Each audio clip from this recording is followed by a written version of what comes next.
Happy Thursday, everybody. Welcome back to No Offense, All Offense. We have a lot to react to, a lot to roast. Be nice to each other, guys. We got the doogies here. So grab a beverage. Hopefully you're wearing something very comfy. Smash that like, and let's get this party started. If you like what you see, come and get it with me. I know you deserve all you want, 'cause your heart's made of gold. But don't wait till you're old. If you want it, I get you some.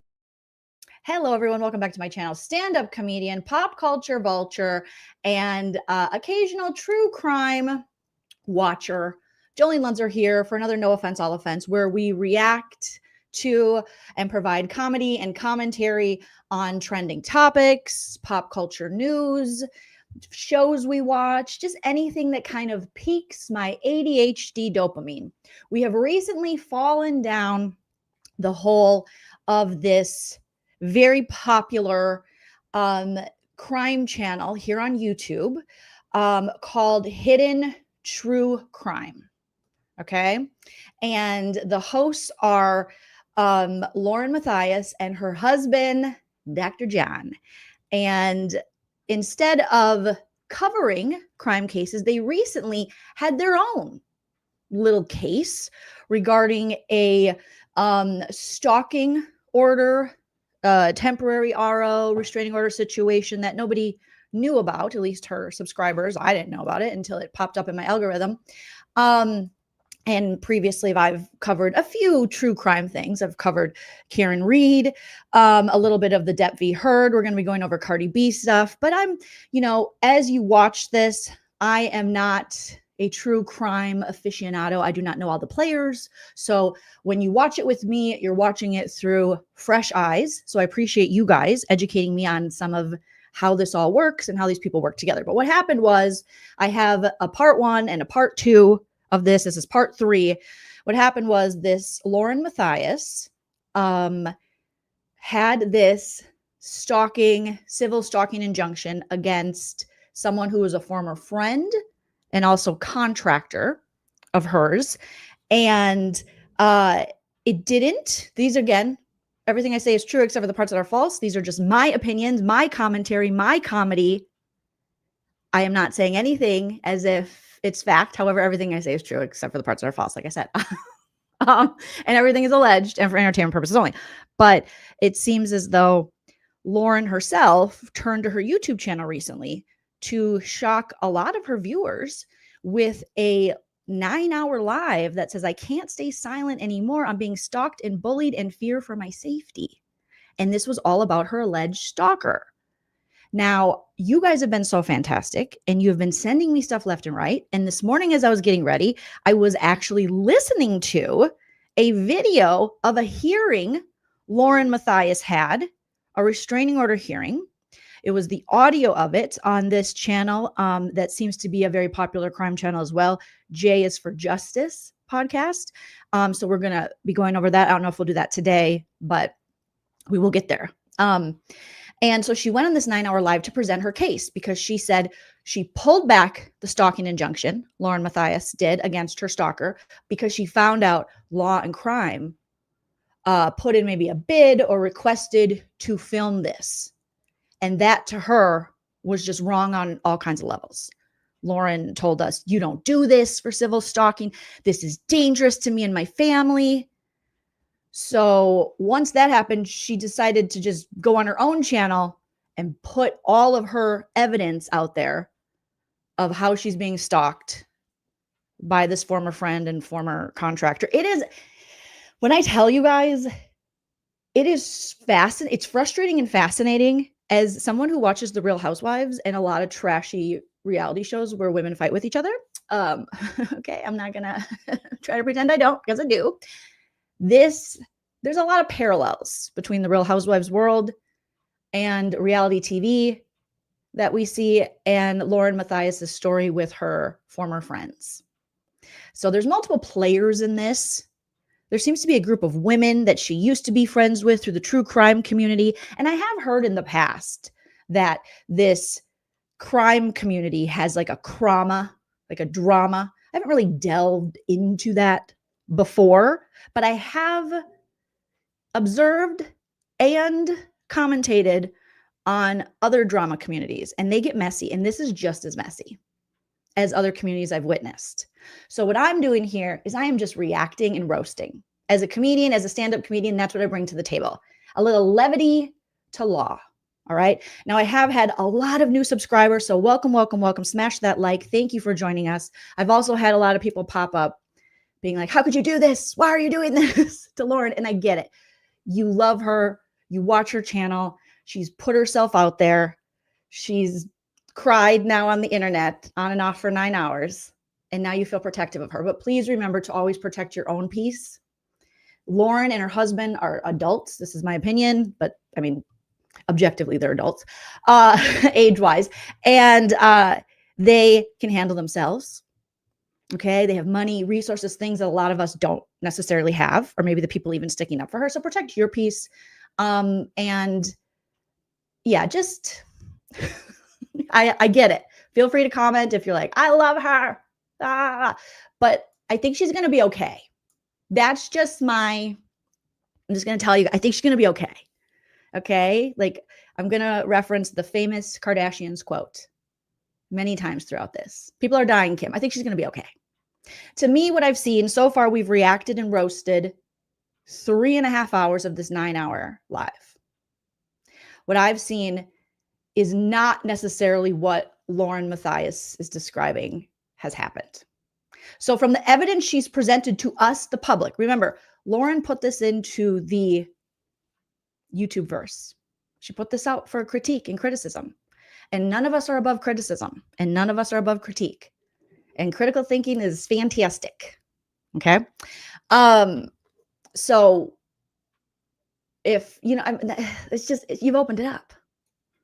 So a lot of people are commenting on this because it's fascinating.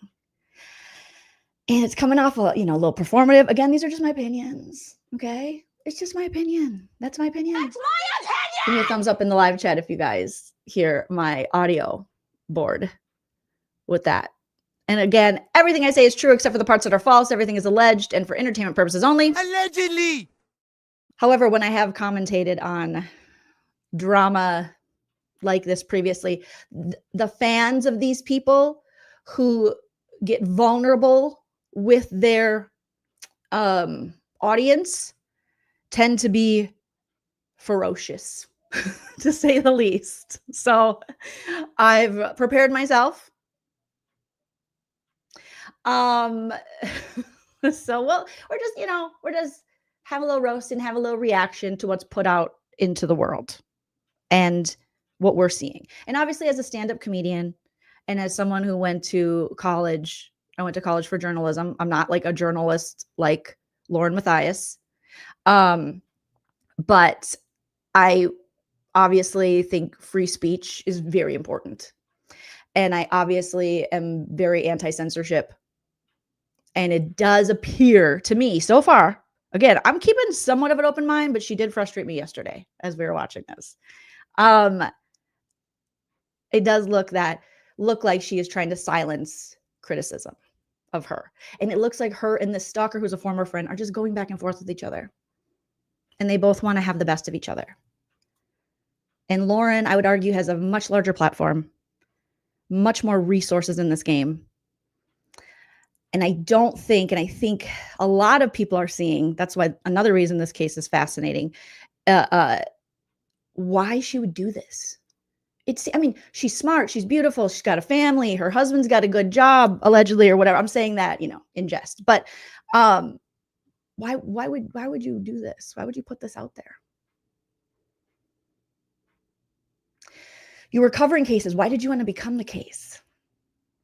And I think there's a lot of psychology behind this. I'm no Dr. John. Okay. I just have a minor in psychology.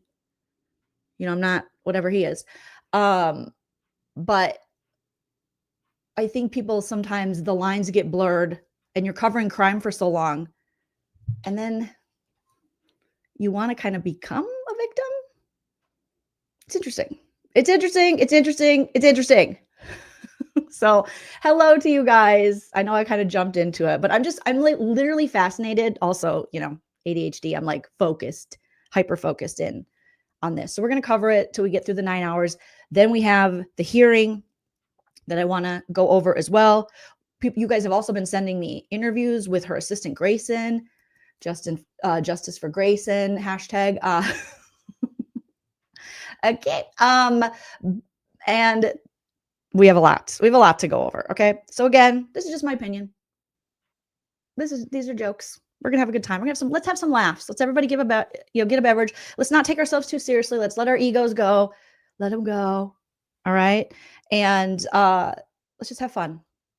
All right. Thank you, Becca, for being a member for 3 months. Yes, hit that like. And Chickenhead PK, Dorkface Neely, thank you for the first super chat of the live. If you want to support the channel further, like Chickenhead did, you can send a super chat. It's a great way for me to see your comments and support the channel. You can also do what Becca did, join a membership. You can gift memberships. I also have a Patreon if you prefer that. Links are in the description. I also have the link to LaurenMatthias' channel and live. So if you want to go watch her full 9-hour stream without me annoyingly interrupting it, there it is. But I'm going to be annoyingly interrupting it a lot. Okay? That's what we're going to be doing today. You can also hit me up on the Venmo, PayPal, Cash App. Shout out to Otter. I got your Venmo. Very kind of you. Thank you so much. So, all right. Amy's got her pumpkin cold brew in hand. Veronica says, Grayson gives me Disneyland adult vibes. No offense. Yeah, no offense, all offense. Okay? I do too. I go to Disney. I go to Disneyland. So I give those vibes, I think, a little bit too. All right. Okay. Oh, I love you guys are just you're killing it in the comments. MA says, I have theories. I think people that follow true crime, me included, are trying to understand the world around them. And I think Lauren has a lot of unresolved stuff going on. Yeah. There's something going on because it just doesn't make sense why a woman who has this much success on her channel, and I'm looking at this with fresh eyes, but that's what it looks like to me. Looks like her and her husband, they love each other. Why'd you do this? You can't then put this out there and then be the victim. Like it's a lot of victim mentality going on here. Okay. Thank you, Mimi Cool with 5. So thank you to the YouTubes who put this channel in my feed. And if you smash that like, there's a better chance of more people finding us in the algorithm. So smash the like, hype the video. Let me know. I should put a poll, but let me know if you guys, should we go through the hearing today, take a little break, go through a little bit more of the 9-hour live, and then listen to the audio of the hearing that the judge, because it seems like the judge too, that they saw in September, it seems like he kind of clocked LaurenMatthias and what her maybe true intention for this RO was, So maybe I'll take a little break from this, in a few hours, and we'll watch that. But let's get started, you guys. Let's get started. Let's have some fun.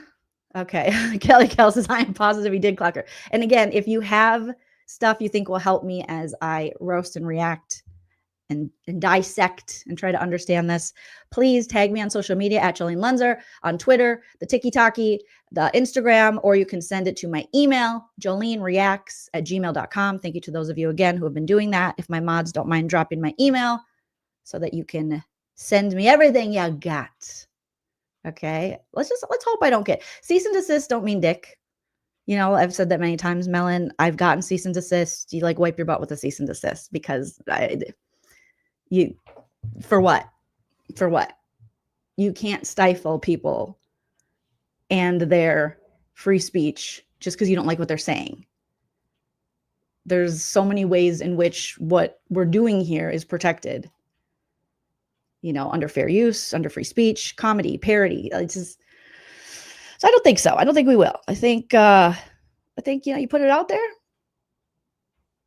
people are gonna watch it. Why else did you put it out if you didn't want people to watch it? React to it. I mean, that's what Lauren does as a journalist. She reacts to things. But what do I know? I'm just a comedian. I'm not smart like them, All right. So let's get started. Yesterday was a long one. We had some fun. We had some frustration. And we left off let me just make sure I'm sharing the audio here. We left off with LaurenMatthias's alleged stalker getting the body cam of her getting stopped at CrimeCon and them about to ask her to leave, which is allegedly the stalker paid quite a bit of money for this ticket and got it long before this civil stalking injunction temporary was put upon her. So it was kind of weird that at a big crime con convention, she would want her gone. But okay. So let me just start it here and let me know if there's any audio issues and we'll fix those. But let's go. I ended my friendship with her in April. It's the last time I ever spoke to her initially. She's messaged me. I have police reports of her harassing me. I'm going to literally be fighting this. That's not the issue. The issue is like, I've had these since last June. When I ended my friendship, she didn't have tickets here at all. She knew I was coming here. Okay, so she said she purchased the tickets, I think, last June, and that LaurenMatthias knew that she was going there. So this is the alleged stalker talking to the police at CrimeCon as they've stopped her from getting in. And she's like, she knew I was like, before we even were beefing like this. What is this for? It seems like a little bit of a power move. With that said, like, why am I getting punished when I've had these tickets? I'm sure they can look it up. For much, you know what I mean? I'm sure they can look it up. But like, this is. So I don't know if that's like something you can take up with them as far as like maybe a reimbursement or however you guys are trying to deal with that. Yeah. But that's could be like civil on that side, right? So No, we're for sure. just. The dang cop, like, quit blocking the camera, sir. He's got the paperwork right there. They've blurred out everything for privacy issues. But horrible place to put the paperwork, sir. Delivering the Okay. convention order, okay? Yeah, I'm just asking, like, do you like what can I do? Like, I'm here with my friends. You know, sorry. Like I said, they're not kicking you out of the hotel, but No, This is like the worst friend breakup. This is so dramatic. She's like, what can I do? I'm here with my friends and you're kicking me out. it's a CrimeCon, right? So you can stay at the hotel. I know, but just but, as long as you stay away from. like, I have my friends are about to go on stage and present, and I can't see that either. I'm sorry, but that's No, I know. Wait, unfortunate so- situation that we're in. I know, it's. And this I looks feel like, after reading it, it's a no contact order. Oh, I've never contacted her. So, but there's other people listed in it that you're not allowed to contact. I never saw other people. It's I in the- wouldn't have on the even second talked page. to anybody that like she knows, like never. Okay. But my point is, I've done that. I have like her history of her pulling this stuff before with other police So reports. when you go to court for this, because you're gonna have a court date. No, it sucks. This is I- like, I understand, and I understand the frustration with it, but what the judge signs off on. how did you get a signature on something that's not even? My like, partner and I can't deviate off this. So if anything's violated, And the crazy part is you see Lauren here on the corner of her video, you know, on the side there, and you see her reactions to this. That's been the weirdest part watching this. in this, from what the judge says, Yeah, no. we have a legal I'm telling you this. obligation. We have to I enforce please it. do, and I'm not asking you not to. So we'd How hate for something like this to happen where you How get do I find arrested out how over this this. was approved? I would hire an attorney and have your attorney go through it and we go to No, court. but like, how the was this judges- even approved? Because these, like, I have done literally. It's an application So that's process. where the- It's an application that's done through the judge. I know, but like, I want to, like, how do I find? Because I might be at CredCon, but Well, you, I'm a rookie, so like, obviously, she had to say something to be able to get this signed. it's an application process that has to go through. You go to court, you apply for it. If the judge deems that it's necessary, the judge will grant it. Okay. So whatever she put in the application and whatever evidence she presented, the judge obviously agreed with it and issued it. Okay. So you do have a court date for it. It doesn't show it on here. I would reach out to the county and find out when the court date is. And then you can have, go to court and you can explain everything and I know this is why I came. What I is- like came to your office in Aurora yesterday to avoid all this because we, literally, like, The this police- is like me having plans to go somewhere and someone else following me here and then telling me I'm the stalker. well, I'm sorry that this I mean, that's kind of true. So it sounds like allegedly Christina, this stalker, that's, you know, her name's out there now, and she has a TikTok account and everything. And she's an artist, photographer. It sounds like she had the tickets to this crime con well before Lauren was maybe going, or even if Lauren was going to go, she's had the tickets before any of this civil stalking, allegedly, and this, you know, TRO, I guess, is what I would call it, temporary protection order, was served to her. And so she's like, it feels like someone following me to somewhere I'm at and like stalking me and then telling me I can't be there. So it does look like a power move on Lauren's part, because like what was this chick gonna do at a huge convention? Happened, but They could stay away from each other. unfortunately, there's nothing we can do. I know. And so this is, if you reach out to Utah, this looks like the case number that all the information regarding this protection order is going to be under, okay? I'm going to give you a business card. This is a case number that we're going to write our report under. We're just going to say that we served you, okay? No, That's why I no. get your ID, just I say understand. we identified you and served you, okay? I respect what you do. Thank you. I'm not mad at you at all. It's just I an just have unfortunate- questions and like thank you for answering what you could. Yeah, it's unfortunate. Not an That Afro sucks, David. But fortunately, Utah has great laws and anti-slap laws. For like, we're on my vacation. We're out anti-slapping on this one. But okay. Yeah, so, I mean- So wait. So tell me what. I don't obviously want to go to jail. Right. So I can be in my hotel room. Yeah. And can I hang out like in the bar with my friends at night? If as long as it's not the CrimeCon convention and you're not within 500 feet of her or the other named parties that are on this. Look, let me see, because I didn't see like when the one they sent me. It shows these are all the people you're not allowed to come in contact with. And Oh, so it's just a general like link. Damn, there's a list of people she can't come in contact with. I assume Grayson's maybe on that list. Dr. John, Lauren herself. Oh, look at Lauren. Ooh, that face. Don't give me that face. Statement. She could say anyone is a business. Like I said, coworker. we don't have access Oh, she just wrote business coworker on it. to what happened in the Utah courts. Yeah. I wonder how I go about that. I would hire legal counsel and No, yeah, thank you. go Yeah. that route. They can get all the stuff that they need and go from there. Yeah. Okay. I appreciate it. Sorry, guys, that you have to come down here to do this today. No problem. Ugh. I'd rather have you I have tried to, like, you know, save you some time yesterday because we'd rather explain it to you that way you know what you can and can't do instead of accidentally violating it. yes, And then, like I said, even if it's accidentally violated, we still have to arrest you. no, totally. we- And by all means, I'm you know, I like You should be here on vacation and No. enjoy what you can, right? So. yes, no, I respect. They're like, enjoy what you can. You can go to the bar, but not if it's related to crime con. You can go to the hotel, but you can't go to any crime con. Don't become, don't come in between, 500 feet of her. Sorry. It just seems like such a waste of police resources. You got 2 cops there for a lady in a freaking blazer who, when she first opened her bag yesterday when we were watching it, she said, it's got to remove some of my snackies. Like, what is she, cereal mom? I mean, I've never heard someone really threatening, like physically scary, be like, oh, I just got some snackies in my purse. I can get rid of my snackies. When you do that would be, I don't want to make you guys do that at all. And that's the last thing we want to do. Yeah. Any questions for me that I could? Okay. I would just read through it, know what you can and can't do, and just use those as guidelines and don't violate it. Because it's no contact, Twitter, Instagram, Reddit. I've never even It's contacted all her. listed in there. I know, I've never, like literally not one time ever since ending my friendship with her have I contacted her at all, other than a response to a message she sent me. She's like, I haven't contacted her except for the times when she sent me novels as text messages. Novels. If like she reaches out to you by any means, then just try to form some type of documentation where like, hey, I'm not allowed to contact you, don't contact me.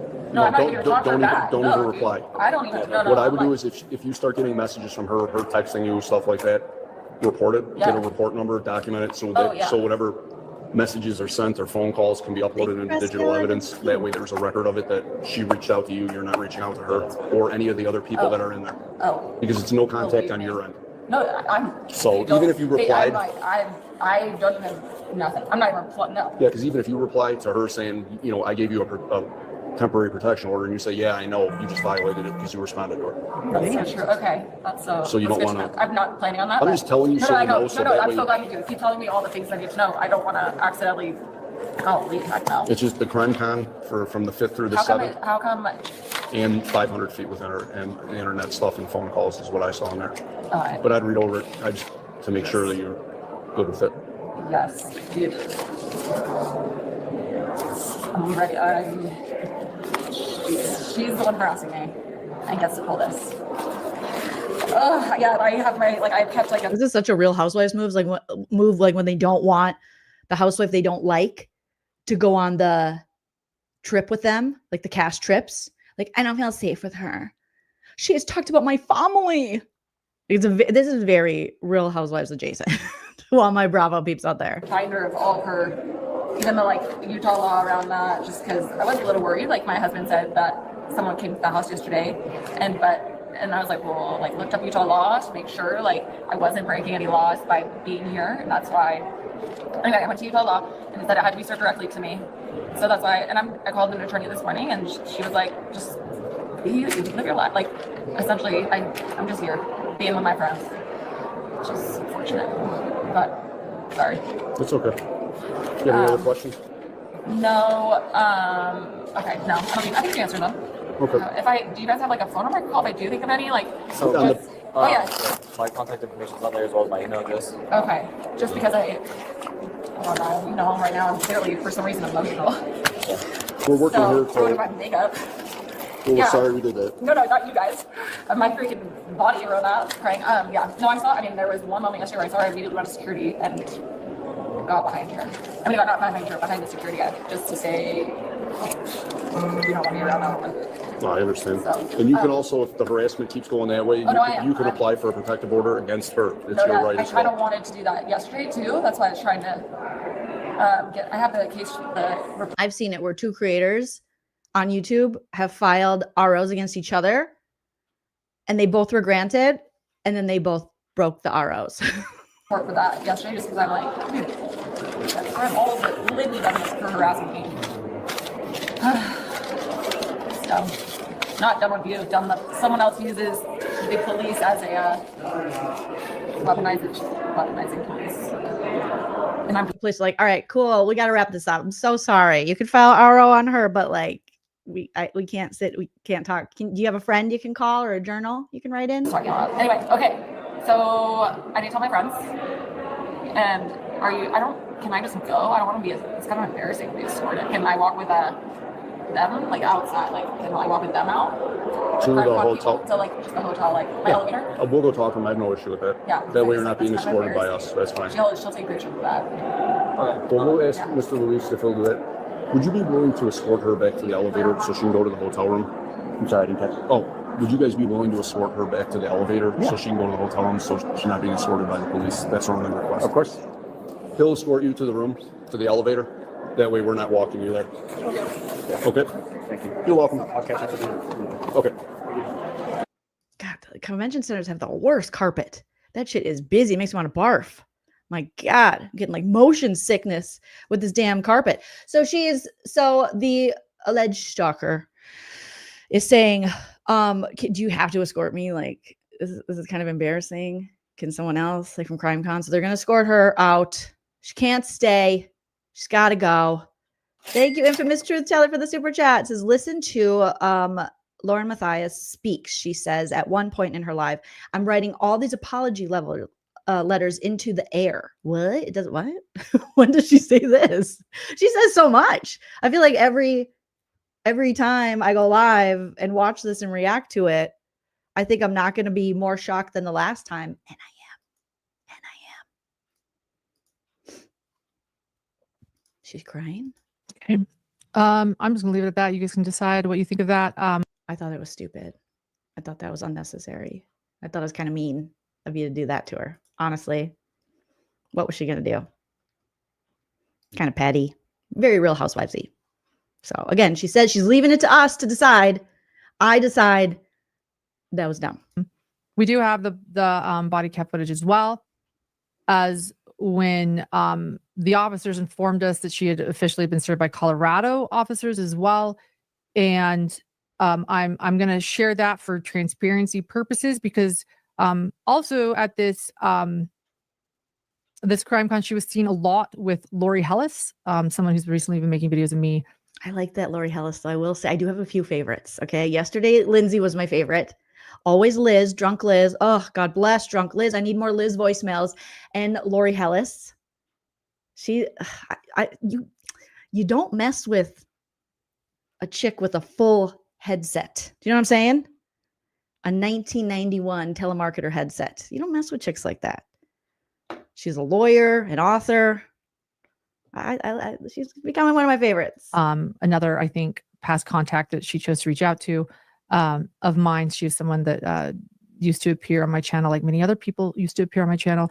And there have been rumors spreading about what this was about and that I was enjoying this or somehow abusing police powers. I really don't understand it. So for full transparency, we're going to show you the body cam footage of when we were informed that she was served and that she had left and that we might be able to feel relief and enjoy CrimeCon.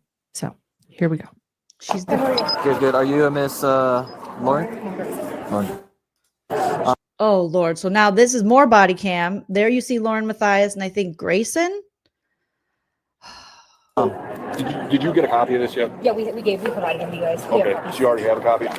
I'm we'll looking give you another around because copy. I'm nervous. Hi, So- sorry, Oh. there was somebody walking.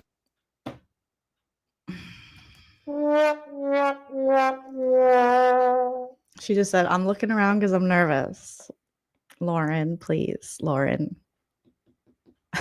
You know who does look nervous though? Grayson. This chick looks afraid of her own shadow. That's why I'm like, you got to get away, Grayson. You got to run, girl.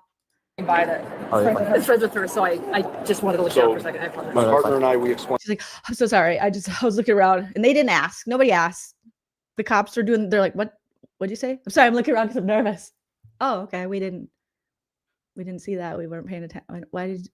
Why'd you have to tell us that? Everything to her, what she can and can't do, where she can be and can't be. And we thoroughly explained that if she does violate it, she will be arrested. Dude, Grayson looks so scared. She's making me uncomfortable. Oh God. I feel like she's being held hostage. Is she being held hostage? Someone check on her. Okay? Don't, but for real. Like, I'm a little worried about her. She's like, Lauren doesn't look scared. Lauren looks like she went to the school of acting. Okay. But Grayson, she looks terrified. Allegedly. And I think she might be more afraid of the boss next door. So, And she understands. yeah, we gave her it's official. So she understands. She understands. Yeah, she understands. They kicked her out. Okay. She had her cute little blazer on. She had her backpack with her snackies, and she got kicked out for what? Because you want to one up her? Because you're mad at her? Because she made tiki-takis about you or she didn't name you or put your picture? Again, I wish I could be so lucky to have people harass me like that. I've been harassed with my actual face and my actual name. We served her, gave her a copy. I already have the NCIC hit. We just got to call our records and say that we served her a copy of it. Okay. And then I'll get you a business card. We just got to write a quick little report that we served it, and then you I once had a friend who used to get nervous and pull out her eyebrows, and I feel like that's Grayson. can have it for your records as well. Thank you, officers or detectives. Sorry, I don't know. No, officers. Okay. Thank you. Thank you. Okay. Are we trying to flirt, Lauren? This is not Love Island, Lauren. Did you see her do that? She was like, officers. We served it, and then I don't know. Before I call you Magic Mike. Are you flirting, Lauren? you can have it for your records as well. Thank you, officers or detectives. Sorry, I don't know. No, officers. Okay. Thank you. Oh, he's like, detective, not there yet. Thank you. Oh, she knows how to work it, girl. Let me see you work it. Oh my God. I'm not that cool.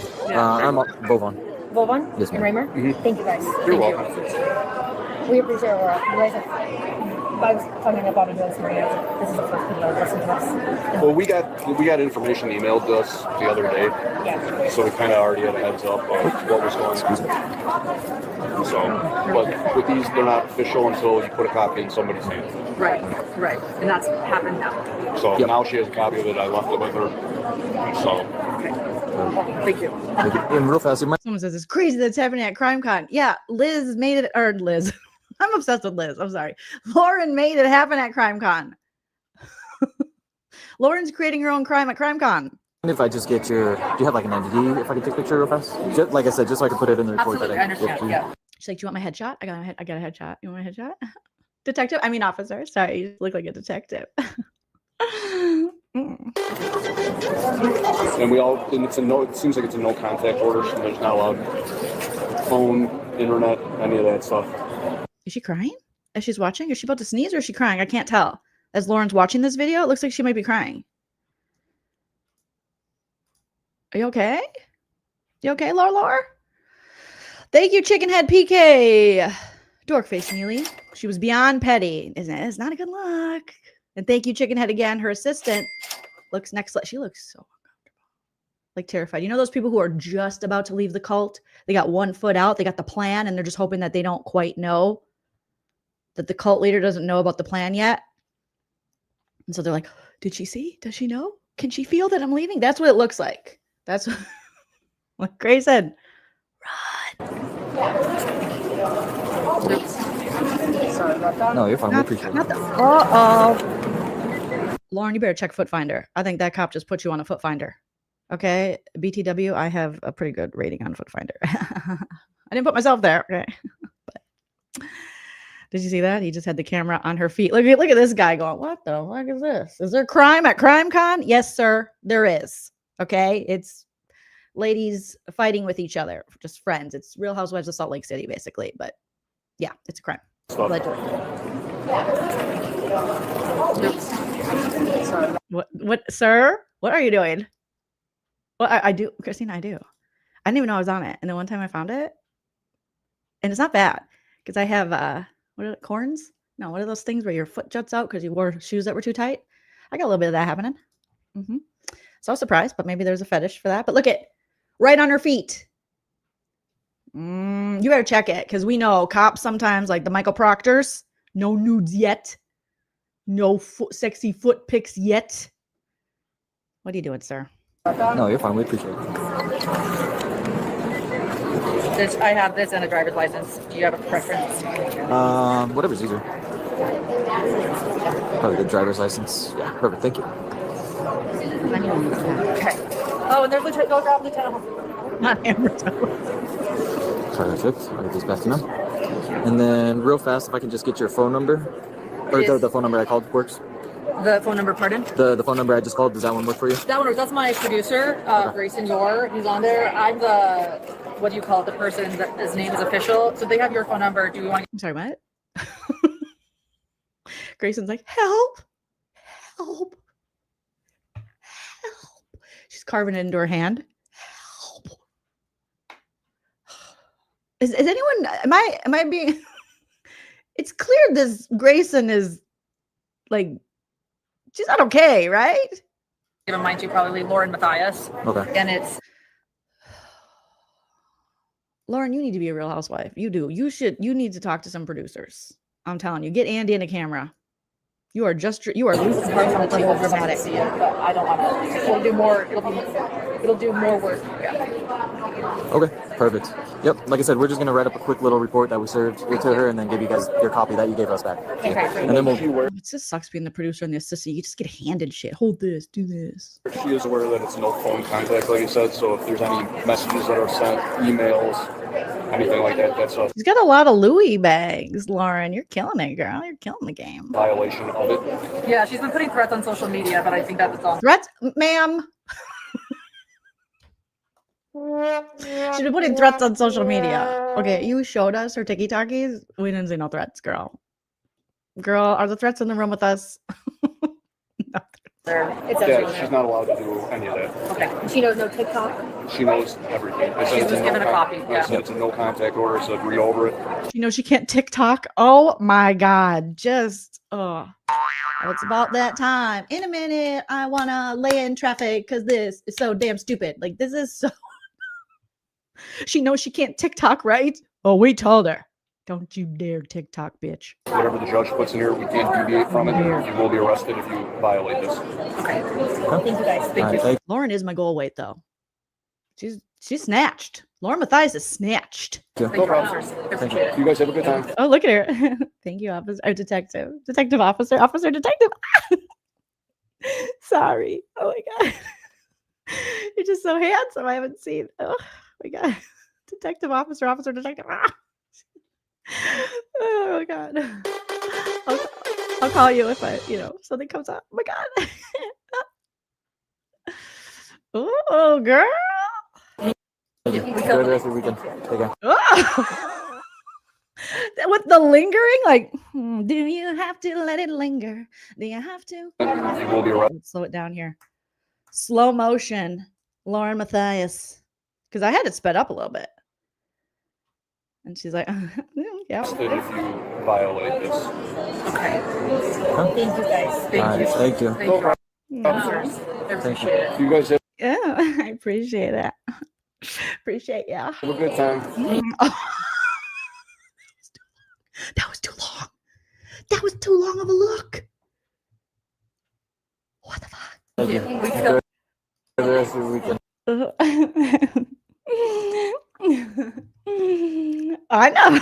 I know that look. I'll do well. Oh, girl, look at him. He's like, yeah, he's boning out. Calm down, sir. Okay, calm your boner. You're at work.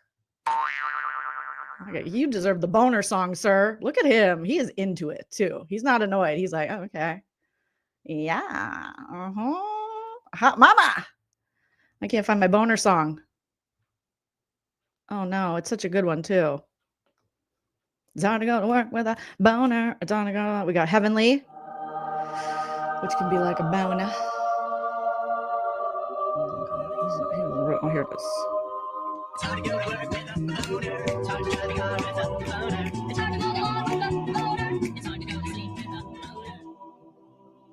to go to work with a boner.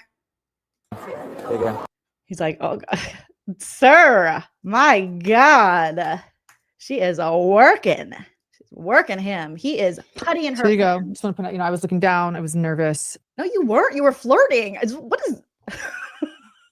Ma'am, are you gaslighting us right to our face? It's an urban legend that never happened. You were looking back, lingering like, when you know that move. I know that move. Like, stop. Bye. I'll see you. Like, you were. She's like, clearly I was nervous. I was looking down. No, girl, you were giddy. Giddy. We just watched it. You just lied. There was another angle. By the way, Grayson and I were just talking there back and forth. I wanted to play the other angle. Grayson doesn't because it's a repeat, but I think it shows how fearful Grayson was. That was more the Dude, the only person fearful is Grayson. You were working it, baby girl. You were like, can I pull you for a chat? You were Love Island. Like, come here. You are confident. angle. You could see me. We received 5 body cam in total. What a waste. I don't know. Does that cost money? That seems like so wasteful. 5 body cams of LaurenMatthias going, officer, detective, officer, hottie. Of a few things. And so those were 2 of them. I want to say thank you to Brandy, who's here. Who the fuck's Brandy? Where's Monica? Oh, we're crying again. I can't. There's so much crying. That is Michael Vaughn, or Monkey's mother.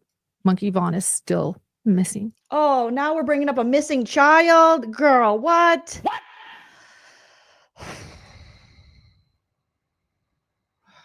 Oh, the exploitation just doesn't stop on this one. What does this have to do? He's still missing.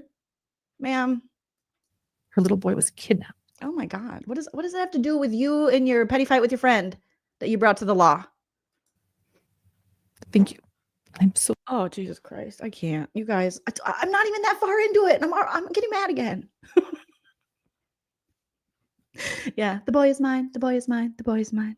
You need to give. She does have one single. She's like, the boy, the kidnap. Yeah, that's horrific. Why are you bringing that up right now? Wholly inappropriate. Are you just trying to get like emotional? You're trying to, I see it happening. You're pulling at your subs. These people trust you. And you're, oh, I've seen this. Oh, I've seen so many creators do this. It's so gross. It's so gross. sorry. And I hope you're feeling better, Brandy. I know how you've been going through so much. Yeah, way more than you. Okay? And your crime con stalker. To even like have him on the same level in the same conversation. It's gross. And we hope that you'll be able to see justice. Just like I want justice. She does that a lot. We talked about this yesterday. She's like, thank you. Thank you so much. Poor Brandy. Leave her. Please, everyone, know that Monkey is still missing.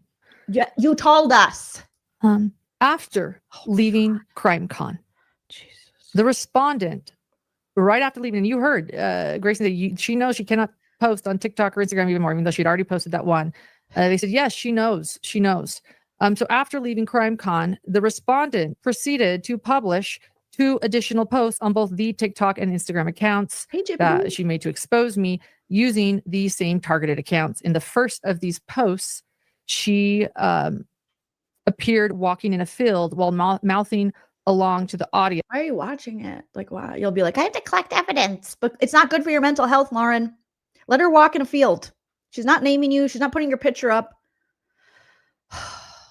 Stating, quote, and don't come over here lying on me because I'm going to tell you what you said, Ronnie, Bobby, Ricky, and Mike said. Don't. Not the Ronnie, Bobby, Ricky, and Mike. You guys. Lie on me. That is my biggest pet peeve. Do not lie on me, end quote. And as She can have an opinion about something. Like, this is so stupid. This is so dumb. with her prior post, the comments were populated by individuals the respondent routinely engages to further her ongoing efforts to target and harass me, many of whom were at the same CrimeCon Expo. And then we have that video. Should I share both of them? You say them back? No, but don't. Stop this. Why are you doing this? Why are you doing this, Lauren? How much longer? Oh, my God. Oh, my God. Back to back. Is that easier? Over 5 hours of this. In the second video that she posted after, oh, there you can go for it. Go, Grayson. Go. Grayson's so nervous. She's hitting buttons, popping it down. Like, can I play it now? Can I play it later? Grayson, blink if you need help. Okay, just shoot me a message. You know, maybe I can give you some advice. No, don't leave me out of it. But I hope you're well. Here's that video. Come over here. Grayson, now she's like, hit it. You would not want her mad at you as your boss. Ooh, that face. Because I'm going to tell what you said, Ronnie, Bobby. Where is that flower? Oh my God, that's gorgeous. Where is this, Christina, the alleged stalker? I want to go to here. That is beautiful. Is that by where you live? I'm going to tell what you said, Ronnie, Bobby, Ricky, and Mike said. Don't lie on me. That is my biggest pet peeve. Do not lie. So this is supposed to be harassment? Her tiki-talkying to a sound? Ronnie, Bobby, Mickey, and them. I can't get over the flower. That is gorgeous. That is beautiful. Where is this field? I want to go to there. On me. Okay. Ma'am, you are a whole lie. Allegedly. That's in the evidence, you guys. That's in the evidence.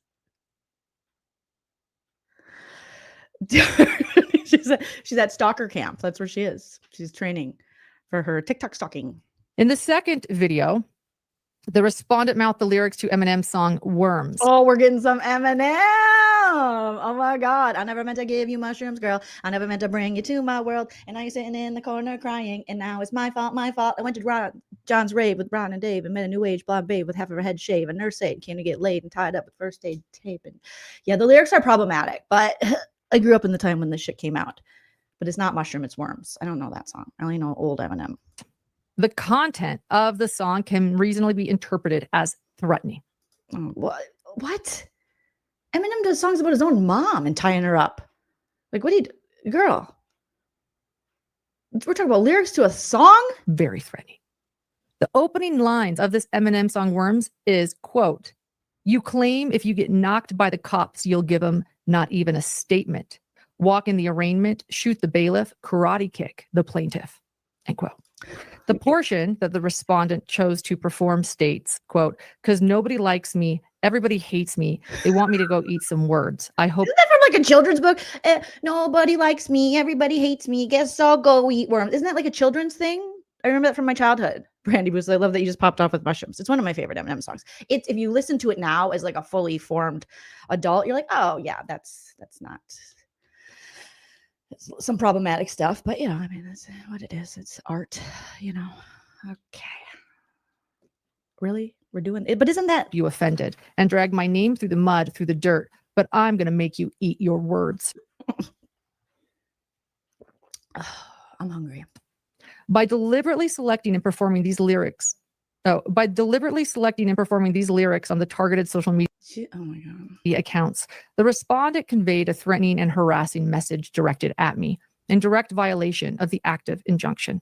And we'll listen to that. Oh, I don't think I can. They're going to copyright strike me. I'm going to have to mute it. Okay. Nobody likes me. Everybody hates me. Guess I'll go eat worms, bitch. Worms, bitch. Bitch, worms. Bitch, worms. bitch, worms. I'm just, okay, go eat worms. Drag my name through the mud, bitch. I'm gonna eat some worms and put some worms in your mouth. Bitch. Get mad if you want. I want front. If you know what that song is, that is a threat. No, it's not. What? This is worse than yesterday. An Eminem song that's not about you, that someone is lip syncing, a threat. This woman has never been threatened, clearly. Oh my God. I mean, what a privileged life you've lived. But that is not a threat. Worms in your mouth, bitch. Worms in your mouth. Worms in your butt, bitch. Like, I don't know.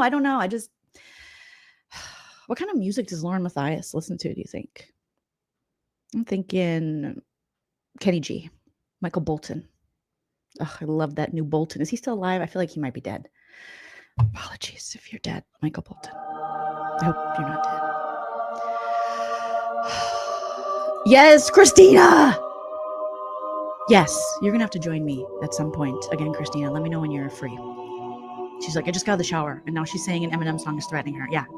We'll take it up with Marshall Mathers. Okay? And this is after she has been served a stalking injunction. She cannot enjoy Eminem and songs. Where does it say, LaurenMatthias, go eat worms, bitch, go eat worms. Yes, go eat worms, bitch, worms in your mouth, worms in your mouth. Where does it say that? It doesn't. You're assuming it's about you. I mean, it probably is. But she doesn't say you. There's not a picture of you. And even if there was, honestly, why couldn't have my harassers been this creative? Which is a restraining order that she is breaking.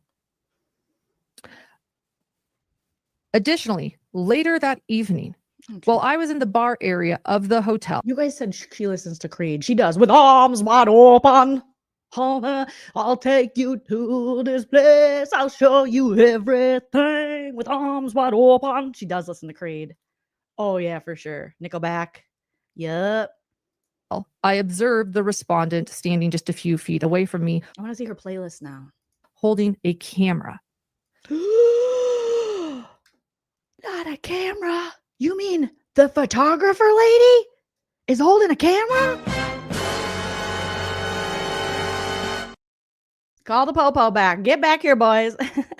Officer, detective. Hi. I had to call you again. Sorry, I got scared. In light of her established pattern of targeting me through photographs, recordings, and videos, her close proximity with a recording. Mom, she gave you free. She basically did free photography for you. And she gave you a phone. And she gave you a tripod. And she gave you, what else did she give her? Phone, tripod. There was something else. Device was extremely threatening and placed me in genuine fear for my safety. The respondent only departed after noticing that my producer Grayson was on the phone. Okay, Wick girl. Look what you're doing to your poor subscribers. They're like, yup, that's definitely a threat. Did she say to eat worms? Definitely a threat.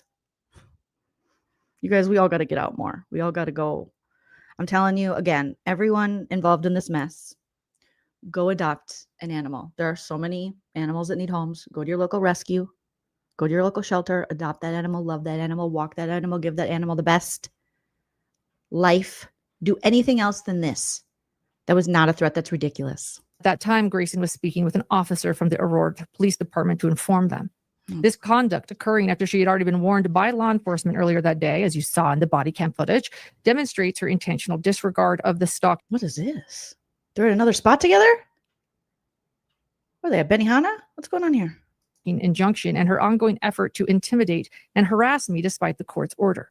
The officers had reinforced over and over that she was to be 500 feet away from me at all times. And we have an exhibit of these bar photos, 1 and 2. I don't know if I can make, you're just going to show 1. Okay. Yeah. So let's just see if I can make it a little bit bigger. Does this help? Nope. Doesn't help. Does this help? Nope. Doesn't help. Good enough. Oops. And there I am. Sorry. Oops. Goodbye. Okay. So there it is. There she is. I wish you could see it a little bit closer, but she's there holding a camera while we're just sitting at a table comfortably right there. Okay. But she's not even putting the camera at you. Looks like she's taking a picture of her friends. Her stalker loves skinny jeans and leggings. She really does. She has not met a skinny pant she doesn't love. So there's her. Does she only hang out with Grayson? Who are the other people at the table? I hope it's not one of the places you have to like share a table with people you don't know. And you're like, nobody wants to do that. Restaurants, just so you know. That sucks. I later learned that Why is she muted? Grayson muted you, I think. I was very, very afraid, by the way, when you throw out the threats.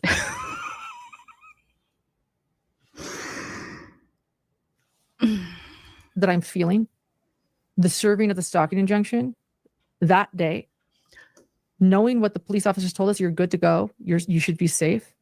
And then that night, there she is with a Southern Heathen says Christina was in the bar first, just like the restaurant where they were there first, allegedly. Just like Crime Con, she got her tickets before her. Oh my God, allegedly, I'll say.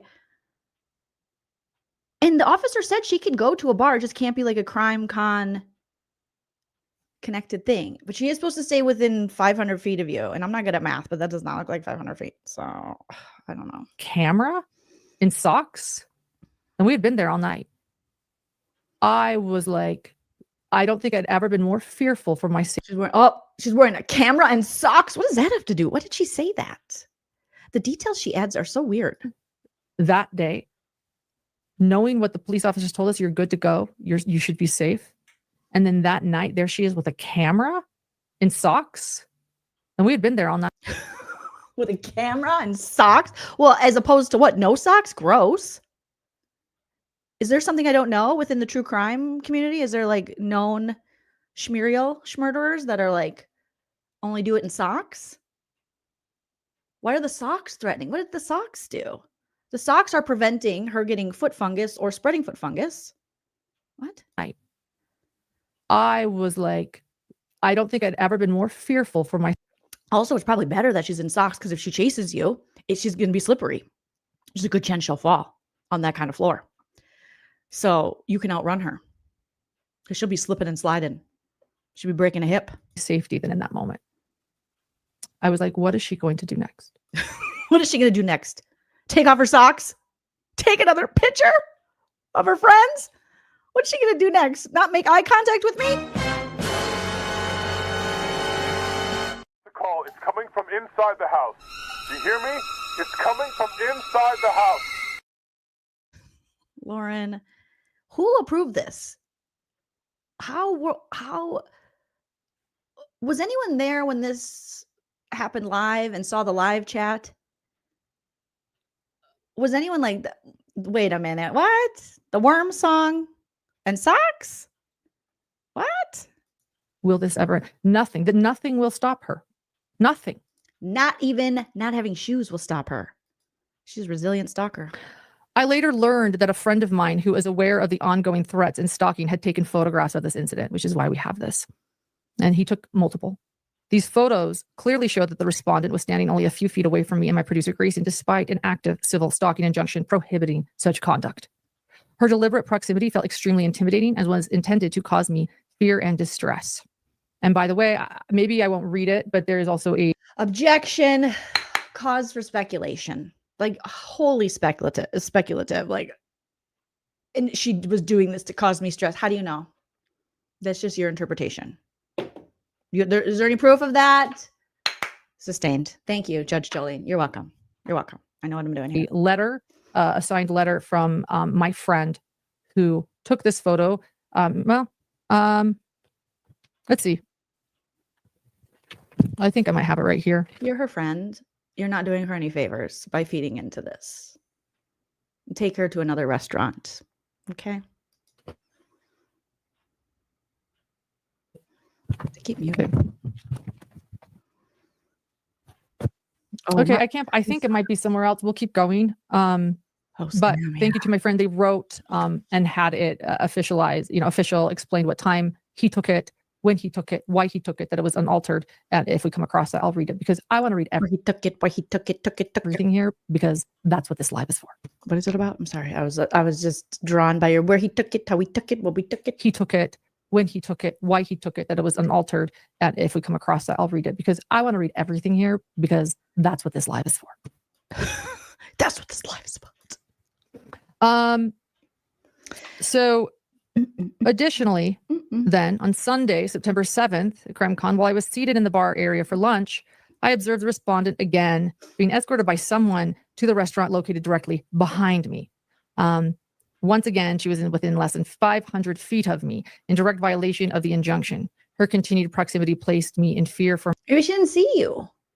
my safety and further demonstrated her disregard for the court. But what has she done? Like, what honestly has she done that makes you fear for your safety? Other than take her shoes off, take some pictures, and have snackies in her bag. Order.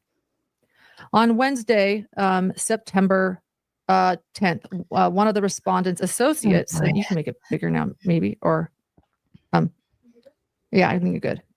On Wednesday, September 10th, one of the respondent's associates who had been with her a lot at CrimeCon, Lori Hellis, published a video on her own YouTube channel. In that video, shout out to Lori. I don't even know Lori, but I just like her. I've only seen a little bit of her, but I just like her. I just like her. I love her headset. We're going to have to play some Lori videos about this. Yeah. They specifically, Lori Hellis specifically discusses the civil stalking injunction, something I wanted to keep private for my safety. She uses my name to identify me publicly and to emphasize that I had served this respondent with the order. And again, this also plays into the stalker also reaching out to anyone and everyone that I have had professional relationships with. She reached out and then they became close and spoke.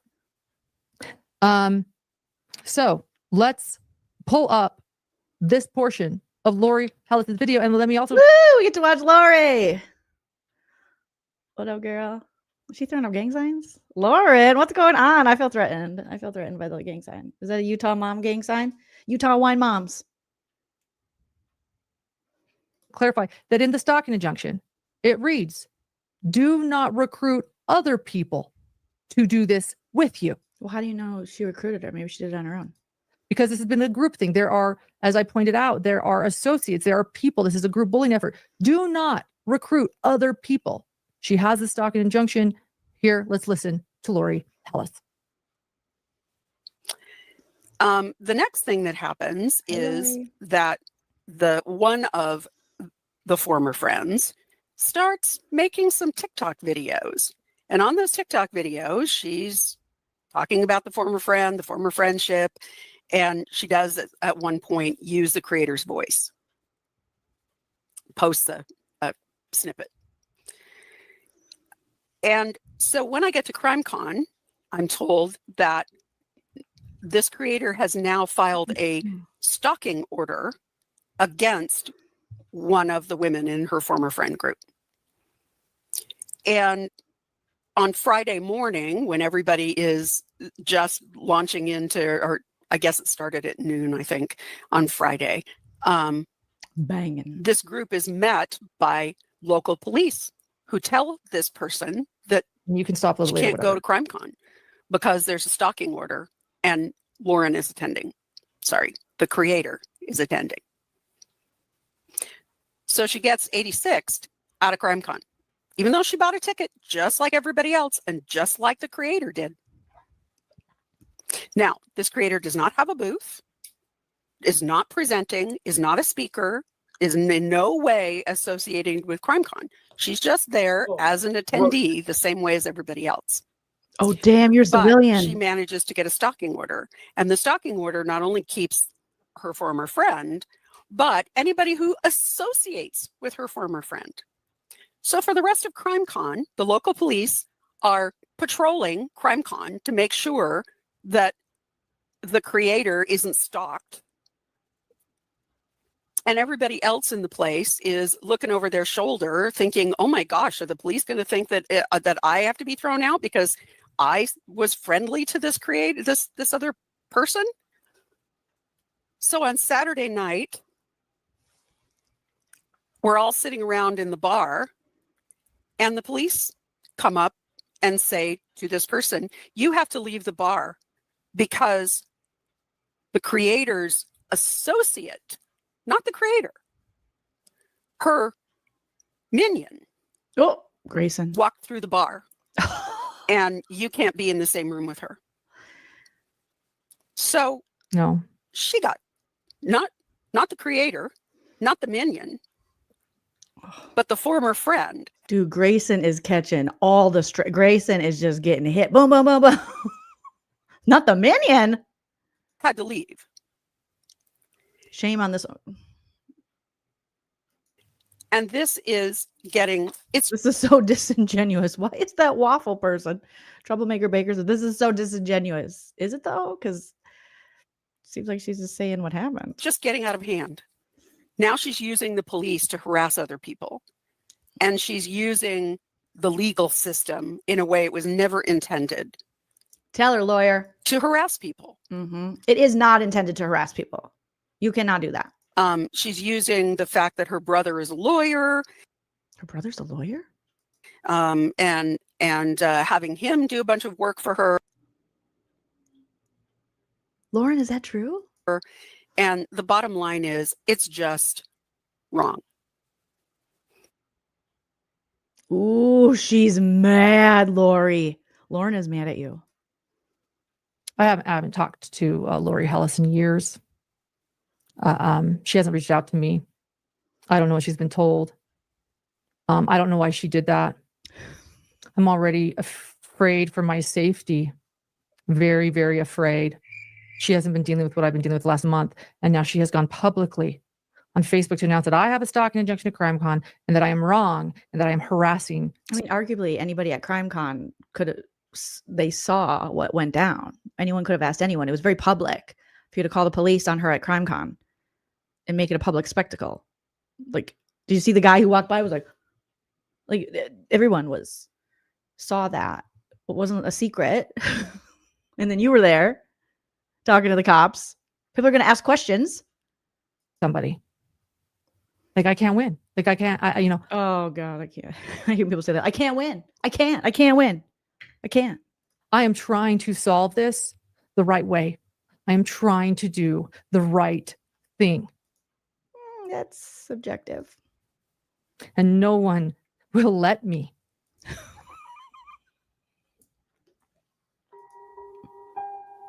Which is why we're all here tonight. Let her live. And although the video that Lori Hellis posted contained numerous false statements, the respondent publicly commented on Lori Hellis's video, and it's a small channel. Not a lot of people watch it. Oh, that is a Housewives level drag. It's a small channel. Yeah. Not a lot of people watch that. That was a very nice. Oh God. Not a lot of people watch it. It's a small channel. So what are you worried about then? If no one's watching it, who cares? The respondent publicly commented on it, writing, "Thank you, Lori. Thank you," followed by 4 crying face emojis. Do you have that? Not the 4 crying face emojis. Arrest her. We're going to pull that up. I want you guys to see that. So she goes live. And what happens? My stalker is thanking her for doing her dirty work. Yes, I'm a pro. This is called triangulation by people. Triangulation. We're learning so much today.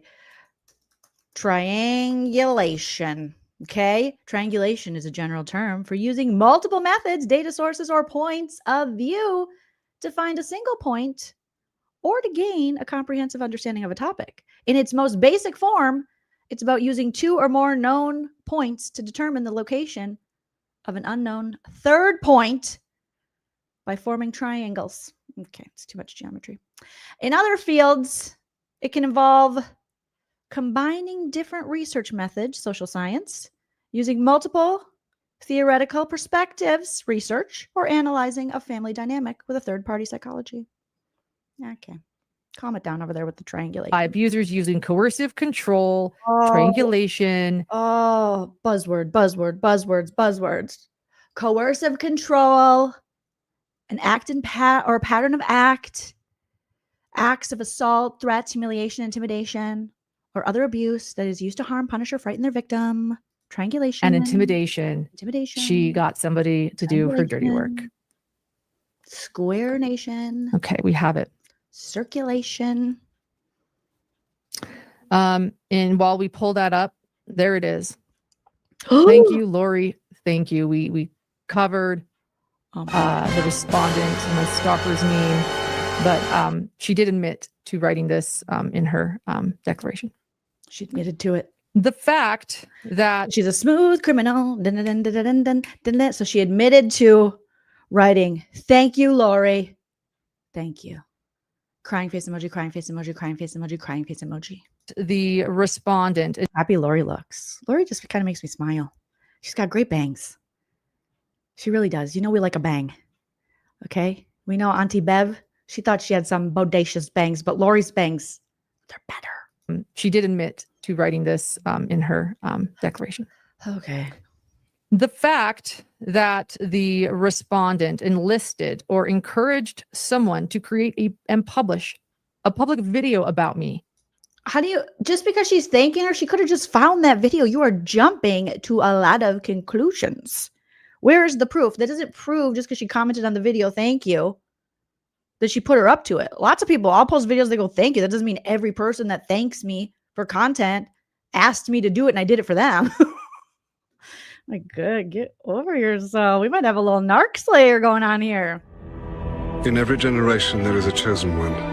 She alone will stand against the vampires, the demons, and the forces of darkness. She is the Slayer. Like, what? Has made me feel even more unsafe.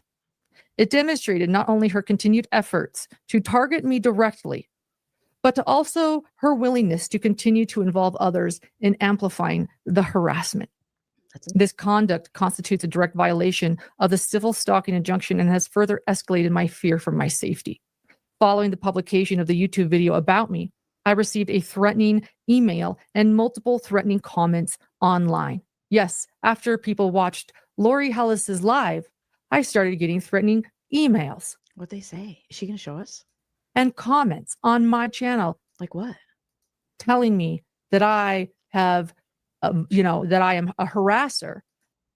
Okay, that's not a threat. That's their opinion. They think you're a harasser. People leave comments all the time. They're like, Julie, you're not funny. You talk too much. I mean, what are some? Do we have some of them? We don't have them pulled up. We. She was so passionate. They're threatening messages on my channel. Pull those. No, we don't have those. Those are lost. Those are gone. Grayson sat on them. They're gone. They're gone. Grayson, she ate them. I don't know. Where are they? Oh, do you know what? There's some of them here. Oh, I'll wait. tell you what they say. I have. Nope. She put it in her journal. They're black and white, but I have them here. Black and white. Black and white and red all over. Here she goes. And I want to point out again, my stalker is not a creator. My stalker. Well, no. According to the hearing that I listened to on the, I think the J is for Justice podcast channel, she had the hearing, and it sounded like she had an art TikTok channel where she had like a lot of followers on that, and then she had a separate TikTok account where she posted the other things that you're referencing. So she creates for sure. Is not she is not a creator. She's not. So here she's not a creator. She's not. She keeps mentioning this. She's not cool. She's not a cool creator like me and my friends. She's not. So she doesn't. She can't ever do anything. I don't understand what's happening. Even more reason you shouldn't make a video about her. Go. Here's an email I received. Lauren not shot her face after her behavior at CrimeCon. What happened to her? Oh, that was a bad screen shot right there. Ooh. What they say? Lauren nut shot her face. What happened? She is not a creator. She's not a creator. You're not a creator. You're a creator face. You're not a creator. So here we go. Here's an email I received. Lauren not shot her face after her behavior at CrimeCon. She lost. What's a not shot? What do you mean she not? Lauren not shot her face? What's a not shot? Lost subscribers. Someone else. So blocking other creators from attending CrimeCon with stalking complaints. Explain that. Kathy wants to know.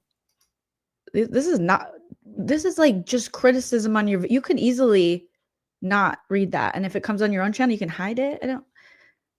Do people never criticize this chick in her videos? Someone else. Tell us about CrimeCon. Who was stalking you? Why did you call police? How is that a threat? What? So blocking other creators from attending CrimeCon with stalking complaints. Explain that. Yeah, that's like a comment on YouTube. People do that all the time. How is that harassing or threatening? So something that I wanted to remain private and quiet and discreet. So you called the police to CrimeCon to come arrest her when she wasn't even near you. Oh, someone else. I understand petty drama occurred at CrimeCon. How That's true. This is petty drama. unfortunate and disappointing. Has no one ever criticized this chick? Maybe it's because I'm a stand-up comedian and I'm just used to it. Like, people are going to have opinions about but she's, oh my God. It's inappropriate. So she said it was a disappointment. Yeah, people's parents tell them they're disappointed. Like, what? How is that? You can't involve the law because people are putting on YouTube channels that they don't like what you're doing or they're disappointed in you. Do you think this is just a place where everyone goes and everyone likes everything that everyone does? What? What's the matter with you people? You're sad that people are mean? Well, I'm sorry. The world isn't one big liberal arts college campus. We eat too much. We take our spoiled lives for granted. Feel a little bad about it sometimes. No. You want to put all your shit up on the internet and have every single person say, hooray for you. F you. You're all pricks. I mean, I just keep playing that South Park clip because it's so prevalent to what this woman is doing and describing. It's like, not everyone's going to love you, and that's okay. And I'm thinking people are like, really threatening her, really harassing, but they're like, I'm disappointed in you. This seems petty. Why'd you do that? She's like, how dare they? And then they said, what a disappointment.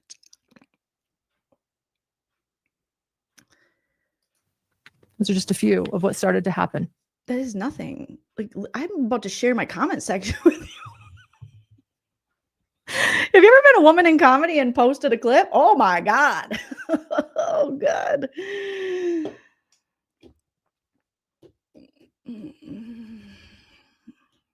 Go to any female comedian's comment section on clips posted and that would blow your mind, Lauren. I just looked at one of my friends recently and I was like, oh, these guys are sickos. It was like Incel City Township. Just saying the worst shit. Talking about graping and stuff. I would love it if I just put up a comedy clip and someone went, I don't like this. I'm disappointed. I'd be like, that was actually really mature. Thank you.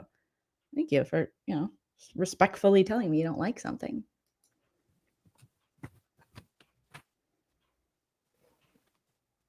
And she's like, boom, roasted. No, that was ridiculous. Let's see.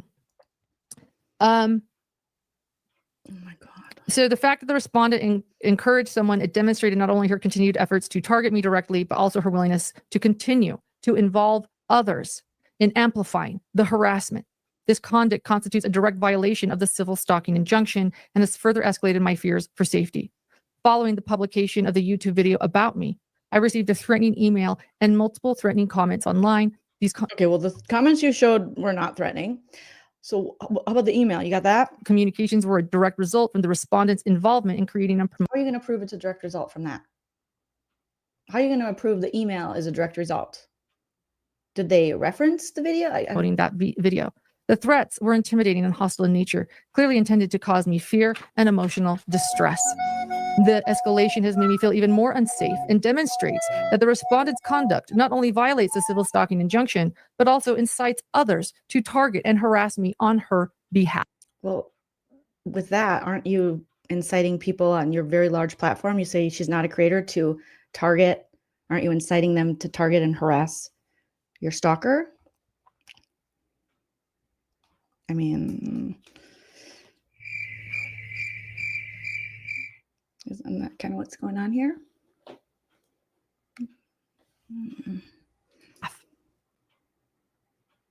For all of the reasons out. Oops, I touched my AirPods, so it was like, we're going to the AirPods now. No. Okay, hold on, guys. Apologies. Smash that like if you haven't already. This is crazy. This is so crazy. Every day. Every day it's crazy. Okay. There, we got it. We're back. Light above. I respectfully plead. I plead with this court. Not plead. I plead. I defy you, stars! Ugh, 1996 Leo. Thank you. That's exactly what's happening here. Not to grant the respondent additional time by continuing the evidentiary hearing. This is all you need, Utah. I'm pleading. This is all you need. I'm pleading. Give me what I want. That's not how the law works. How are you a true crime creator? And you think that the law is going to go, okay, yeah, she is pleading. She is pleading. I guess we got to give it to her. If you plead, that's in the what? Since the injunction was entered, the respondent has repeatedly and willfully violated its terms, both in person and online, demonstrating an ongoing and escalating pattern of stalking, harassment, intimidation, and disregard for the court's authority. Each violation has placed me in genuine fear for my safety and the safety of my family. To delay this matter any further would only embolden the respondent to continue her unlawful conduct and prolong the danger and distress I am forced to ensure. I therefore respectfully request that this court proceed with the evidentiary hearing as scheduled. Okay. Why is Jana Lynn saying, is she Mormon? With all those question marks.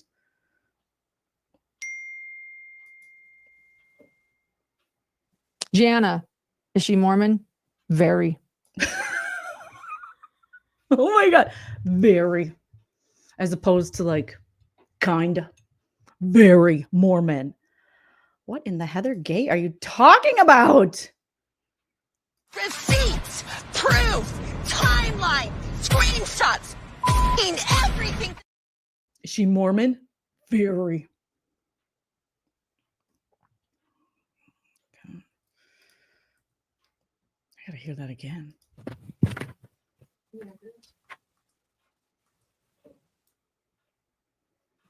Jana, is she Mormon? Very.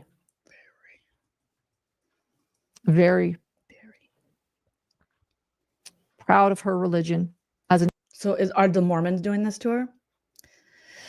Oh, previously on Sister Wives, Cody Brown teams up with Christina and Weird Face Robin to take down LaurenMatthias.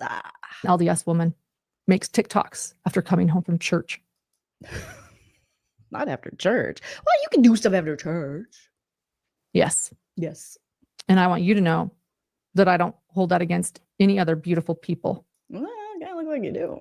That are here and members of the LDS Church, including Nancy Jo Hancock. And everybody else who I know are good and understand what it means to love your brothers and sisters. So I do not hold that against anyone else. But it's shocking, isn't it? Yes, she is. That's probably not. It's not actually that shocking. I watched enough things about Mormons to know that that's not shocking. Is there something? Did Joseph Smith write, "Thou shalt not ticky-tacky about thy ex-friends, or you will not get your own planet, bitches." And she's a mother. Not a mother. Women are, I mean, come on, Lauren, be a feminist. It's 2025. Women can do a lot. All right.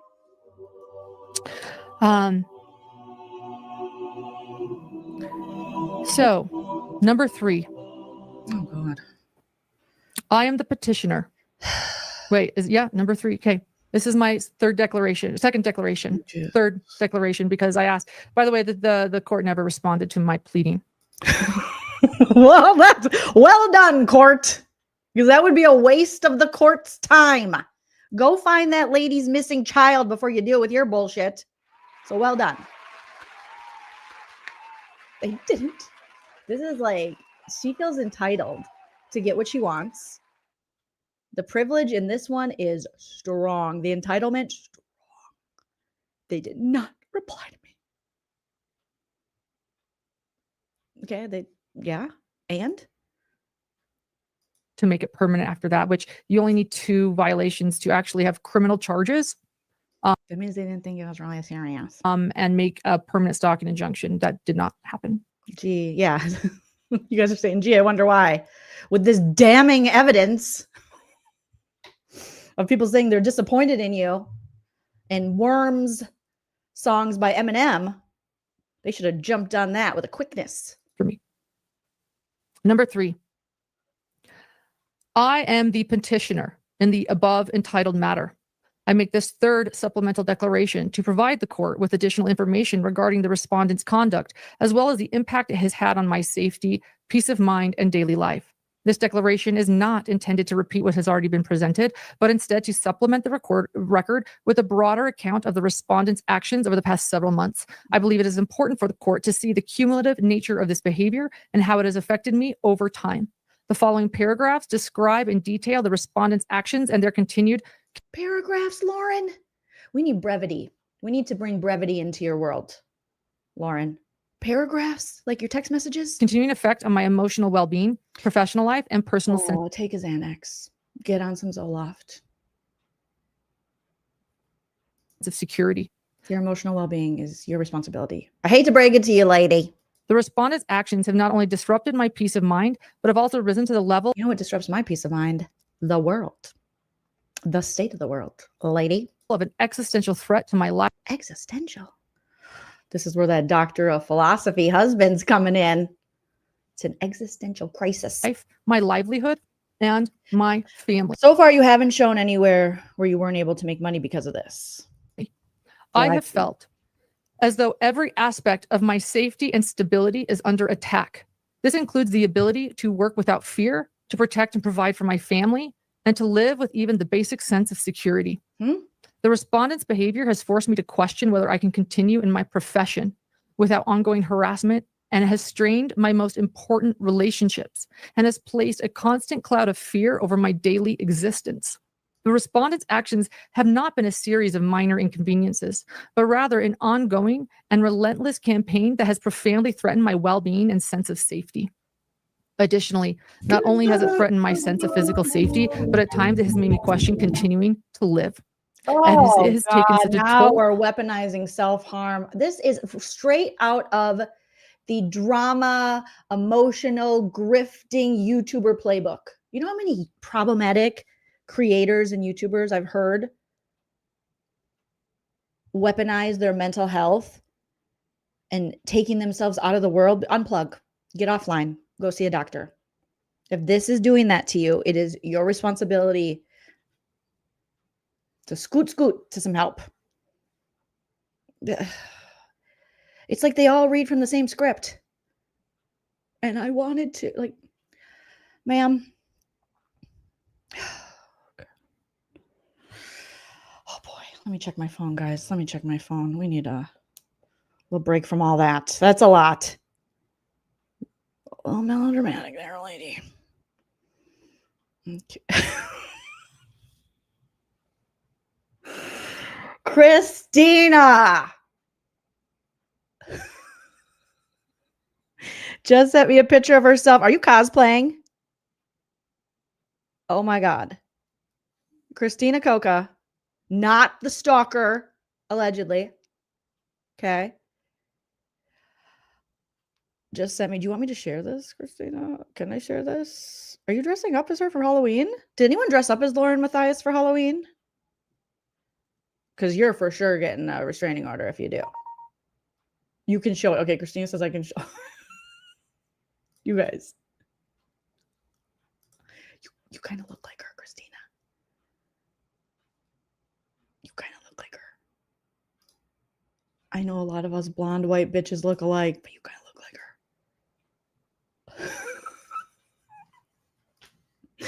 her. Presenting. She is a creator, content creator, extraordinaire, Christina Coca.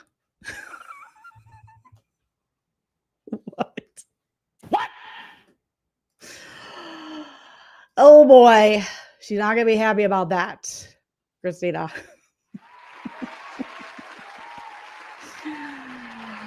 Oh boy. You better not make a TikTok with Eminem songs. That's a little too good, Christina. That's a little too good. You said, please include my text. Okay. You said, I see the vision. I see the vision.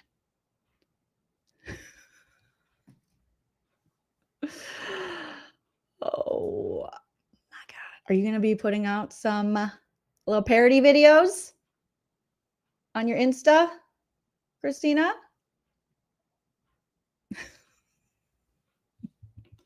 Bruh. Wait a minute. Who are you? Warning. This video contains super awesome content not suitable for people who don't enjoy super awesomeness. Viewer discretion advised.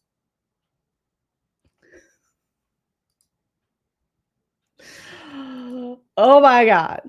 Oh my God. Oh my God. Christina. It's too good. It's too good. Let me know when you want me to send you a link. Okay. Let's keep going.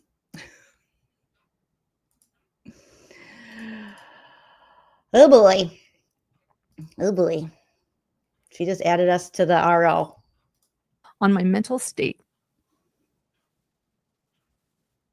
Up until 2025, I have never questioned that before. This has felt lucky like a complete nightmare that I cannot wake up from. Oh, we're crying again. Oh my God. This just seems so much emotional manipulation.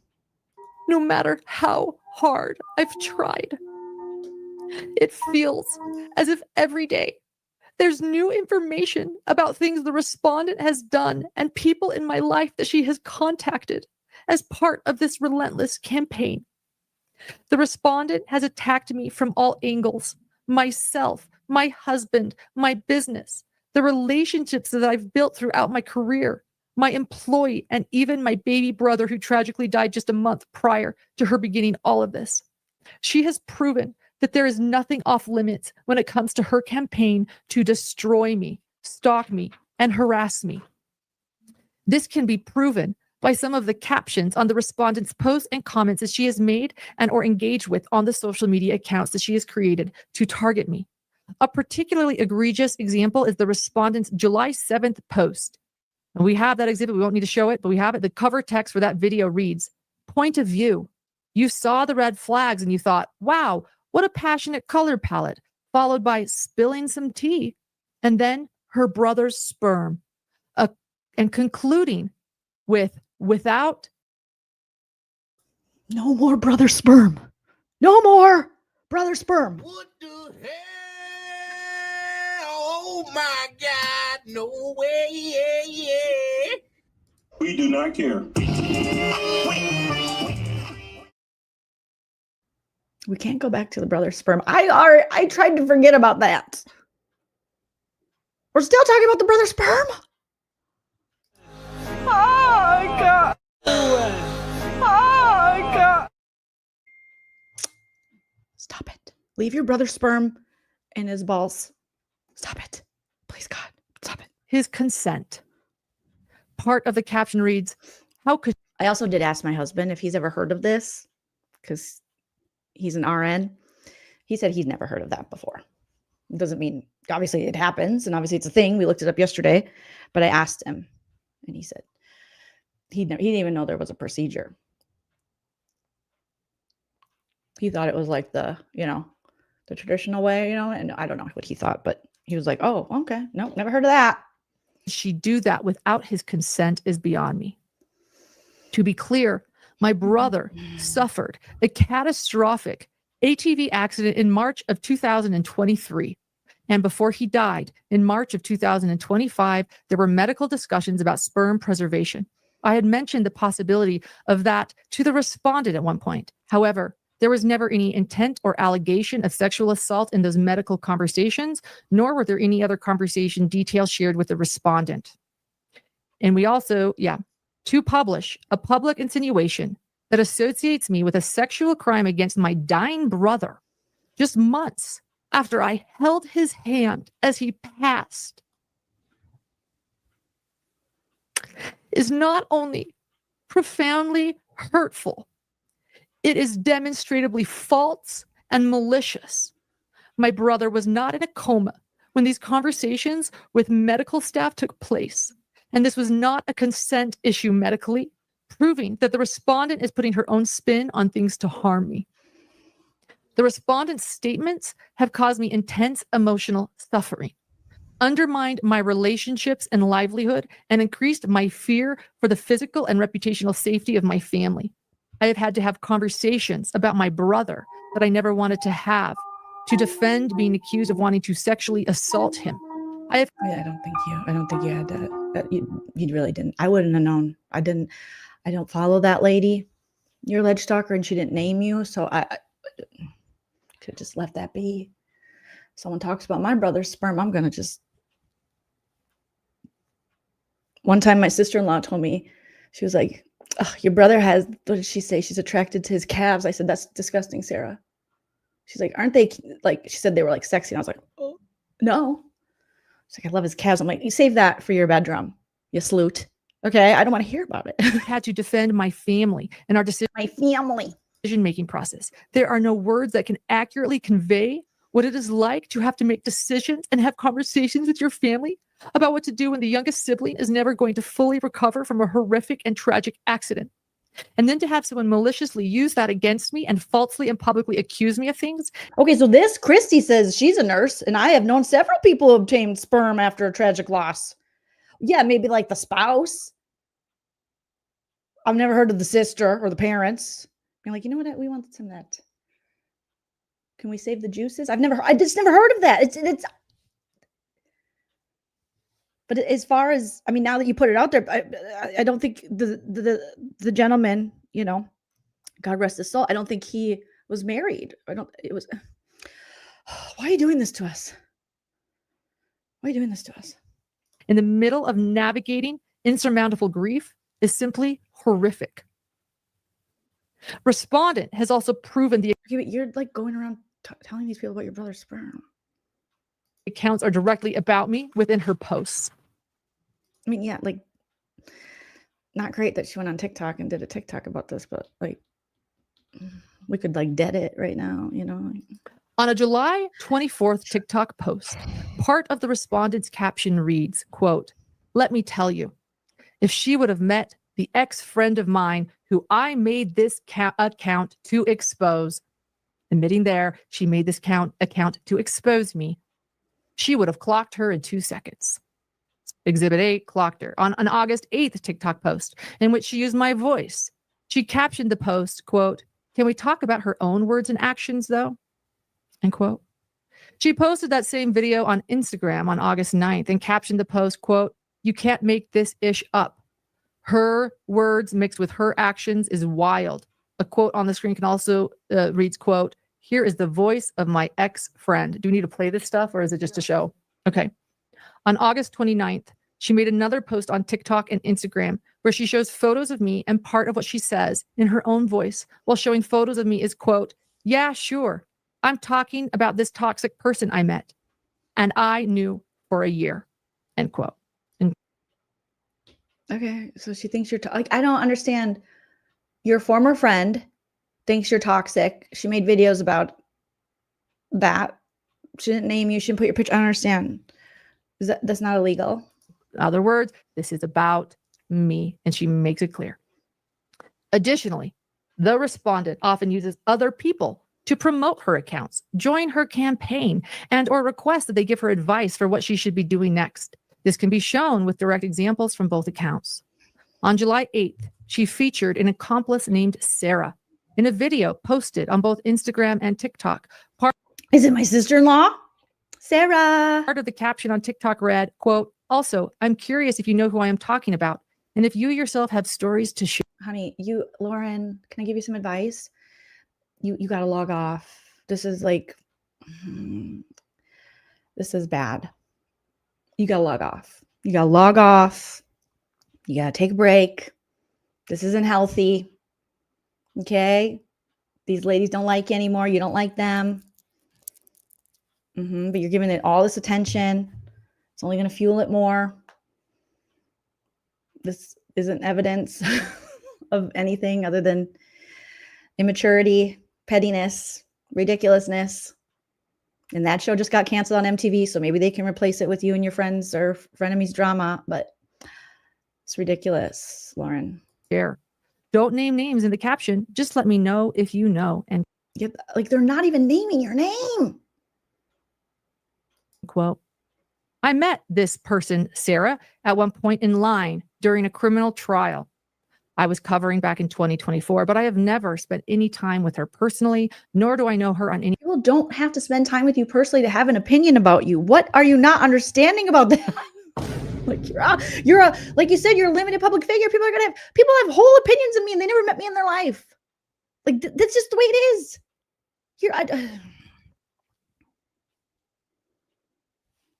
Personal level. The only, I feel like I'm going cuckoo. The other interactions I have had with Sarah was to ask if a seat was available at a press conference with extremely limited seating. And these crime bitches are crazy. When she came up to my dinner table in Boise, Idaho to confront me, in which the respondent later posted a public video about. On July 12th, the respondent made her first posts on both TikTok and Instagram that had my voice in them.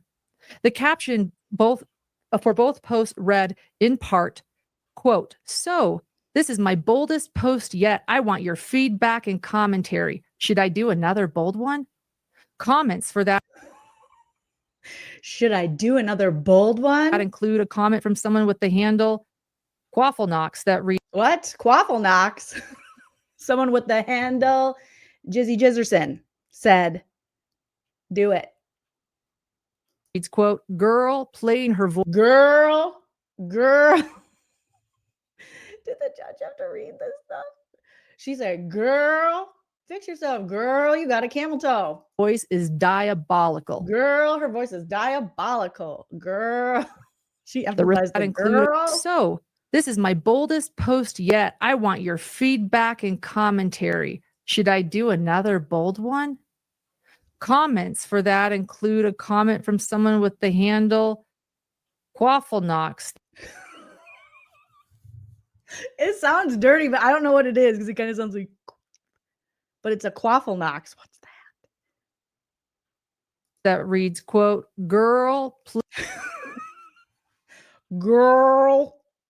playing her voice is diabolical.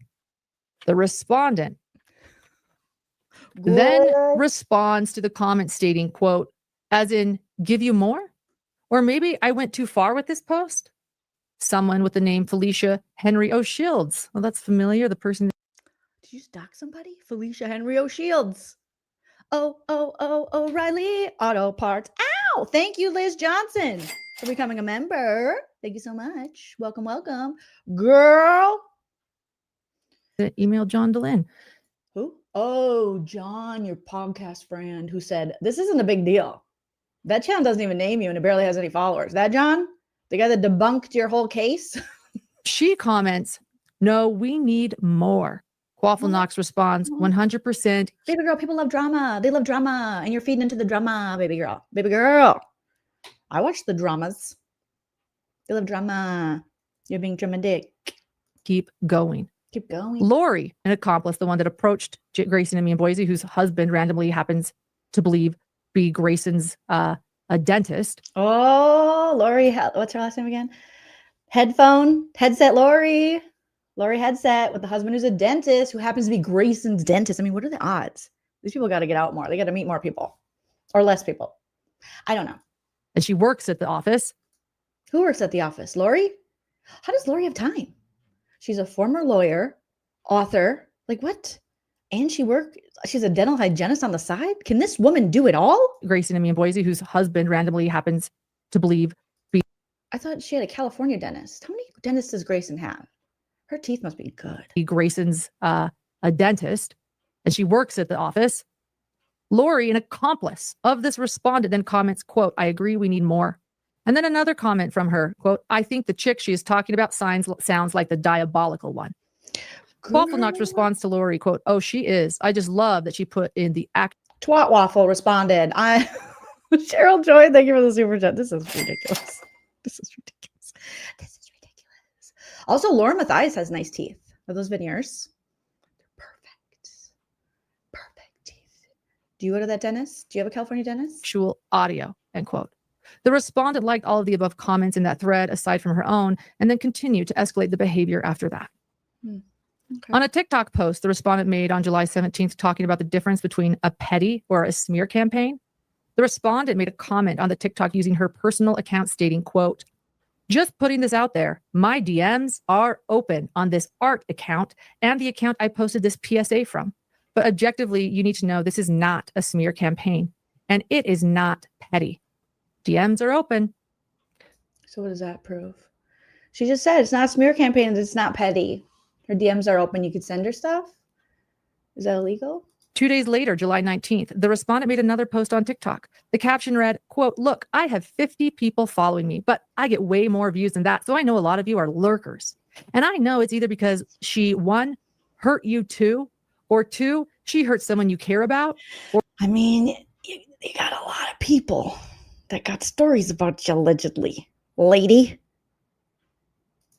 It's quite a trail of tears you've left behind, allegedly.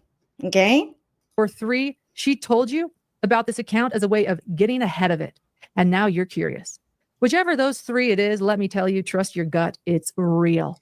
I have not mentioned her name. I don't even hate this person. I don't wish her harm or any ill. You know, for a stalker, is it wrong of me to say Christina seems kind of reasonable? I would say don't make any more content. Don't waste your time. MoveOn.org. You guys didn't get along, blah, blah, blah. Unless you have something like really big to expose about her that like affects people's lives or the victims or something, but she's kind of reasonable. Again, I have had people harass me and they're not this reasonable. The wish is for those impacted by her to know they're not alone. So while you test, you are not alone. I am here with you. Though you're far away, I am here to stay. Oh, the waters, come join. The water is nice and peaceful here. End quote. I kind of might join. Like, this sounds nice. I'm not going to, but I'm just saying. On August 19th, the respondent posted another video on TikTok asking about personality disorders. Oh, she's not going to like that. Dr. John's like, no. She's like, do I have a personality disorder? Dr. John's like, no. No. I don't think so. I don't know. Alluding to me having one. Well, you're alluding to the fact that she's a stalker. You guys do a lot of alluding to each other. Part of the caption read, quote, also, don't forget to like and comment or engage if you are seeing this. Let's make sure this behavior is put out there in case. Yeah, that's what you do on social media. You have to like, comment. You got to get in the algorithm. That's what they make us do. Others need the info, end quote. The respondent has showed continued escalation of behavior over time on social media, alongside the public confrontations in which she ties herself to in social media posts. She has shown that her goal is to stalk and harass me, gain as much information about my life as possible, and to make sure other people join her in this mission. Baby girl, I'm going to be honest with you. I just met you online here, and I know way more about your life than I want to. If I've only known you a couple days and I know about your brother's jizz, that's too much. That's too much. Okay, so you might want to just pull it back a little bit. Dreadful says, yeah, it seems like she's a stalker. Like, who's stalking who? So that it becomes far and widespread. On August 22nd, the respondent made a public post on TikTok about people using LinkedIn and spoke about it as a way of verifying I hate LinkedIn. Information. The caption for that read, quote, this isn't just a question about an ex-friend I've been talking about. I saw a video on TikTok where a girl was like, look, this is my background, but you should also do the research yourself. You should verify the information. You shouldn't have to take some random person's word for it just because they have an internet following. Verify my info. And that stood out to me, especially when a few weeks ago, I got curious if any of my ex-friends' background could be verified, only to find out that she and her husband didn't have a LinkedIn. And really, the only information on a Google search is information they've curated. We haven't curated a damn thing on our Google search. Makes Get her a Kleenex, Grayson. She got the itchies. me curious, end quote. Yeah, do you have it? Let's play it. Do we think it's weird? Do we think it's weird when a YouTube channel claims that they have a work history of XYZ, but there's like no way to really verify that? They don't have a LinkedIn. Neither person has a LinkedIn. And I think LinkedIn is important because they can connect the person with the former employer or where they worked, and it just verifies that what they're saying is legit. But I could be reading into it. Am I reading into this? I don't care. I don't care. Yeah. I would never look up your LinkedIn. Why does she want my LinkedIn? So why is she so upset? Yeah, you're reading into it. You know, LinkedIn. She's gonna hire you. I don't know. LinkedIn is something people write themselves. It's curated. Yeah, I'm not sure. So it's boring. But why is she so obsessed with my LinkedIn? She trying to call? It just seemed like a question. Doesn't seem like an obsession. People. She's trying to get more people that know me to verify. People that connect. She's trying to figure out who to call next. I don't think so. Like she just wants to know if like you're legit or something. I don't know. I hate LinkedIn. It's so boring. Has she gotten everyone yet? No dopamine on LinkedIn. I agree. I saw randomly something in the comments. And I quit reading the comments. Oh my! I can't tell you enough how much you shouldn't always read, especially comments not on your channel. Obviously, I read my own comments, you know, and I reply to people and stuff. But going to read the comments, you're just asking to have hurt feelings on other people's videos that might be negative about you. That is just not smart. And we're adults. We're not kids. You know, like, I feel so bad for kids growing up now and everything. And my niece and my nephew and everything's on TikTok and everyone has an opinion about everything and their brains aren't fully developed. And how are they going to process this? But our brains are fully developed. We cannot look at the comments. Like I wouldn't do that to myself. I've just learned. No. And also, don't take the comments so seriously. What do you care if strangers you don't even know in a comment? I agree with. Nobody needs to go unsubscribe from anyone because of this live. That's not what this is about. I do not believe in cancel culture. It seems like you kind of believe in silence culture. You believe in silence culture, though. I do not believe in public shaming. This is inappropriate.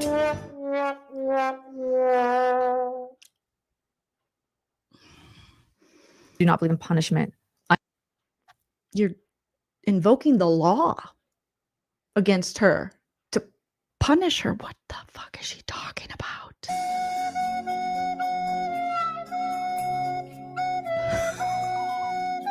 I am here to protect myself and nothing else. From what? TikToks? Eminem songs? Being at the same bar?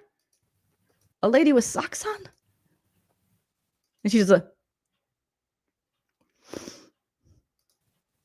make things go away. Or this is not, let's see where you're at for your views now. This is not going away by this. This is not how you get stuff to go away. This is how you get more people to I would have never seen this. No one would ever known. Okay, let's see. This now has 436,000 views with 11,543 comments. Someone commented, having to scroll through the comments because I don't have 9 hours to watch this live. Just come over here. And also support her channel. Watch her live too. We don't want to take away from anyone's bag, you know? Get it, girl. Go watch that. Then come over here. Someone just posted, I'm confused. A true crime channel that makes a living off talking about true crimes and their families and how it's affected them is upset because another crime channel has talked about their personal criminal claims and family on YouTube. I can't sit through 9 hours of someone complaining that another true crime someone has talked about them. All seems a bit weird if you ask me. What about the mental health of those other families and their children that have been talked about on this channel? Weird. Yeah. But she seems to think that she should be free of any criticism, commentary. Yeah. Which is très intéressant for all of you guys to know what I am going through. Don't cry again. Come on, Lauren. Knock it off. Lauren, I'm going to send you a Klonopin. Stop it. I won't. But you know what I'm saying? Like virtual Klonopin. through.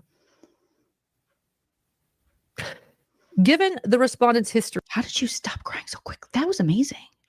How would you say you want to go to? Given the respondents, this is that on-air broadcast journalist training. She's like, back to you, Ron. Tomorrow, the high is going to be 97 with 40% humidity. So you'll be sweating, bitch. Like, what was that? Or for all of you guys to know what I am going through. Given the that switch up was nuts. Lady. I got to see that again. So, given the go away, or for all of you guys to know what I am going through. Given the respondent's history of publicly sharing that she called UNLV, where my husband supervises students, and the fact that she called a national news correspondent to discuss details about me, as well as a who did she call again for the national news? Did we ever say, was it Connie Chung? I love Connie Chung. Oh my God. I still can't believe she's married to Maury Povich. That's nuts. But they've been married for like ever. Maury, you are the father. Who was it? Was it Gail King? Who'd she call? victim. Well, one can reasonably assume she was and has been actively looking for other contacts of ours to call and discuss details about myself and my husband with. Another assumption. This is extremely unsettling. These actions show that the respondent is willing to insert herself into both mine and my husband's professional and personal lives in ways that are intrusive, unwanted, threatening, and deeply unsettling.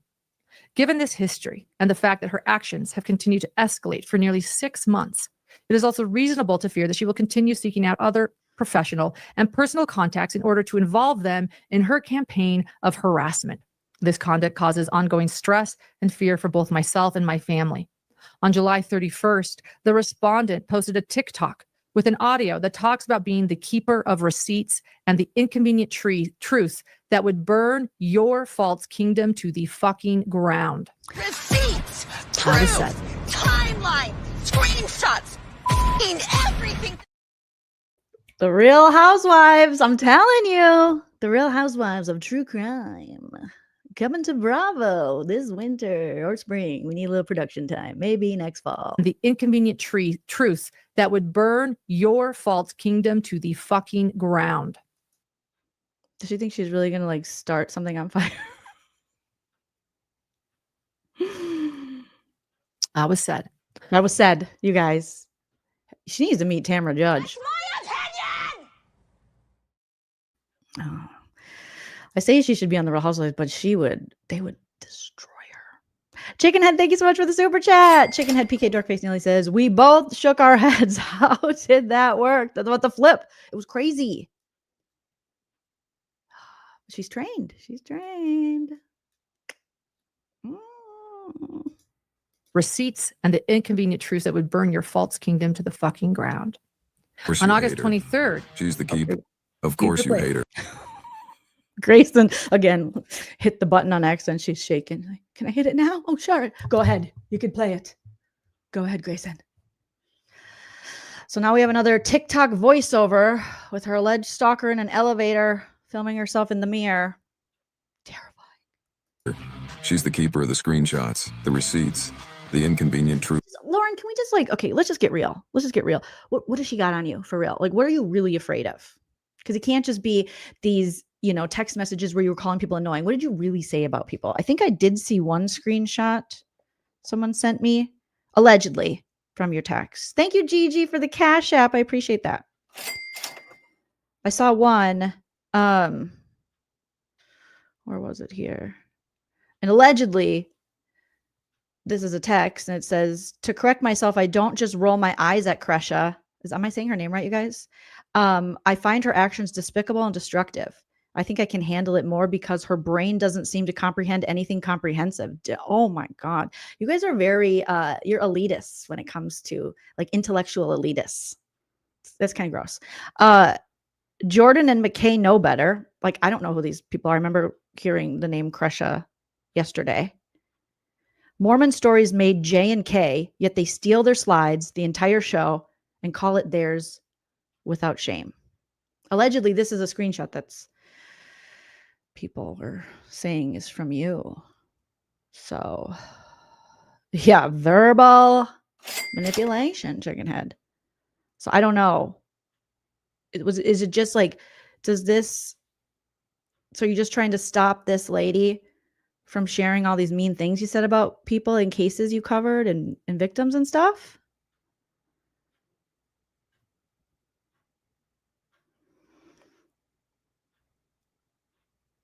It's crazy. So yeah, I don't know, guys. Truths that would burn your false. Just like come forward. Be like, hey, I was talking mad shit on all of you. So it sounds like this lady does, like, you guys text back and forth. I mean, you said there was bar texts. And you said some mean stuff. And you called her annoying. Kingdom to the fucking ground.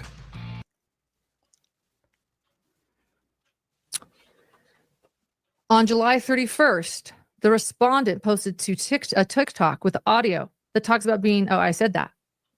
And yep, you said that already. Then Lori comments, again, the wife to Grayson's dentist. She comments, burn that.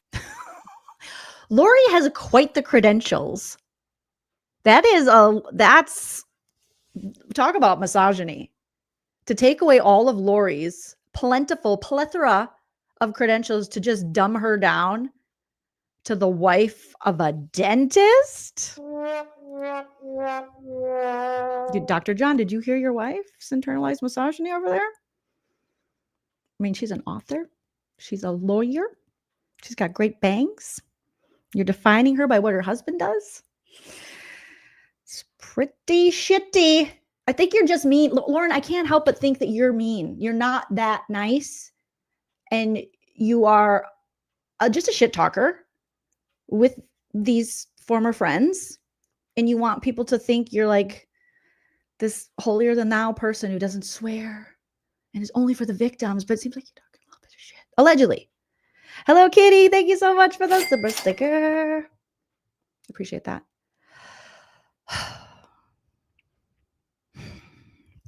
Like, it seems like you're just talking shit about people in your field. Which, you know, again, say it, forget it, write it, regret it. And allegedly, you wrote some stuff. Oh, dentist wife is a different Lori. Okay, because I was like, oh my God, stop. Stop. There's so many Loris and Laurens. I was really getting mad at her for a minute. So thank you for clarifying that, Feral Progressive. Thank you. Good God. False kingdom down. Down. To the She's the one that approached me in Boise. I don't know what I've ever done to her. I was always really kind. She was already always kind to me. I don't know what's going on. Why are you slurring?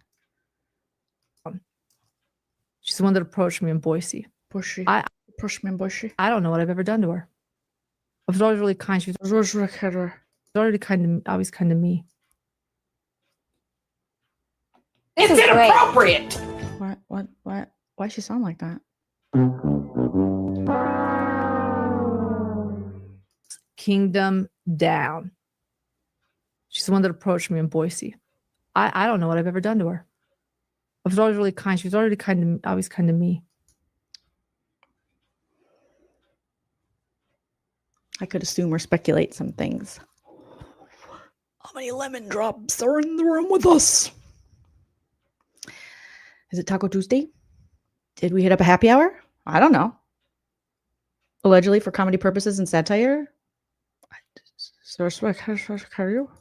don't know what's going on. Okay, Christina. After being served with the protective order, the respondent then posted the 3 videos I referred to in my second declaration. One of them, particularly the live video, which was posted on both platforms with the caption, "I have receipts." The respondent continued to respond to comments made by others. One comment read, "Clap emoji, please do it. It will be criminal for that ex-friend to get away with her backhanded actions," end quote. What? The respondent commented back, quote, "The hype you give, clap emoji times 2, literally clap emoji, thank you." It doesn't say exhibit. Oh, it's because it's keep going. And another exhibit 36. Another comment reads, "Girl, clap emoji, tell clap emoji it. Girl, tell it." The respondent comments back, "This is the energy I need. High five." Girl, tell it. Christine, I saw you the link. Girl, tell it. Why do we say girl? Girl. Girl. Emoji times 2. To see the respondent continue to engage and make threatening posts and comments despite the order in place gives me serious concern for my safety. On another video, titled as the Whoops video and exhibit, the follower of the TikTok comments, "Time to tell the real story," to which the respondent, and that person is my ex-contractor, "Time to tell the real story," to which the respondent responded to the comment with, "As you wish, high five emoji times 2. Over time. Not high five emoji times 2. Okay, I'm going to bring up Christina Coca to the live stream. Wait, okay, hold on. I got to make it like these. Christina! Oh my God. Which way is she? You guys, I couldn't make my eyebrows as skinny as her. Because mine are so full. You have thick eyelash or eyebrows. And I didn't even put lip gloss on. Lip gloss. Because her lips dry as hell. And I tried a new matte lip. I don't know if your mic's working. Your mic sounds a little like it's not maybe on because you sound a little far away. But you look so good. You look so beautiful. Girl. What about now? Now? Now? I think so. It's a little low, but I don't have my AirPod in yet. So maybe. Now? Yeah, I think it's good. Right, guys? Good? I think so. It's a little low, but I don't have my AirPod in yet. So maybe. Now? Yeah, it sounds good. Okay, cool. Awesome. You're like, yeah, that's good. Oh my God. This lip stuff I put on trying to match her crusty, dusty lips has like a minty thing, and I hate it. I hate it, but it's okay. It'll wear off. Anyway, what's up? How are you, friend?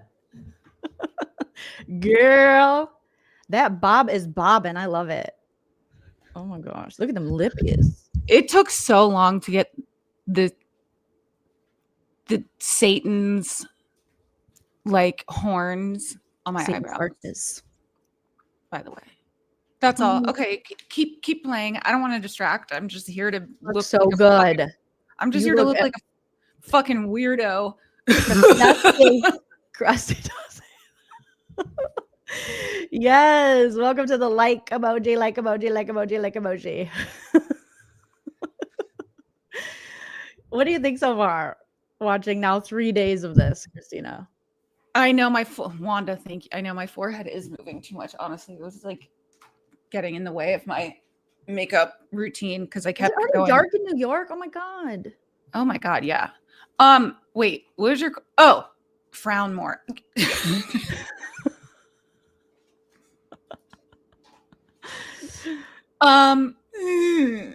Yeah, after 3 days of seeing this, what are your thoughts? Okay. I'm unclear as to what's happening. So I tried, I don't know, you probably didn't see the message, but I was saying like I tried to get into this last night, like by myself, but I just was like, I cannot do this by myself. Like this is like a group project. I didn't feel incentivized. Swipe my nose.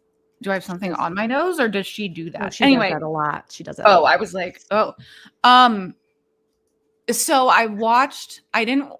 was so late yesterday. So I only watched a little bit but I've been watching a lot today of you covering it. So I've only watched what I've seen here. And First of all, can we change that stalker's name? Because honestly, that's making it extra weird for me. Yeah, because it's your name. A CH. Christina's with a CH. We're a rare breed, even though there's probably a lot of us and our middle names are all Marie, but whatever. That's my middle name. Of course it is. Every white girl's fucking middle name is Marie. That's true. That's true. Or Elizabeth. Christina's a journalist. You know, we both went to school for journalism. She's okay. That is what is standing out to me. Mm-hmm. Actually, now that you mention it, because she's like, I did this and I've experienced doing this, and this person does this, and she keeps saying journalist, and reporter, and whatever, and all the stuff she's saying. I'm like, then wouldn't you know it's not that hard to find this information that you're claiming somebody is like spending their whole life digging up on you? It literally, that's the thing that probably happens to me the most is people asking me a question that usually they treat me like a Google search bar. Like my friends text me like, and I'll get their answer by pasting their text into Google and being like, you could have fucking done this yourself. Don't do this. Google's free. Respectfully, love you. Love you so much. And I say it in my comments and I'm like, I say this with love. Google's free. It'll give you a much better answer than what I could. And they get mad. People get mad. But it takes 2 effing seconds. And by the way, pro tip, type whatever you're looking for in Google, right? And then at the end, do a hyphen and then AI, like minus AI, and it'll give you the results without the AI like slop that shows up at the top. Really? Yes. That's a good tip. Anyways, so if you are actually a reporter or whatever, you would know that it takes no time to find any of this stuff. So it's like you're making this whole like, you know, weirdo. It doesn't take, it's literally, if you know what you're doing, it doesn't take much effort. In my experience with broadcast news journalists, Jolene, just so we can have a productive conversation, yes, because I don't know if you know this about me. I did start out in broadcast, and I was on like the web team, so I know what Robert at 5 o'clock sounds like. Mm-hmm. And then they send you to their VO, and they're like, "Okay, I'm ready." Why do you have to do that? Well, also there's like a lot of times there's a certain type of woman and man, and this is the woman. This lady? Well, but she doesn't have her voice on, so I don't know. But just the self-importance, the ego. The, that's true. That is true. It is very like my experience. Whatever happened to you is the most important thing that's literally ever happened. Like but a good reporter doesn't become part of the story. So everything she's saying about herself, I'm just like, no. But wait, I cut you off, and what you were going to say about? I got to give you an applause for that one. Broadcast journalism, because I want to know Hopefully more. my applause works. Can you hear that? Oh. That's a good reporter doesn't become part of the story. A good crime podcaster doesn't become a crime unless, I guess, someone doesn't become a crime. Sorry, that's like crazy. It doesn't become a crime. I don't know. It just seems. Now that I've been acquainted with her online, her stuff for a few days, I'm like, oh yeah, this is the type of, like, not all of them. But there's some. I've met ladies like this where they're just like, and they're just so fucking serious about it all. And she's like, yes. See, okay. When I was putting the finishing touches on my devil horn eyebrows, and it was the part where she referred to someone as an accomplice. She was like, she did a TikTok.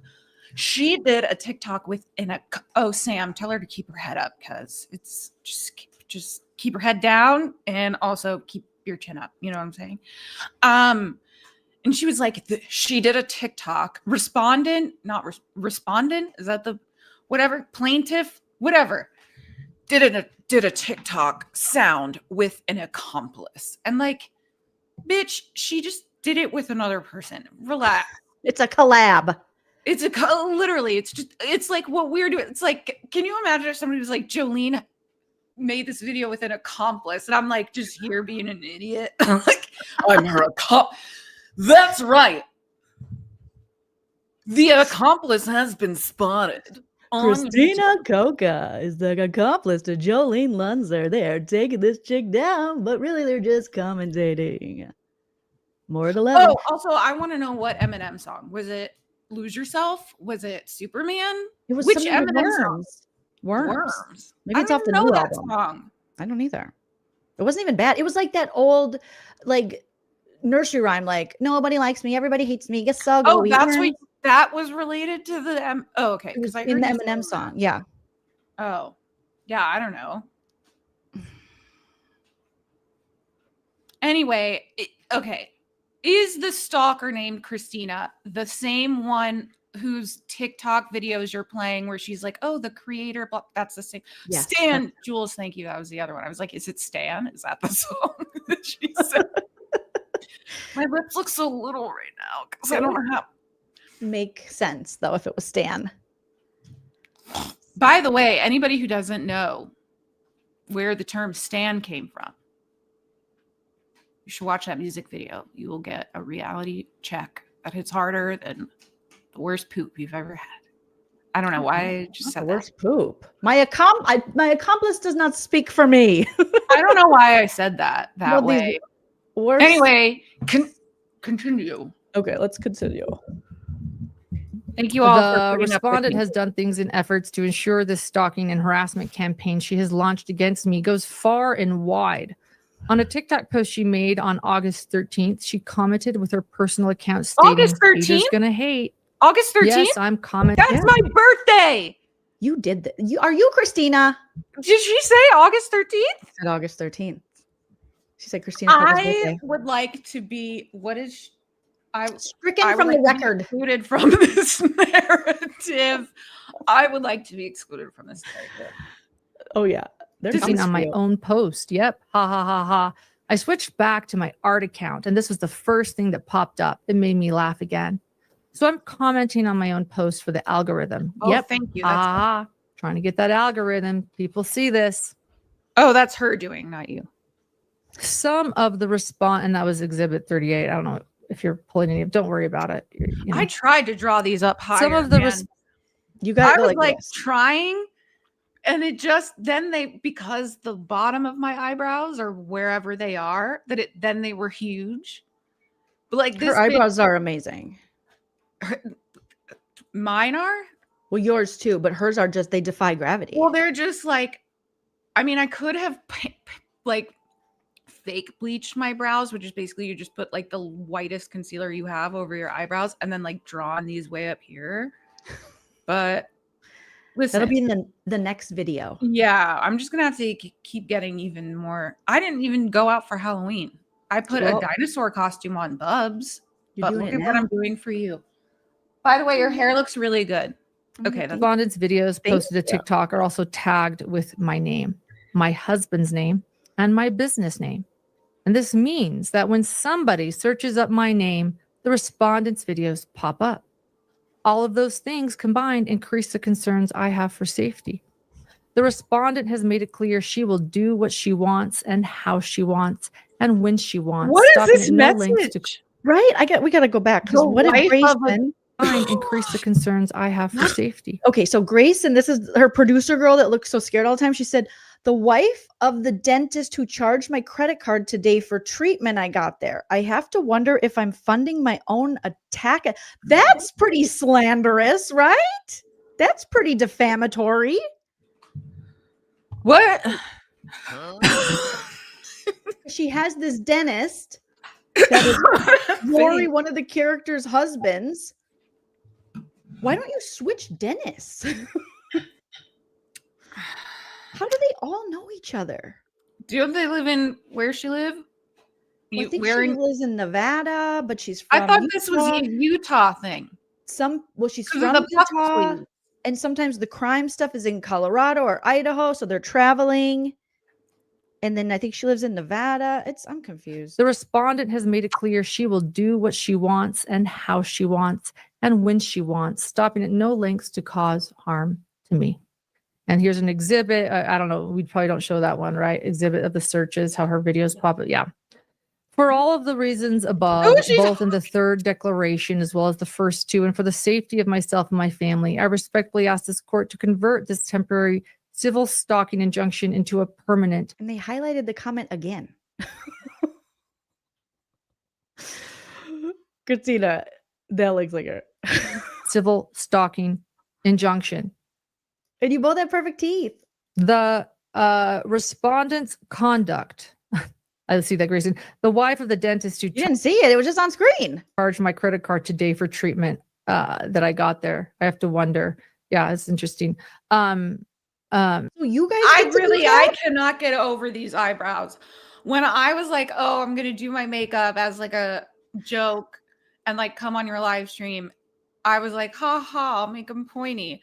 And then when I was doing them and watching you on the other screen, I was like, oh, I don't think I can. They're not high enough. I don't. Yes, if they were like that, you need to be like Lala. Bro, Lala eyebrows. What does this look like, Ursula? I kind of like. You look like Lauren from Utah. Not this Lauren from Utah. The Bravo. With a child. I have a child. Does this lady have childs? She does. She brings it up. Okay, well. Just childs. But it's crazy that they're like, you can't make any statements about me or my husband and our profession, but they're making statements about this Lori lady and her husband's profession, and that possibly the money that Grayson's giving them when she goes to them as a dentist is funding the attack on her. I also could have done some contour around here. Like just to like make it real. DB says, thank you for the super chat. Says they are McArches. Like you promised. I feel bad. I don't like to look shame. And I'm not shaming her. I wouldn't look shame.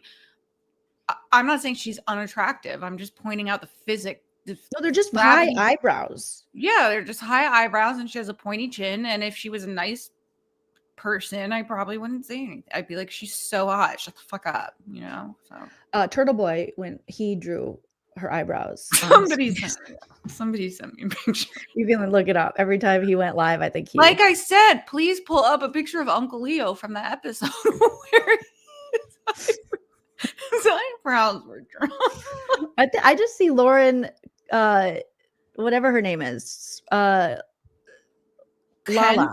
Yeah, I see Lauren Kent. That's her name. I can't remember. Lala Kent. Lala Kent. Utah. Whatever her name is. Yeah. Tupac. You're going to be included, I hope you know, in the next TPO for look shaming. Just be ready. Whatever, fine. Oh my God, I have to stay 50 feet away. Oh no. 500. Ruin my fucking plans for the weekend. TMI, but she has cavities. She does not feel it. She doesn't know what to do. She can't. What? Who has cavities? Why are we talking about people's? What is she talking? She's talking about cavities. I have to wonder. Yeah, it's interesting. And you haven't been able to go. You by the way, TMI, but she has cavities. Oh my God. I've had cavities every time I go to the dentist. I have cavities. What the fuck kind of diss is that? Christina, no, she's saying her assistant Grayson can't go to this dentist because the wife is part of the harassment that they're saying against them. So Grayson's sitting there with cavities. Go to a new dentist. Go to a fucking other. What is wrong with you, you dumb fucking idiot? Oh my fucking God, bro. What is? Sorry. We are now demonetized. Christina. I'm so sorry. No. See, this is why I was like, you don't have to. I love you. I don't care. I can't believe she's. What the effing effer. Now she's weaponizing cavities. I'm sorry. Oral hygiene. Weirdest. That is the dumbest thing I've heard in a while. This is so. This root canal. Ends up with a root canal. I've had a root canal. It's not fun. I've had one. She's gonna have to go to the endodontist. You can't, right? Is that what they're called? The endodontist? Well, I don't know. I had a root canal at the dentist, but it was like one of the. Now I have dentist trauma, and I haven't been there in several years because of that. I can't believe. It doesn't. I'm like, ow, and he's like, it doesn't hurt that bad. You're like more Novocaine. I'm like, whoa. I won't go to the dentist now without being put under. So that's why I haven't been to the dentist in a while, because I need to find one that will. I can't do You and Grayson are just getting all the can't do it. cavities. But I can't believe how freely this woman outs people's medical stuff, from her husband's blood pressure to freaking Yeah, I should go get my cavities. I should go get my poor Grayson. cuff. Oh, Bob's Go get my cuff. See how high this lady's making my blood pressure. Anyway, go ahead, please. Yeah, you might have to get your cuff so we can see. Does not feel. She doesn't know what to do. She can't go. She hasn't been going to the dentist because she's. What do you mean she doesn't know what to do? Go find This is insane. This is literally insane. That she's like, now my friend assistant person can't go to the Cavity dentist. Gate 2025. This is so ridiculous. Like, I feel like this lady should sue her for all of her costs. I mean, legal costs. My favorite parts are when she just throws in like the court wouldn't look at it, or like the judge said no. Afraid to go to the dentist. Like the dentist's wife who's in the office is like, well, what is she supposed to do? Anyway. What do you mean what she's supposed to do? Find another dentist? For all those above reasons, both in the third declaration as well as the first two, and for the safety of myself and my family, I respectfully ask this court to convert the temporary civil stalking injunction into a permanent civil stalking injunction. The respondent's conduct, which includes her sustained escalating campaign of public posts, repeated effort to involve third parties, both virtually. Yes, Christina. I just wanted to say that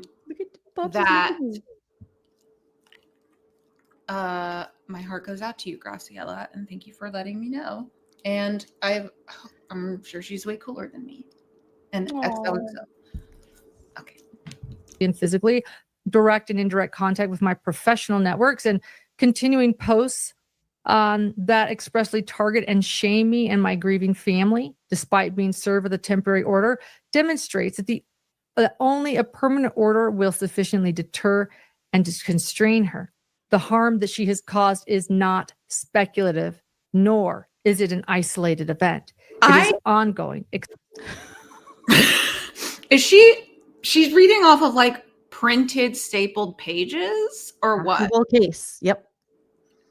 Okay. All the evidence she had for court, her evidentiary file. She did say two like non-existent words earlier, and that satisfied me. One was, I put them in your chat. I can't remember. One was like, we made it officially or something wrong. Officially. And the other one was comparable, but she said comparativable or something like that instead of inventing your own language. Thank you, Melon. 12. Not always remember. Good, when somebody just fucks up their vocab when they're trying to like seem smarter, especially when they're trying to like intellectualize, like they're just like they're very. It seems like they love to like they're very elitist when it comes to that. Like, ooh, we're so smart. Well, it's extensive.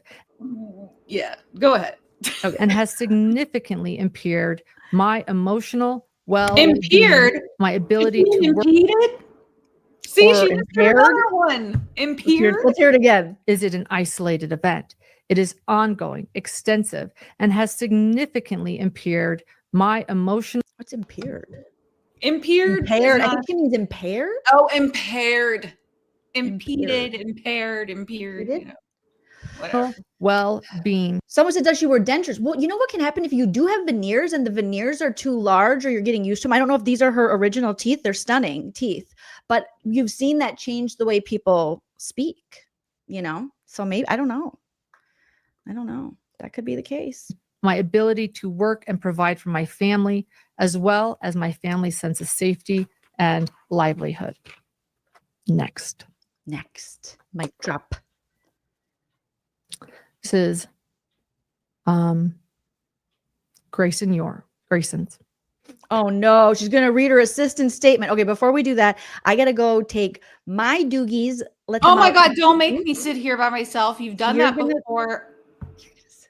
Are you okay? You can do it. It's fine. I just feel a lot of pressure. No, you're so entertaining. You guys put questions in the chat for Christina. I don't know what to do without a prompt.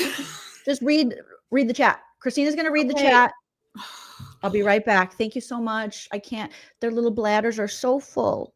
Okay. I love you. I'll be right back. Now you made me feel bad.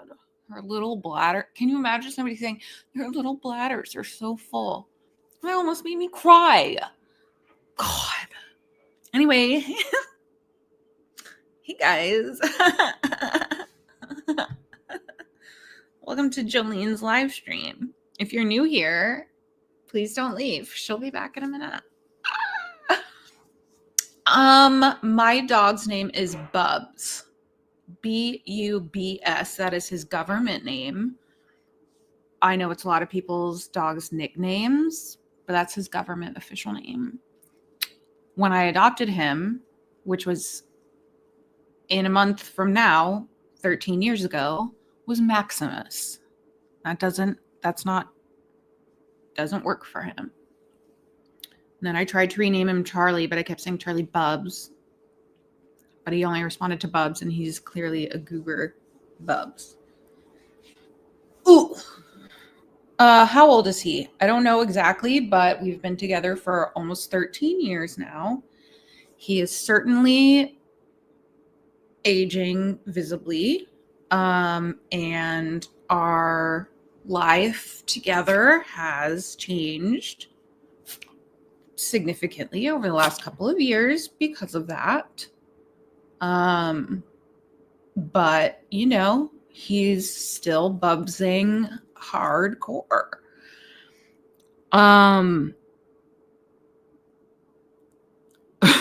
It's okay, Graciela. Thank you everyone for the support of Bubs. He used to have all of his teeth. He's lost a bunch. He used to be able to see. He can't. His eyes used to be literally like gold colored, golden, like what's that? Rumpelstiltskin. And now they're just, you know, cloudy. But you know, these things have happened gradually and I've adjusted, and he's still like, look how cute and cool he is, you know? So anyway, Bubs is my little old man. Look at his teeth. It's missing teeth. He does have an Instagram. It's called Bubs the Mystery Mix. He doesn't post as much as me, his mom. His mom. Like I had to say that, like just in case you thought I was his cousin or something. But if you want to see like old pics of baby Bubs, you can. I did do a DNA test, an Embark DNA test. So I do know what he's made up of, all the breeds. And he's like split in the top 3 with like Chihuahua, Poodle, and Spaniel. Then there's like, I think a Pomeranian somewhere, and then a Pit Bull, because his great grandparents were getting freaky, and then a bunch of little percentages of other kinds of dogs. So he's a super mutt. But there's no dachshund, which kind of surprised me because he has such a long snout. But anyway, whatever. I can't believe my eyebrows look like this right now. German Shepherd. There's a guy. Also, his tail, you can't see it, but he has a floppity furry tail. He used to have more hair on his tail and it would like wave like a flag, but it's bald. His tail is balding a little, but he has, you know, like a flag flying tail, and his paws, when he would like stand up at attention, his paws kind of go out like that. So I was like, oh, he's a Pomeranian or a, not a Pomeranian. What is that other dog? What is that other dog? There's a dog that does this. Oh, I forget the kind of dog. It'll come to me. What is that dog? What? I can't. No, that's not it. Rottweiler. He likes to wear his sweaters and shirts now. He didn't like to wear clothes back in the day. But now he does. No, none of those dogs. I can't believe I can't remember it. No. What is that? What is a Papillon? Thank you, Tina. That's the one. Papillon. I was like, obviously he's a Papillon. Obviously he's a Papillon because his tail was all fluffy and he would put his, anyway. But yeah. He also has a small bladder, so hopefully Jolene will come back in time for Bubs to, relieve himself. So rude of her to not consider that. I'm just kidding. I cannot believe my eyebrows look like this right now. I'm going to do a live stream at 8 p.m. my time. I'm on Eastern time. I'm in New York. For the Wicked special, which, just so you guys know, Jolene and I were at odds about Wicked. I've told her to watch it. She won't do it. Because she's like, no, the Ariana Grande guy SpongeBob upsets her too bad. Like, he's barely in the movie, and they don't do any scenes together, really. So it's like, just fucking watch it. Get over it. But she won't listen to me. So, I don't know. Whatever. Anyway, the Wicked special is on tonight. And I did see a preview, and SpongeBob looks kind of like attractive. It's kind of weird.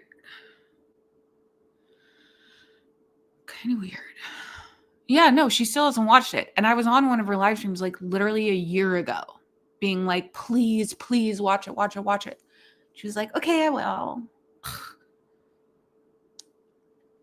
She hasn't, and she won't, and that's fine. I've seen rumors that they've split up, but I don't know. I haven't seen anything confirmed. And he doesn't look like good, you guys. I don't know. I just saw a preview and he looked less not good, Like he looked like normal, regular, good. Like, good. I don't know. Now you got Jonathan Bailey over here being the first sexiest man alive that people has named in like 10 years that actually deserved it. Hey, Jolene, we're just talking about Wicked. Thank you so much. So sorry that took so long. How dare you? Two of them, Teddy and Dave, were like, we'll go, and they get a treat. The kitties then want a treat, and then Buffy's like, I don't know if I gotta go. And then she just goes and sits outside in the yard. I'm like, okay, come on. Speaking of Kitty meow, I don't trust musicals. Adults shouldn't break in a song like that. That's how I felt, honestly, basically my whole life until Ariana Madix did Chicago. That changed me. And then I decided to watch Wicked, and I cried the whole way through and loved it. So this is her fault, to the point where I've actually told her it's her fault. And I said, but it was in the form of like a thank you. And she was like, this is the best compliment anyone could ever give me, that I've like made them love musicals or music or whatever. Yeah. So that's my affliction now that I'm learning to live with. That's hard. You should probably file something against her. It will not change. I'm not going to go back and watch the musicals I watched before I saw her in Chicago, and like I'm not going to watch Dreamgirls again. I'm not going to watch fucking Cabaret or Burlesque again. I'm not doing it. All right. I already did that. I'm not going back. Moulin Rouge. That's the one. Ugh. Sorry. I'm talking about the movies. I went to see that with my grandma V, and literally a third of the way through, we were like, are you enjoying it? No, not really. Do you want to leave? And then we just like decided to stick it out. Ugh. Shout out to Grandma V. So cute. Grandma V. And which, by the way, I did take her to see Chicago on Ariana's final night. It was a great time. It was a beautiful, little, lovely night. You still got your grandma? Yeah, I took my for my 8th time seeing Chicago. I love that you have I miss my grandma. grandma. My grandma came, I flew her out, and because she was just being like a brat. She was texting me like, oh my God, I'm so old. I'll never walk into a room and have all the heads turn to look at me again. Oh, grandma's a stunner. And I was like, if you don't stop. Like, I'm going to stop replying to you. And she just didn't and wouldn't. So then I was like, would it make you feel better if I flew you to New York for my birthday and you saw Ariana in Chicago on Broadway? She sent me back in all caps, yes, I feel better already. This was a couple years ago, obviously. How old is she? In her like 80 something. Oh, I love her. She had my dad when she was like 18, and then my dad had she's young when he was 25. Or like, yeah, or to still have a grandma. I don't mind. I love her. I don't know her, but I love that she's Puerto Rican. She's super pale, blonde hair, blue eyes. She's full 100% both sides Puerto Rican. So I texted her like, what do you think of Bad Bunny doing the Super Bowl? And she goes, oh, I love it. So much controversy. Your grandma needs a YouTube channel. You don't know about my grandma. Everybody knows about my grandma V. Come on. Grandma V is amazing. She's an icon. Anyway, she had a great time. She saw Ariana in Chicago and gave her a hug. Those are the best. I can't believe you don't know, but I'm offended that you like don't know who my grandma V is, but it's fine. It could be. It's okay. It's because you don't watch. Only people on my TikToks like know who she is on my lives. So you it's know okay. me with TikTok. I barely like. I know because you keep calling it Tiki-Taki. Yeah, I know. So it's okay. You need to be like my Tiki-Taki mentor and teach me how to grow my following. No, I don't even care about TikTok. I just do my lives on it now. Like I'm just kind of like, meh. By the way, bring grandma on. She lives in Palm Springs, so she's not like a Vail. She's my neighbor then. Oh yeah, I guess she could come over. Oh my God, I'm gonna go find her. No, but actually she went to a Sephora one time and was like asking about El Paseo in Palm Desert or the one in downtown Palm Springs. I don't know, but she went to because she used to live in Palm Desert. Now she lives in Palm Springs. So does my uncle. Am I following her? No, she's not like on the internet. No, I mean, I think to where I live. I think I'm following her around. Oh, well, she told me like a year or 2 years. I don't know, something once my Instagram started to like grow a good amount, she went to a Sephora and was like, oh, asking an employee about a product or whatever. And she's like, oh, my granddaughter, she's like on the internet and something. And then I don't know how they arrived at this point, but the employee was like, I follow her. And my grandma's like, that's my granddaughter. And they like had this cute moment. I was like, this random Sephora. How did I come up? Like, it's like, oh, my granddaughter. She's like on the internet. That's so cute, Christina. I know. I'm super famous in the Palm Desert Sephora. That's a big deal to me because that's the one I go to. So I'm going to go there and Veronica. Be short for Veronica. Huh? I'm going to go there and hold out my phone. Does anyone know my friend Christina? Yeah, well, maybe you'll find. Anyway, her name's Veronica. Her maiden name is Perez. I will send you a picture. Yeah, send me a picture so I can go stalk her so she can file a civil stalking injunction on me. Okay. Yeah. Let's keep it going. I hereby declare under penalty of perjury that the facts stated in this declaration are personally known to me and that they are accurate to the best of knowledge. My name is Grayson. This is my producer. I am over the age of 18 years old and I am competent to testify. I am knowledgeable personally about the matters I am testifying about. I am an employee of the petitioner. I met the stalker in May of 2024. After meeting her, I never had much contact. Okay, so here's that escalated statement quickly from Lauren's assistant, Grayson. This is Grayson's statement. Davey, Dave dog. Sounds like he's into something. Go get him out. I'm going to hit play and then I'm going to. With her until October of 2024. After that, I became friendly with the stalker. I began doing some work for Lauren that same month before transitioning to full-time work shortly after. And Lauren had hired the stalker to do graphic design work. And I would oftentimes be more or less the one overseeing what was being done, requesting things needed and scheduling calls if needed. The stalker and I would eventually become what I considered friends.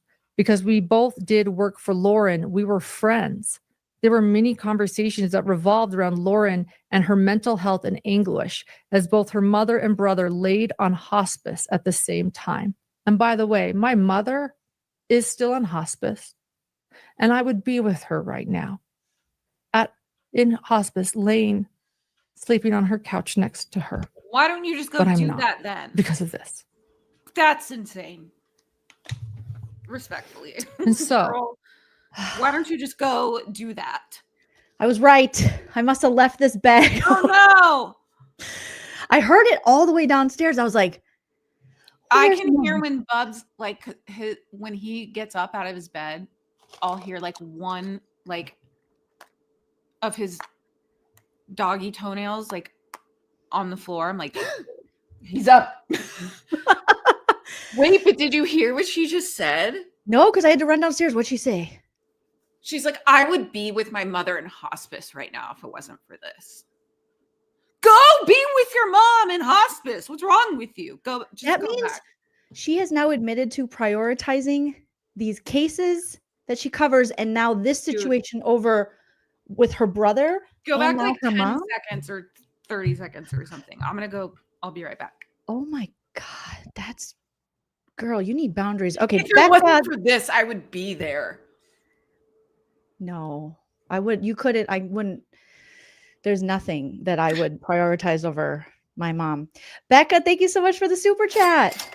Yes, Coachella Valley ladies are the best. Shout out to the Coachella Valley. Do you go to Firebirds games? Like, I'm excited. I like that's our hockey team. We get really excited, you guys. We're really excited. Okay, I gotta hear her. I don't want to hear her say this, but Jesus.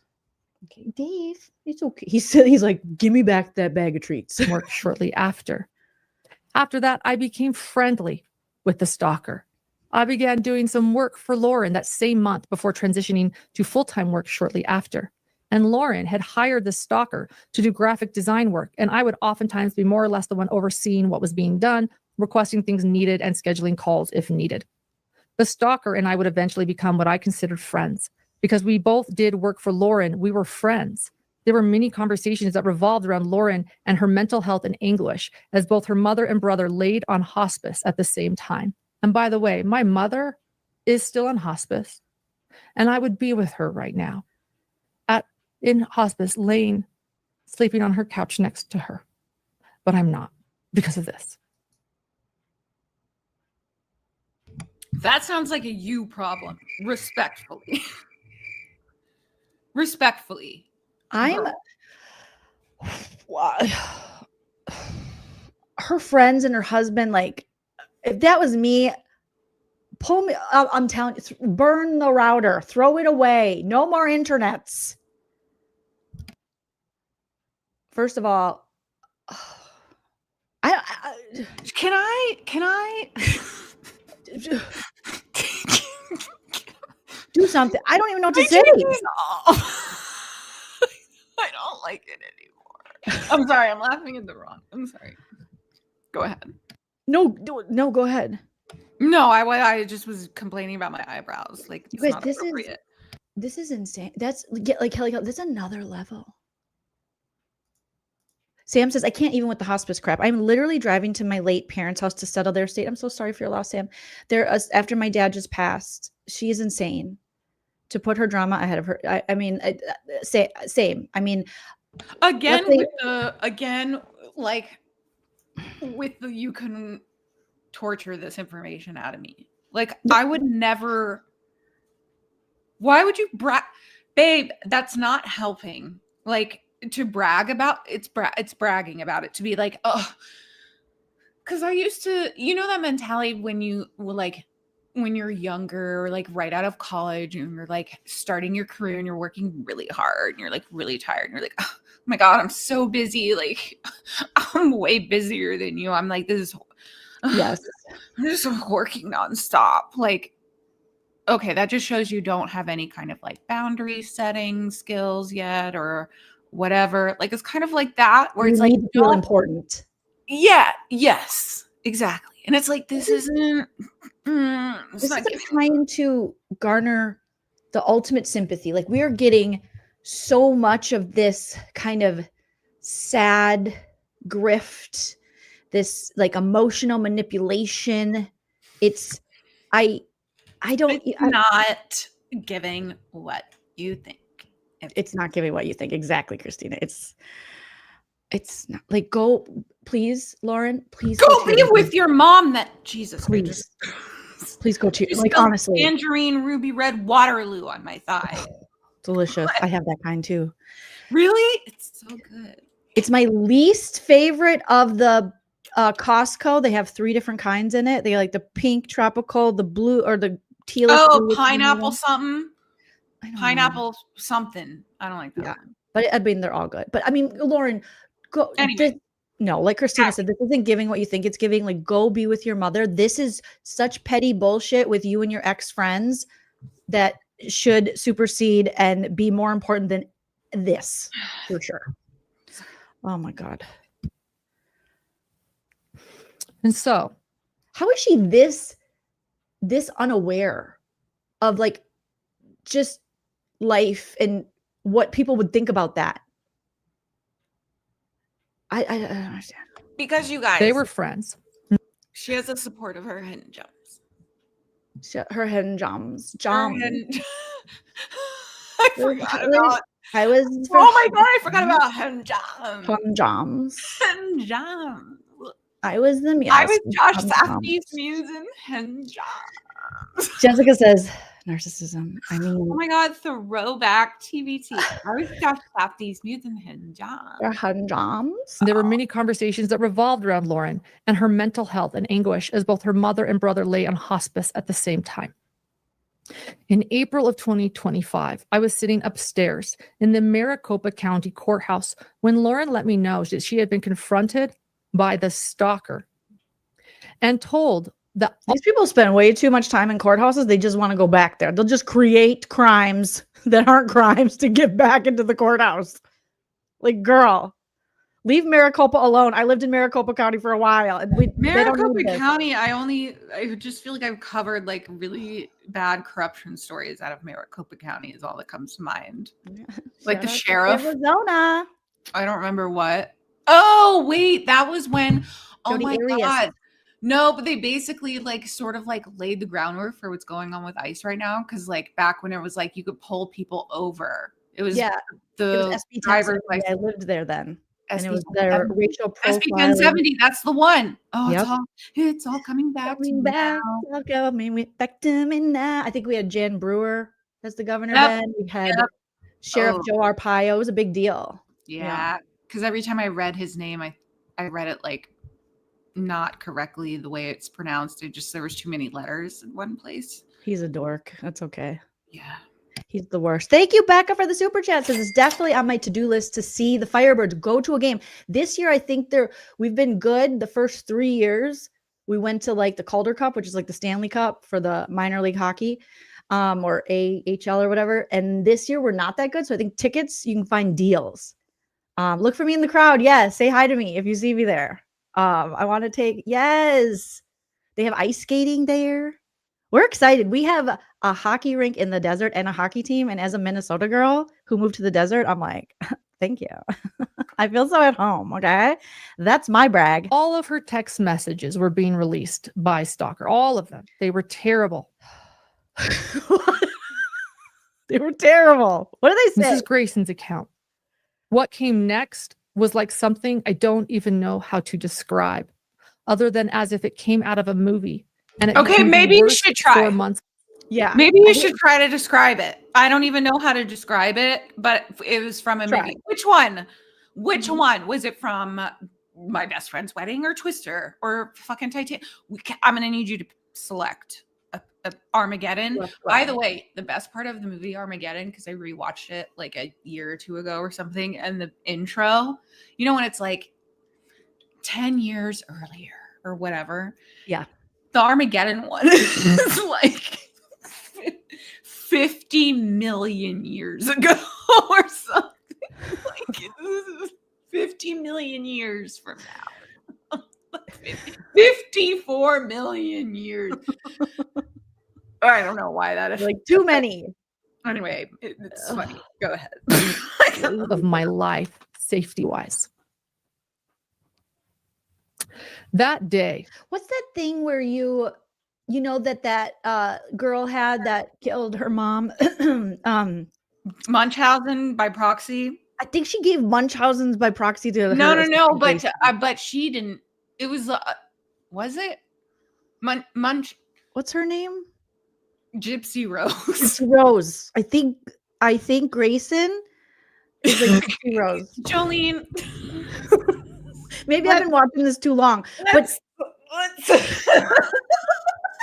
Grayson is like, we've seen her now, and I'm like, why is she so involved? Like, there needs to be boundaries. She works. Okay, I don't think Grayson has what Gypsy Rose has. I'm saying. Maybe there's some kind of internet online Munchausen by proxy. Because she did something to this girl. Not that. Because she's like, you have anxiety, Grayson. You have cavities. You can't even go to the dentist, Grayson. Grayson, they're going to the teeth. And Grayson's like, we're going to die. And I'm like, no, there it's is a commonality with the teeth. There's a teeth. Stockholm syndrome, is it then? Maybe that's probably closer. That's probably closer. I don't, but because Grayson, she tells her how she feels, and Grayson's teeth are rotting out of her I'm head. wiping my nose like you guys told me earlier. Grayson's losing all of her dental. Oh my God. Grayson, poor Grayson. Grayson's afraid that if we leave this table right next to the door, they're gonna murder us. Grayson's cavities reek. Teeth are dying at the roots. Grayson's gonna have to pull them all. Dr. John's gonna go in there. He's gonna PhD. I gotta mute myself. We had to have Dr. John and his philosophy PhD figure out how to pull Grayson's teeth out. We would have went to the dentist, but we can't. All the dentists are against us. She's gonna be homeless, not toothless, very homeless, soon. not toothless. Toothless, not homeless. No, she's gonna be toothless, not homeless. Toothless and homeless. Justice for Grayson. I don't force those, by the way. She's got an abscess. Abscess. It's so codependent, Jessica. I feel like I'm from Laguna Beach, like Kristen Cavallari. Jessica. No, you don't understand because this girl, this person from Love is Blind on the last season named Casey sounded just like Kristen Cavallari. Jessica, Jason's cheating on you. He's cheating on you, Jessica. It reminds me of me. That was classic.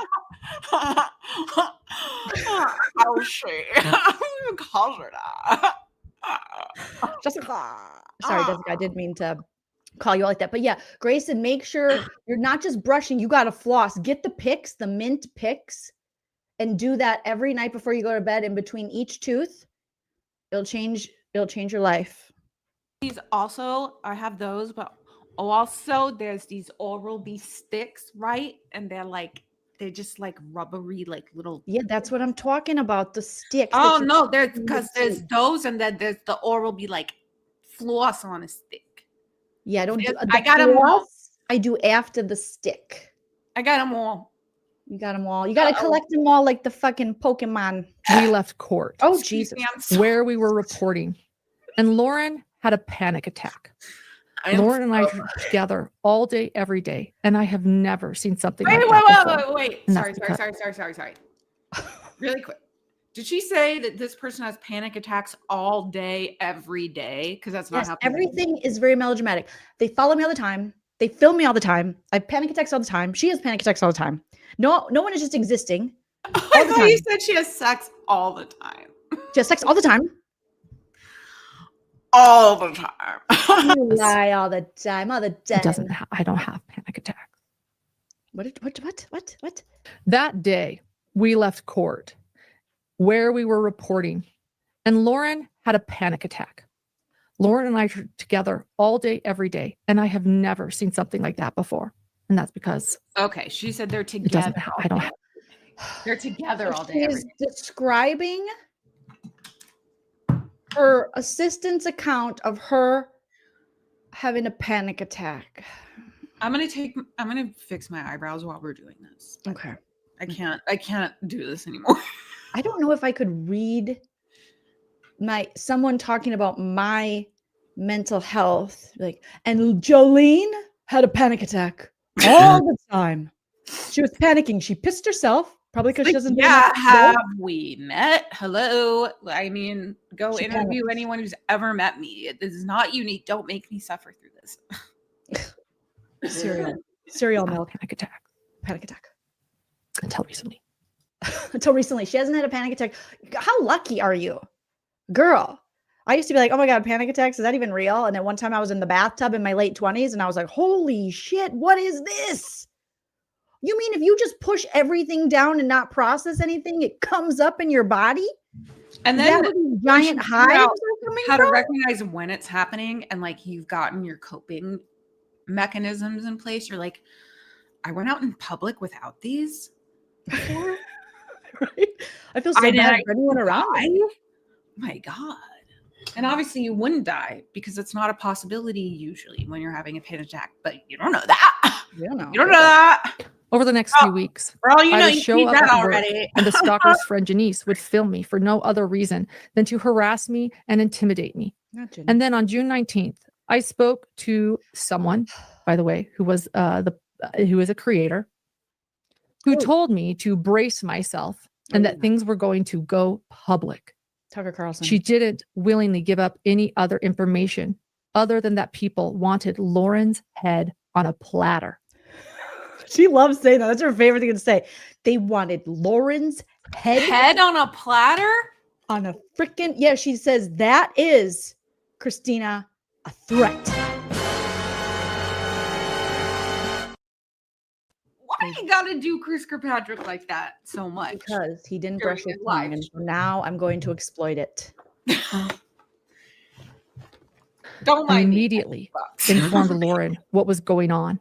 And I made the decision to call police as I was worried for our safety. And we'll get more to that later. A lot more's coming, guys. Sorry. Oh, great. Now Grayson's on the pole. Like, she's made Grayson look so bad. Oh, because now she's like, "Ah," and she's calling the police. Help us. Escort us out of this Applebee's. There's someone at a restaurant across the street who's looking at us. For those of you that's late, stay with me. What's as I always next? say. They're gonna assault me. She said. Shortly after the stalker started the TikTok and Instagram accounts, the stalker continued to target Lauren, John, and anyone who is friends with or works with them on the regular with her posts. As for how I've seen it affect Lauren, I can say without a doubt this has caused extreme fear, overwhelming panic, paralyzing anxiety, and relentless emotional turmoil. I have seen her going from spending every moment when not working with her little boy carefree to spending every moment not working, consumed about making sure her son and husband stay safe and trying to find ways to stop the escalation. As for her husband, I don't understand how her husband and son are in danger.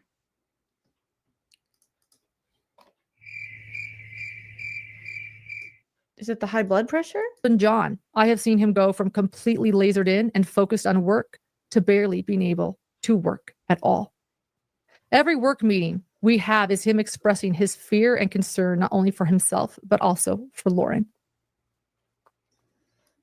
Okay, like if I work for someone and they're putting all of this pressure and like mental load and their mental health on me, that's not right.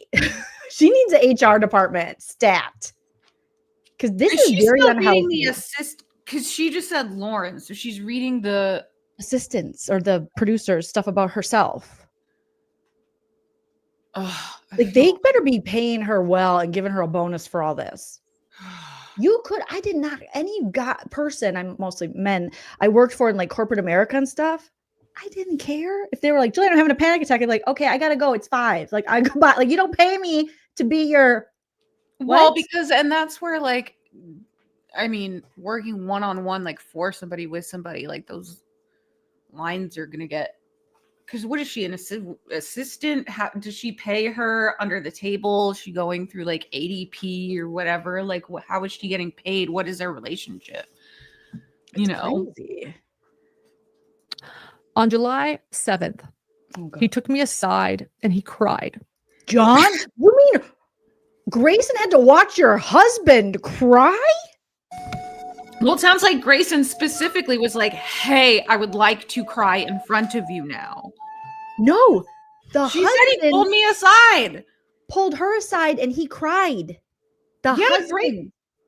Great. The husband pulled the assistant aside to cry. Yeah, that's inappropriate. Yeah, I agree. We're in agreement. I thought you were pro Dr. John Crab. No, just kidding.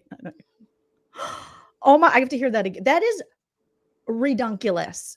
Go to therapy. She's like, oh my. Why is she I like just made that sound. On July 7th, she did that. She goes, okay, just listen. Stop it. Only for himself, but also for Lauren. On July 7th, he took me aside and he cried, explaining. I mean, I'm all for like, men, you do need to cry so you stop murdering us. I agree, but don't cry. The mental labor that is put on women by men, like, go cry to a dude or your wife or something. Like, not the 20. No, don't cry to your wife. Go fucking get a therapist. Only cultivate relationships with men who are open to asking you how you're doing. Like, I just can't. We're not doing this anymore. I'm trying to stay alive. No more. We're all trying not to become a Dateline episode, and not because our ex-friend is making TikToks about us. There's a fucking interview, this guy who's like, has good takes sometimes, who works with Kara Swisher, and his name is Scott Galloway. And he was on like The View or some fucking show like today or yesterday. And he's like, when women are single, they, are calm and healthy and happy. And when men are single, they watch porn and become misogynistic. And I was like, okay, well, how is that our fault? And that's not exactly what he said, but it was like similar to that. And then he was talking about like, the reasons women are sexually attracted to men is because kindness and something. He goes, the way I usually describe women is I'm laughing, I'm naked. And I don't listen, he's bald. That's important.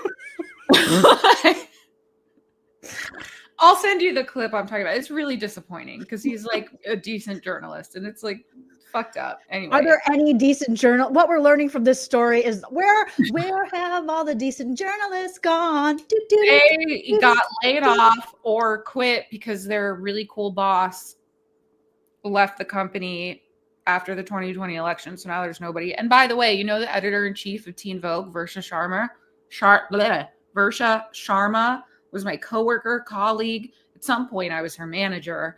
And she's been the editor-in-chief of Teen Vogue for several years. Teen Vogue, Vogue and their new white person in charge decided to fold in Teen Vogue with Vogue, laid off every single woman of color. There's like no Black employees, no women of color employees, no person of color employees, no politics editor now. And they were like, LaurenMatthias is worried about TikToks. I can't go to Target anymore since they were like, yeah, let's refocus. Sorry, I'm going off. No, but I'm saying like, this is what this chick's worried about. And people are dying. It's like, there's serious shit going on. People that are dying. Lady. Thank you, Becca. Yes, Becca, Scott Calloway. That's who. Silly goose. I am a personal assistant and I am on salary and semi on call.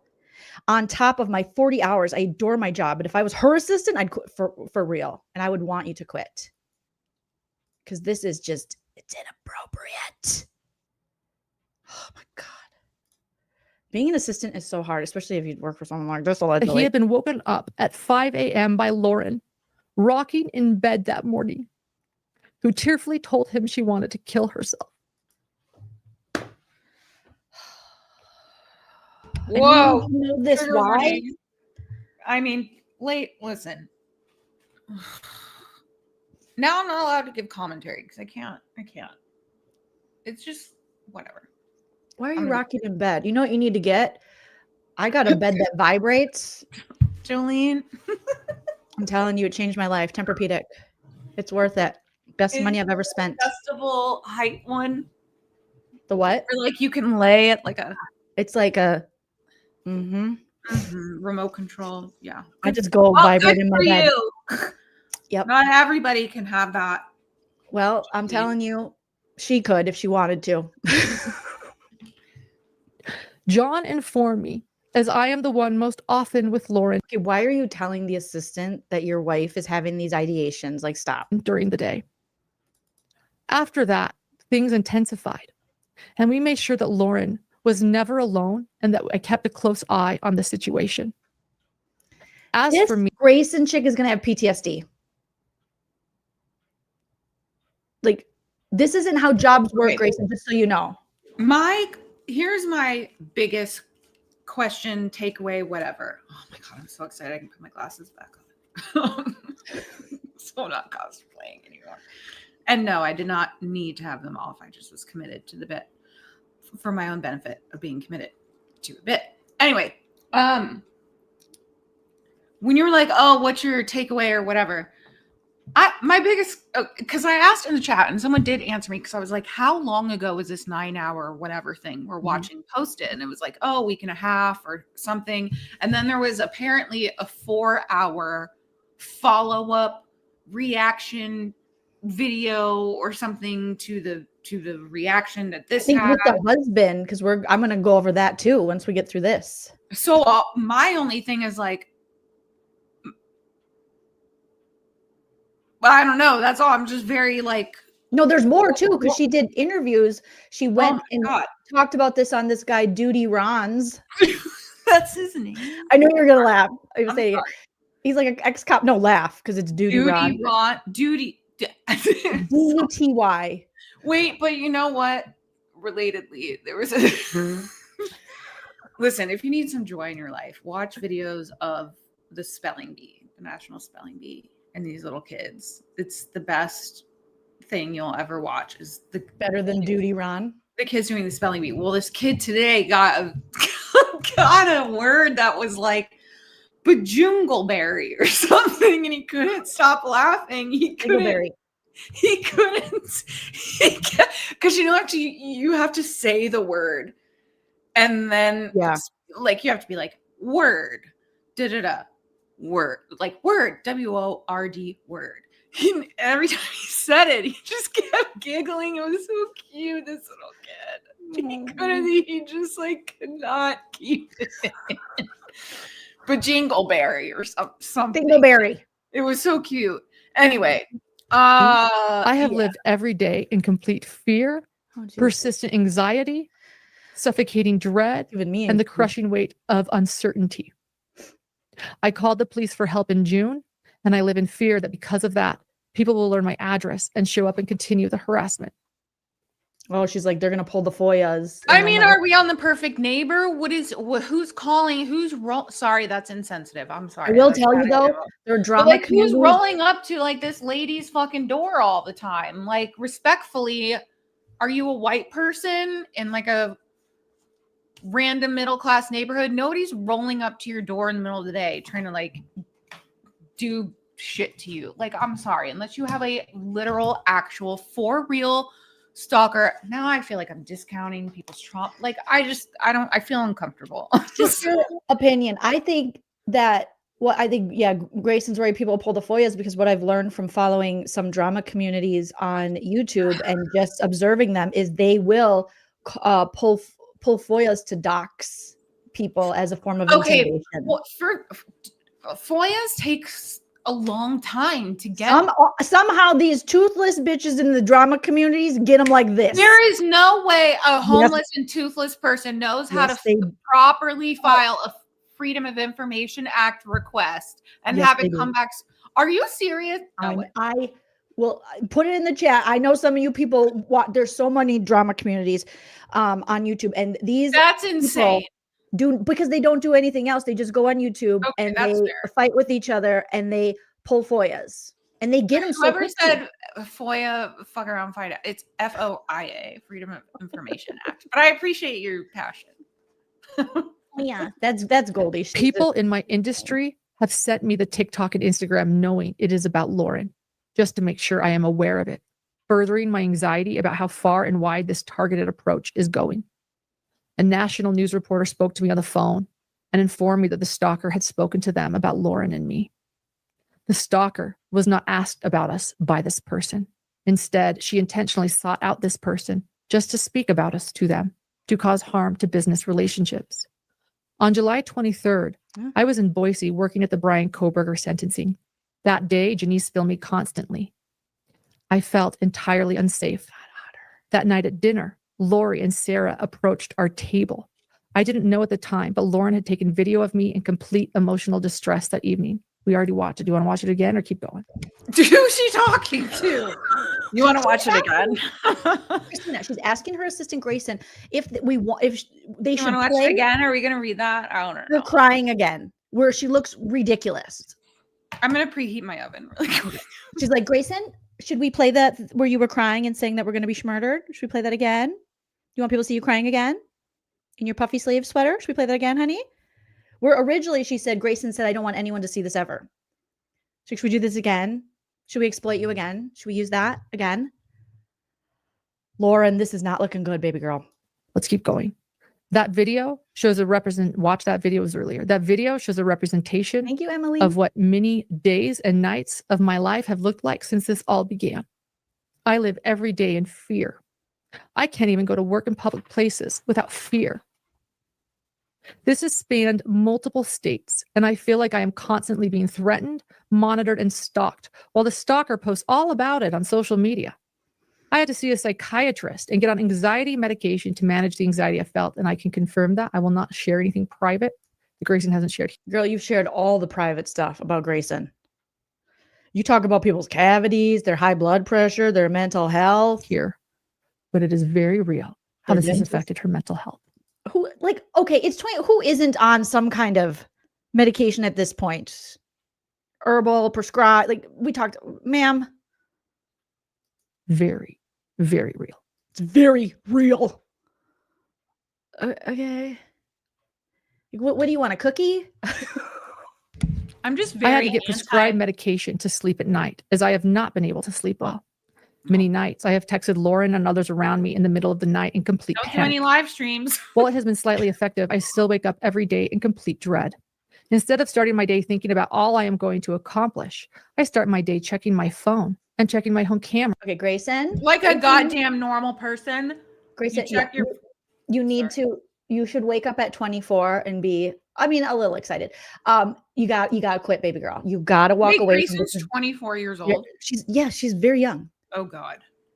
And these people are like 50. Yeah. No. You should know better. Oh God. This probably one of her, I don't know how many jobs. She couldn't have too many jobs before this, right? Maybe. She's like, I don't want to quit your job. All right. I know that's from, you're like, money and stuff, but you could be a producer for somebody else. You guys know I'm eating directly out of the avocado as if it's a bowl.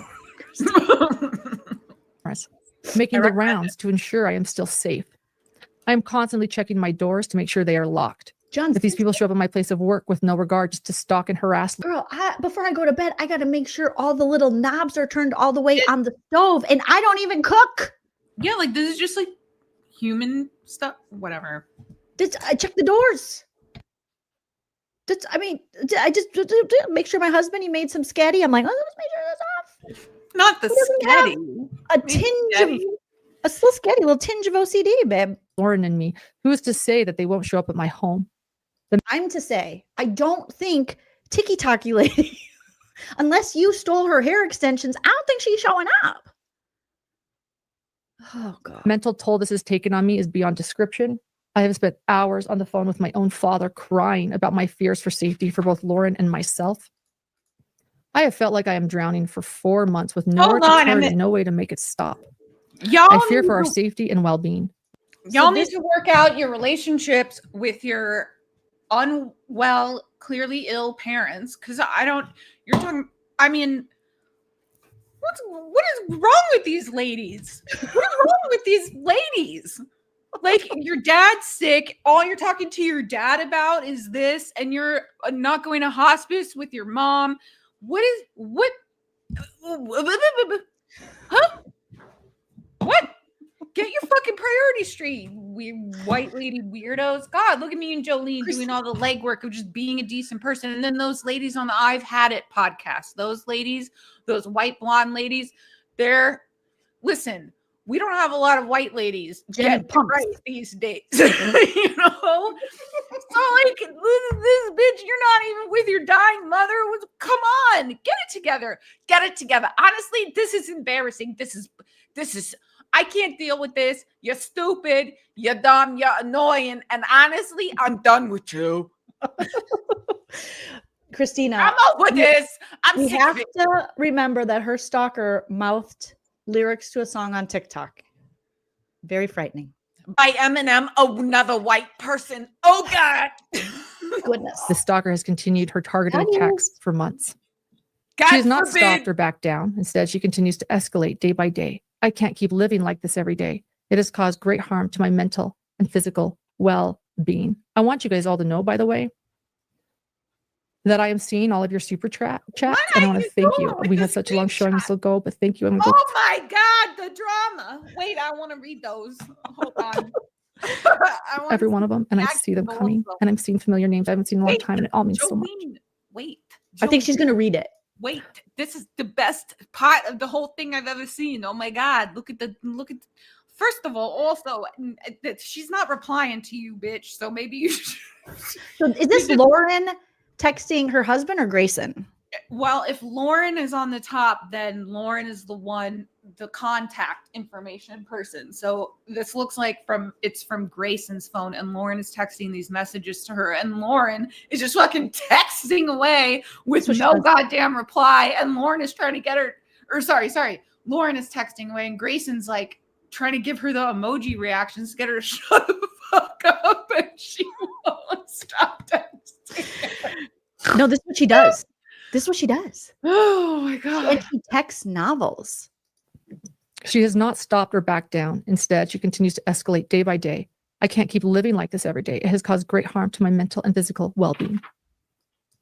You sent this to your assistant. Wait. What is, I literally want to go real life on her? What is that? That sounds threatening to me. In the drama community, that means that sounds like you want to do the bad thing to somebody and you don't want them to breathe anymore, like the lab stuff. So I don't know. But also, okay, so if she's texting Grayson, she's texting her on a Saturday at 2 a.m. 2:04 a.m. Oh my God. And in July, so it's a hot summer night in California. Wow. Or Nevada. Wow. It's a booty call. She says, my 2 a.m. breakdown has arrived. What a fucking weirdo. That's not good. Okay. Like, when does she ever stop? When someone takes their life, it's this is bad. This is a problem. And honestly, if she I want to hear how she says her own text. And of course, I wouldn't do anything but FUCK. Like, the amount of stress and pressure is insane on both of us. And it's all blank and blank redacted and blank redacted's fault. F blank redacted. I literally want to go real life on her. I won't text her, but I want to literally tell her. Oh my God. Somebody just said want to DIE. Great So Clips Lakewood. Oh, Great Clips Lakewood asked me if I was a hairstylist earlier. And I said no. But if they work at Great Clips in Lakewood, Florida. Hello, I grew up in Florida. Anyway, they said Jennifer McCabe, and yeah, it's giving very much. Giving Jennifer McCabe, it is very much. It's giving a hose long to die. Is my dog okay? Yeah, he's chilling. So it stops and the pressure goes away, since she's the one that causes it all. Good God.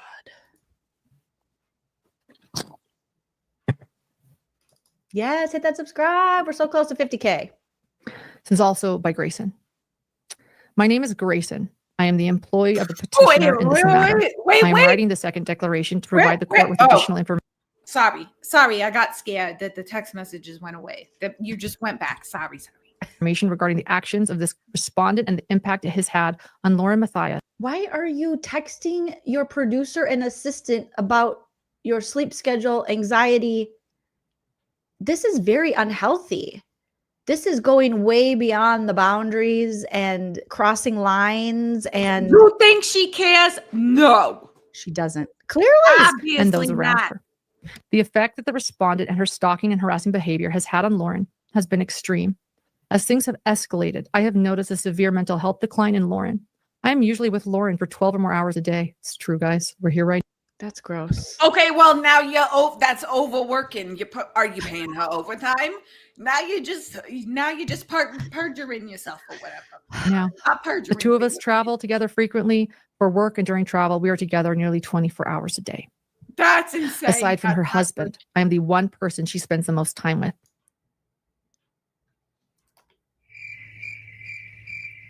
Grayson, you got to hang out with people your own age that don't have whatever this is.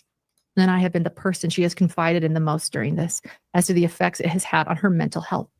I was the person with Lauren. In the chat, somebody in the chat said watching this is making him constipated. The day that she was confronted by the respondent in April. I was also the person who alerted Lauren on July 19th that people wanted her head on a platter after being told that in a phone. This is like the fourth time she's said this saying, they want your head on a platter. Call. After speaking with police that day, the officer called two people that we had direct information were involved. As in the direct information we had about these two people, not the stalker, that they were calling people, sharing private texts of mine, and then I'm going to get into it more later, but an ex-contractor of mine was sharing my private messages, and that was it my girl Lindsay?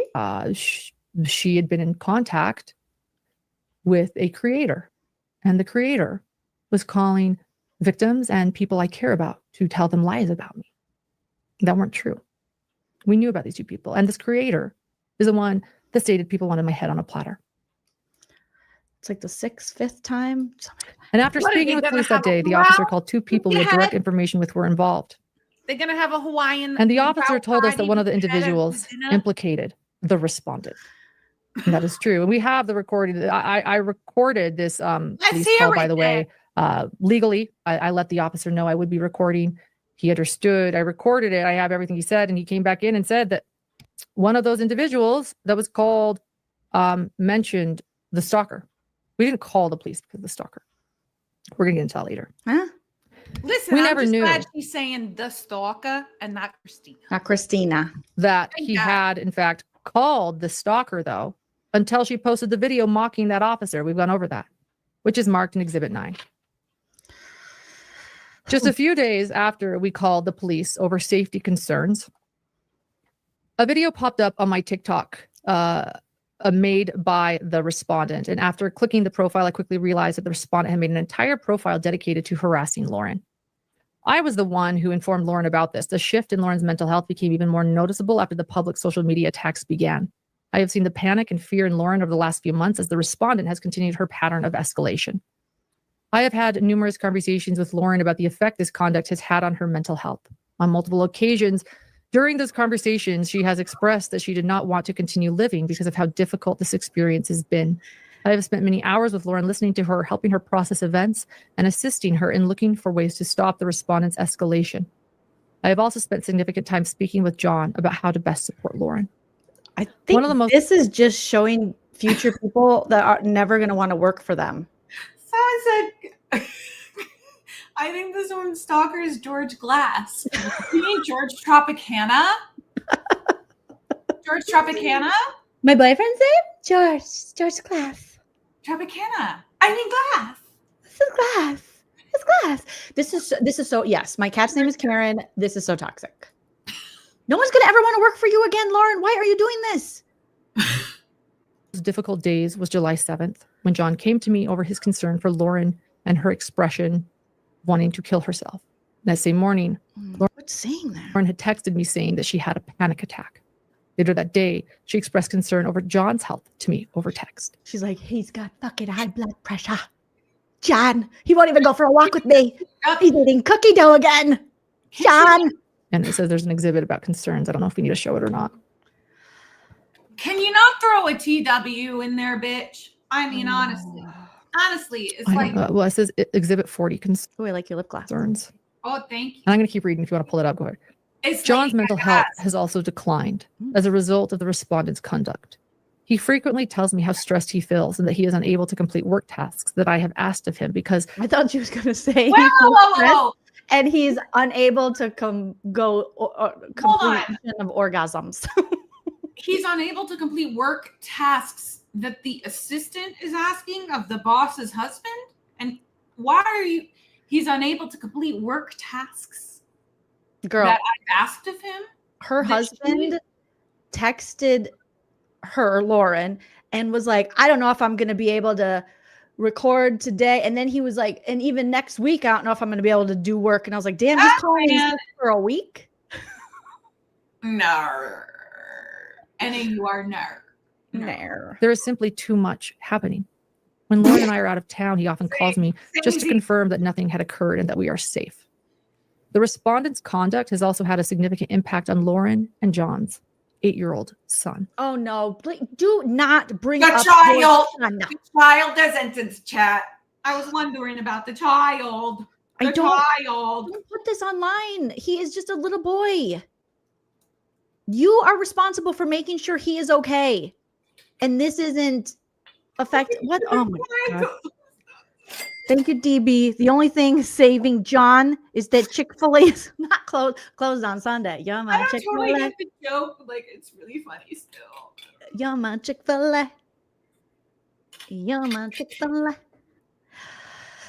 I had this lady, when I was a kid, and the last time I lived in like a neighborhood with like a block with like fellow, children that I could run across the street and play with or whatever when I was in elementary school.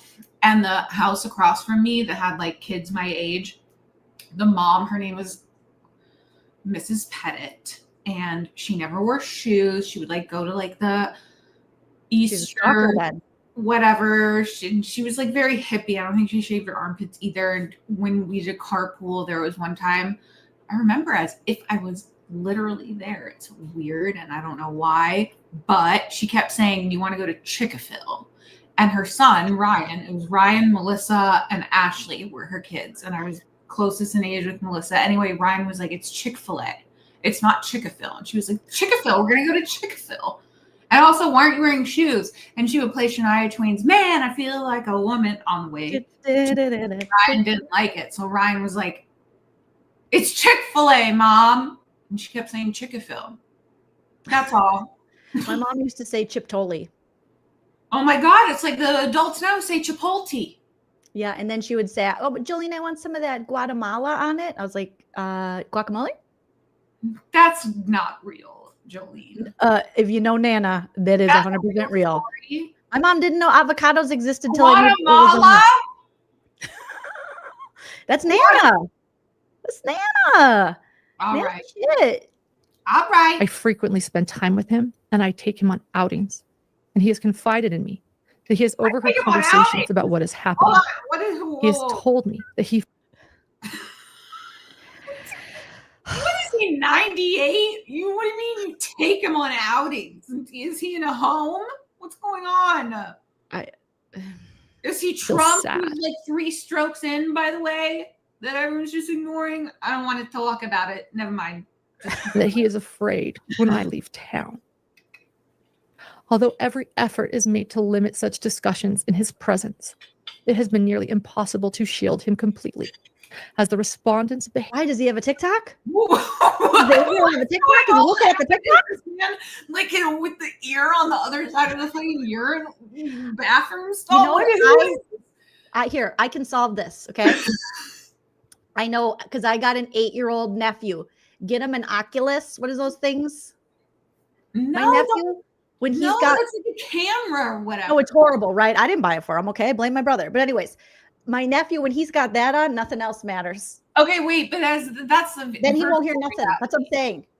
virtual reality thing. Yes, the goggles. See, I would wear one of those to try to mimic the feeling I had when I was able to lucid dream, like on command. But I don't think that's what he's doing. He's playing like Gorilla Tag or something. I'm not sure. Oh. But I'm saying, like, there's no way the 8-year-old, unless you're bawling your eyes out in front of him and bringing this to him, or he's on your tiki-taki, would he no. Behavior occurs at all hours. Each incident creates an immediate disruption, filling the home with fear and preventing the family from continuing with normal activities. Over time, I have also observed changes in his behavior. He has become more irritable and more tearful. His appetite has decreased. It has. appetite. His appetite. His appetite. She goes, I want to hear it again. It has. His appetite. But also, Changes in his behavior. He that's has a become more reflection. That's a reflection of you as a mother, not your assistant. That's a bad reflection on you. Why would you share this, you fucking weirdo? Why would you talk about your kid like and that? preventing the family from continuing with normal activities.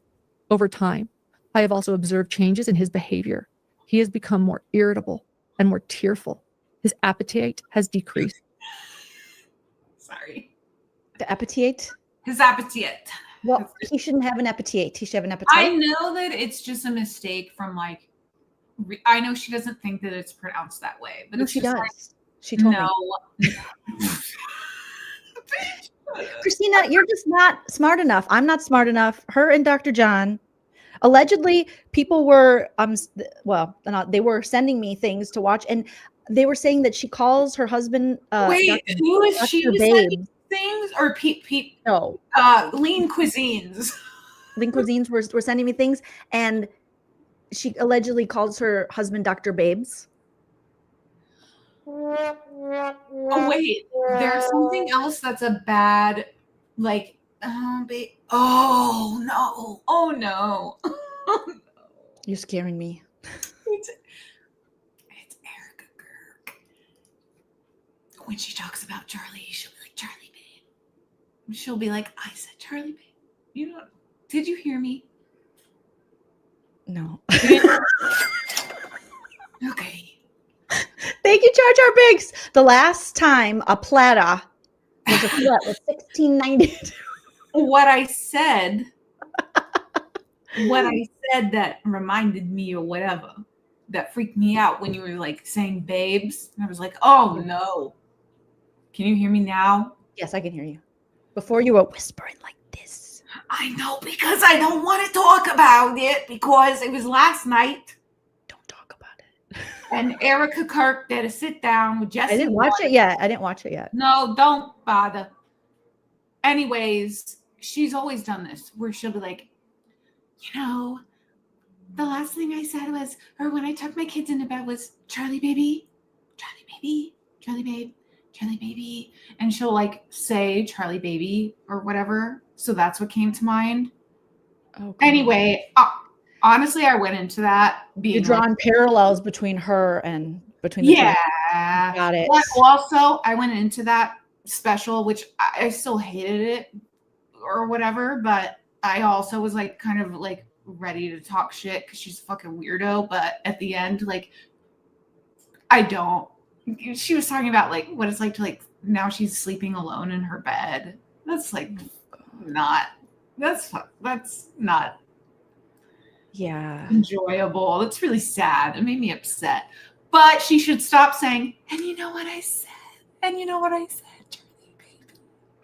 That's how this lady does the whisper thing. She should just stop doing that and don't grab the back of JD Vance's fucking hair when you hug him. Like there are things that she just need to stop doing. Increasingly attached to Lauren, often needing to be at her side when she is at home, and often refusing to let any other adult in the home help him with basic things aside from her. Lauren, John, and I work closely together in their family business. Before the respondent's stalking and harassment began, both Lauren and John were able to devote much more time and focus to their work. We regularly held weekly meetings to plan projects. Thank God. There's only 4 hours of this. How? Like, she is just repeating stuff. Thank God it's only 4 hours. Ooh, we made it through 5. It's okay. I'm going to get off in like 20 minutes. What do you mean you don't want to stand for 4 more and hours? divide responsibilities. Well, I have to do the wicked. Since the respondent's conduct started, those meetings have largely shifted away from business I'm going to watch it. planning and instead center on how everyone is coping and how to keep the business functioning despite the constant harassment and fear created by the respondent and her accomplices. After the court granted the temporary civil stalking injunction on September 4th, I hope that Lauren and I would finally feel safe attending upcoming work events. However, This is so long. Like, this Grayson statement is so long. in mere hours, the respondent violated the order. And since then, she has continued to violate. She's finding her light. Do you notice that? Once she gets a little dark, she turns and the light, watch the light hit her. Like, look it gets dark with the papers and she finds her light. Watch. However, within mere hours, She looks the at the respondent violated the order. And since then, Oh, she said. You know, that broadcaster, I'm telling you, she knows. Also, ain't no way Grayson is using the word on her own volition. She probably typed the name and then you did a control F for like whatever and then replace with respondent. Replace with whatever. Thank you, Sam. Sam says, Replace with this stream is Victor. amazing. I only have 83 miles left. she has continued to violate it repeatedly. From September 5th to 7th, we attended the CrimeCon Expo in Aurora, Colorado. After arriving on Thursday, September 4th, Lauren and I contacted local law enforcement to notify them of the injunction. That evening, the respondent posted the TikTok, which is titled Whoops Video and Exhibits. The following morning, Lauren and I met with officers as well as the head of CrimeCon Security. During that meeting, we were in. I Did sped she her up. pick up the pace? I have to speed her up. I just I was like, did my she? neurodivergent ass is like, No, today, I'm Junior. even though I'm watching like an Instagram video that's I know it's gonna make me cry and I'm gonna love it. I'm holding it. I needed it. Oh, I do everything at 2 speed. This is only like 1.2. Informed that the respondent herself had already spoken with CrimeCon staff about the injunction and had essentially indicated that she intended to disregard it. To say both Lauren and I had an immediate increase in fear is an understatement. Back to the CrimeCon. She didn't say, I'm going to stay there because I want to, like, you know, really get to her. She was like, I got these tickets a year ago, way before this, and I just want to attend. I don't want to. All I can think of, because I don't know, I don't go to cons. First of all, one called CrimeCon. That might be a double negative. I don't know. Not because it's not an oxymoron. See, I'm trying to use my linguistics, you know, skills properly, but I actually don't think linguistics is the right word. Whatever. I'm thinking of like I've only been to BravoCon, and I've only been to one BravoCon, and that's the only con that I've been to. So I cannot imagine walking in and cops being like, hey, do you know this person? Hey, you know this person? Hey, do you know this person? That's not a thing cops do. And even if they did, people wouldn't they be like, huh, bye, what? No, they wouldn't be like, ooh, let me check if I follow her on Instagram. Like, what are you talking about? She got her kicked out. We missed the first few hours of CrimeCon while we waited for the Aurora Police Department to ensure she was removed. Law enforcement notified us later that day that the respondent had been personally served a physical copy of the order and was removed from CrimeCon. Just hours later, the respondent was standing only a few feet away from Lauren and me in the bar area of. Finally, the Kleenex has entered the chat It's again. a hanky. It's not just clean. I think it's a hanky. I think it's Kleenex. No, I think it's a hanky. Listen, she went from a sheet to a Starbucks napkin. I'm pretty sure it's a hanky. That's just me. I don't know. We'll see. The hotel with only socks on and holding a camera in her hand. With only socks on. Whoa. And look at the people in her chat are like, this is chilling. chilling.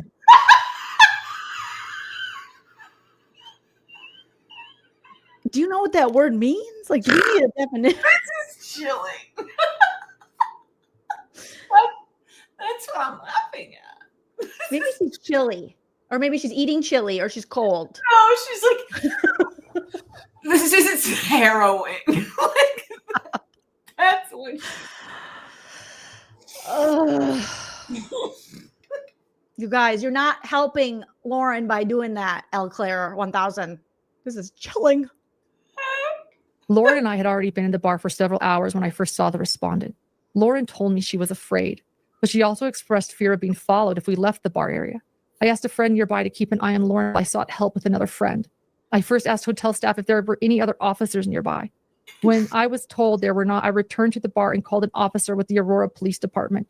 The respondent remained in the bar for quite some time, but left shortly after noticing I was on the phone. She then made 2 more videos on her targeted social media accounts within just a couple of hours after leaving the bar. When Lauren and I saw them, Lauren expressed extreme fear due to the threatening nature of the videos. The next afternoon, I was seated in the hotel bar area having lunch with Lauren and several colleagues when both of us observed the respondent just a few feet away. She was escorted into an adjoining restaurant located directly behind us. This restaurant is part of the same indoor bar and dining area and is well within 500 feet of where we were seated. Based on my other observations, the distance was closer to approximately. It would have made more sense to read this right before you played the video of this, because now we saw the video of this already, and you're reading it. It's like we got an organization. Again, I'm 38. She's what, 40, 43, 40? I don't know. It doesn't matter. 45 and 50, I think. Okay. Whatever you said, there was something you said either yesterday or the day before, and I was like, because you were like, oh, she's my age. I was like, you look like an 11th grader next to this lady when you're like lined up. Like you look like you're getting picked up by her after school. I have to tell you something. She's my real mother. Totes. For sure. But anyway, I'm only bringing this up not because of looks, but because she's like, I've been a reporter and blah, blah, blah. And the only thing listen, and I'm not saying that you can't be in a location and then be like, the only thing that's ever happened in that location was a horrible mass shooting story or whatever. You can't just be there and that's the only thing that's ever happened there. That's not what I'm saying. What I'm saying is she's sitting there talking about Aurora, this and that. There's like stuff that happened in Aurora. And she's sitting here talking about, was it over 10 years? Yes, it still feels like it's right there to me. It doesn't feel like it's like 13 or however many years ago. To me, it feels like it's like right there. All these like stories that are really upsetting or like really affect a lot of people. And she's like, oh, well, this police department of this place who's clearly like been through more than this or whatever is probably like dealt with more serious stuff than this. Just the literal yesterday, 48 hours, whatever, being like, I needed them to talk to everybody who came into this convention to make sure they weren't gonna hurt me. Like, bitch, no one's coming into this convention to hurt you. Like, shut up. Can you please make sure I'm never engaged with my creator stalker, Christina?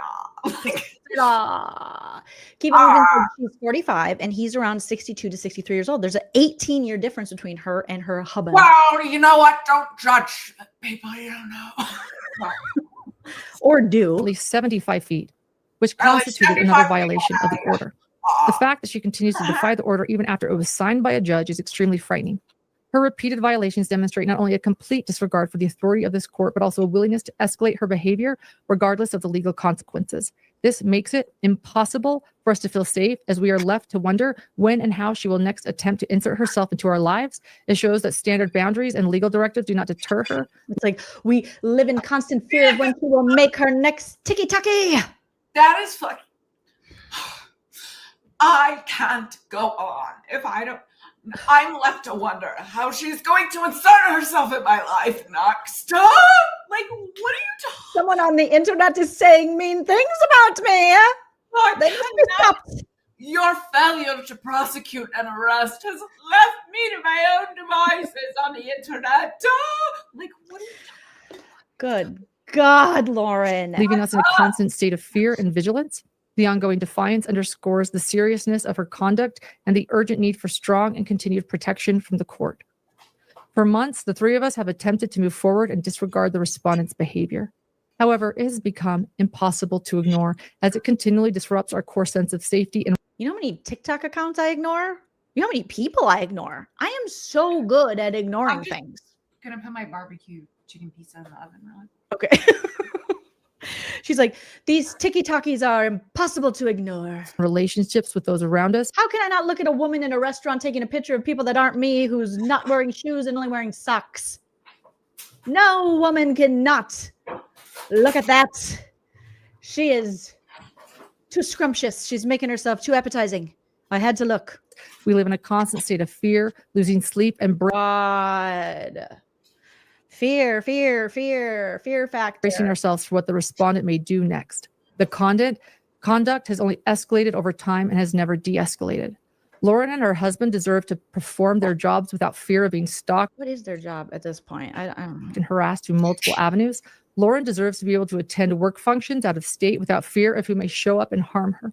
She shouldn't have to be panicked Grayson, just because they're lying doesn't mean you have to, baby girl. 24 hours a day about what the respondent may do next and how it can impact her life, the life of her family, and her family's livelihood. The respondent has shown she will go to great lengths to harm Lauren. Another sounds like a you problem. Just saying. And seemingly anyone in a close proximity to her. For all of these reasons, I respectfully ask the court to grant a permanent civil stalking injunction. The respondent's conduct has not diminished over time and has only escalated in the face of judicial orders. This ongoing pattern of harassment and intimidation has stripped Lauren, John, and their young son, all of who work closely with them, any sense of security in our daily lives and professional activities without lasting protection. Lauren will continue to live in constant fear for her safety and the safety of her family. A permanent injunction is the only measure that can provide the security and peace of mind necessary to allow them to move forward with their lives and their work without the continual shadow of fear created by the respondent's actions. I declare under criminal penalty under law, signed, Grace. Are you about to go to jail? Okay. I do declare under criminal penalty of law. I need more water again. My voice. She's like, I wrote this for Grayson allegedly. And I wrote a lot. I did really well, didn't I, guys? I need more water. I need more root beer. I need more root beer. Oh my God, you guys. Okay, what's going on here? Okay, nothing. Nothing. Okay. Oh God. Oh God. This is so dry. But hey, I'm not coughing. Feels empowering. And yes, to those that mentioned, my cough started around the same time. Yeah. So did Stalker caused you to cough too? Now she's blaming her cough? Does that happen? What is going on? And for those of you who are asking, yes, Christina the Stalker. Did you hear what she said? Made her cough. I'm right here, I need Jolene. more water again. My voice is so dry. But hey, I'm not coughing.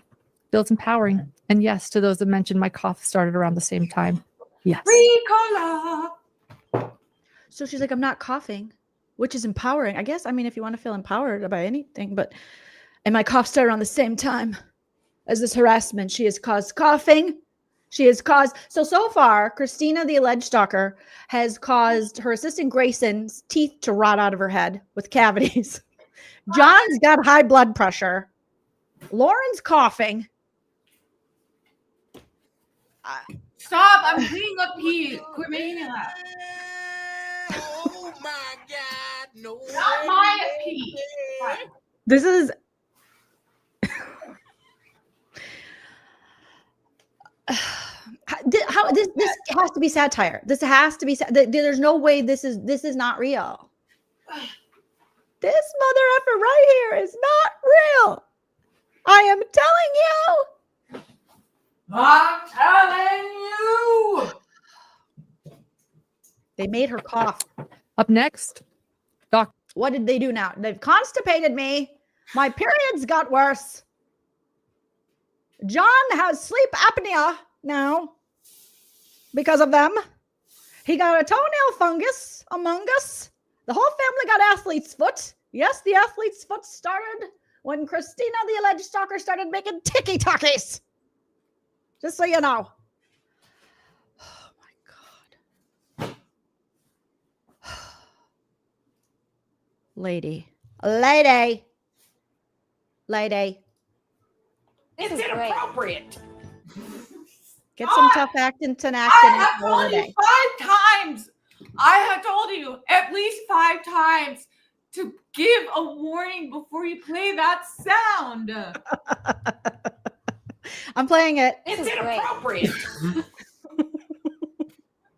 There's your warning. Don't you understand what kind of physical risk it puts me at? Dr. John Matthias's declaration. My husband's declaration is going to be difficult to read. Guys, I might need a bathroom break soon. The water. It's been 4 or 5 hours, Jesu and TT.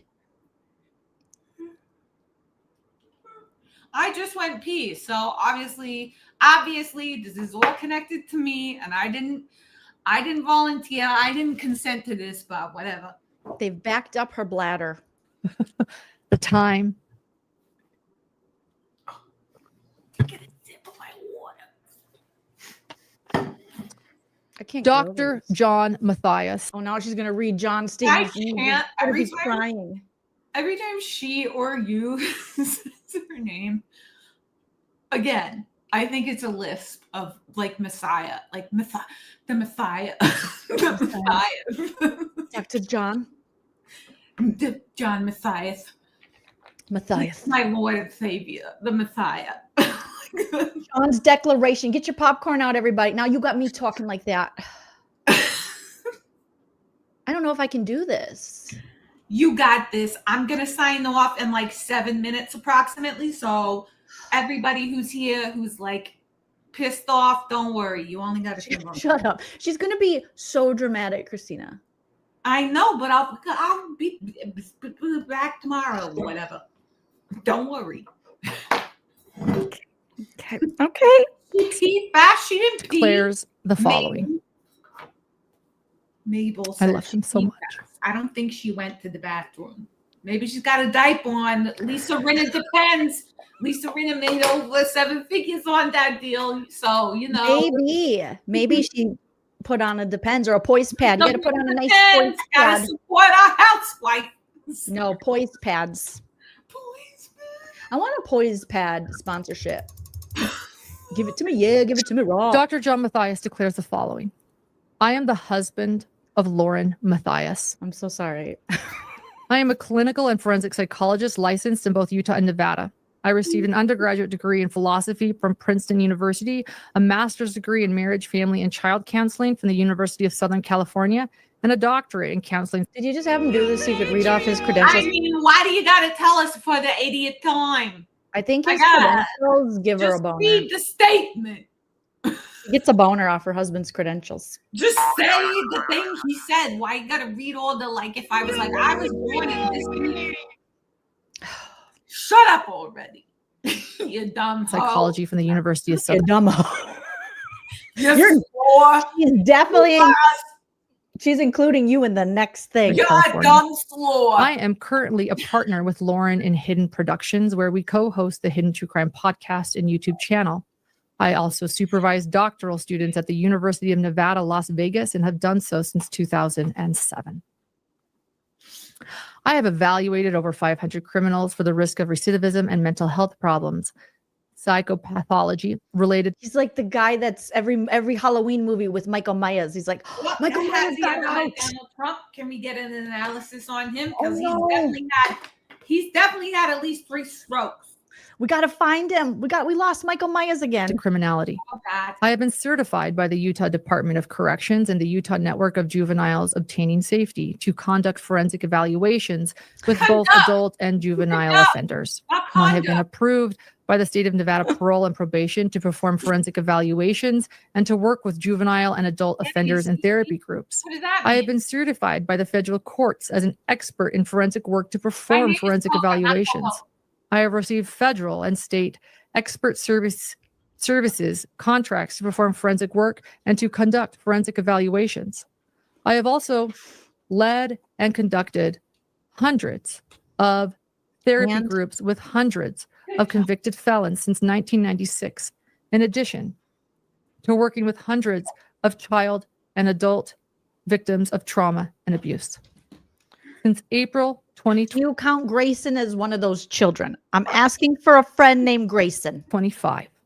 I have personally observed the ongoing harassment and stalking directed at my wife, Lauren, both as her spouse and as a licensed. My husband would never do, like he loves me too much. He would never let me fall down this hole like this. Never. Psychologist. I have witnessed the profound toll this harassment. I can barely get him to go live with me. He's like, yeah, not really into it. Has taken on her mental health. She has suffered from heightened anxiety and depression. Who hasn't? Join the club, lady. Hopelessness and despair. Honestly, and repeated anyone with tits is suffering right now. Panic attack.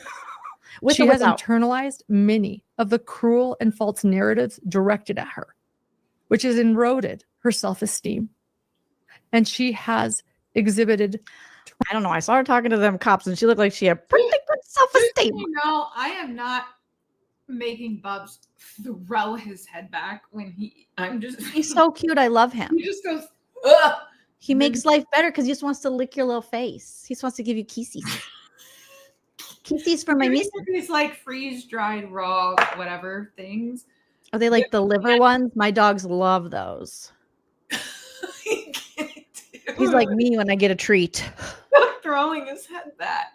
When you got Reese's peanut butter cups, I throw my head back, my back back, all of it goes back. I mean, I throw my whole back out. Why do you think I can't get, you know? Hypervigilance, excessive anxiety, and intrusive and unwanted thoughts. I have watched her withdraw socially and struggle to concentrate with a significant decline in her work focus and productivity.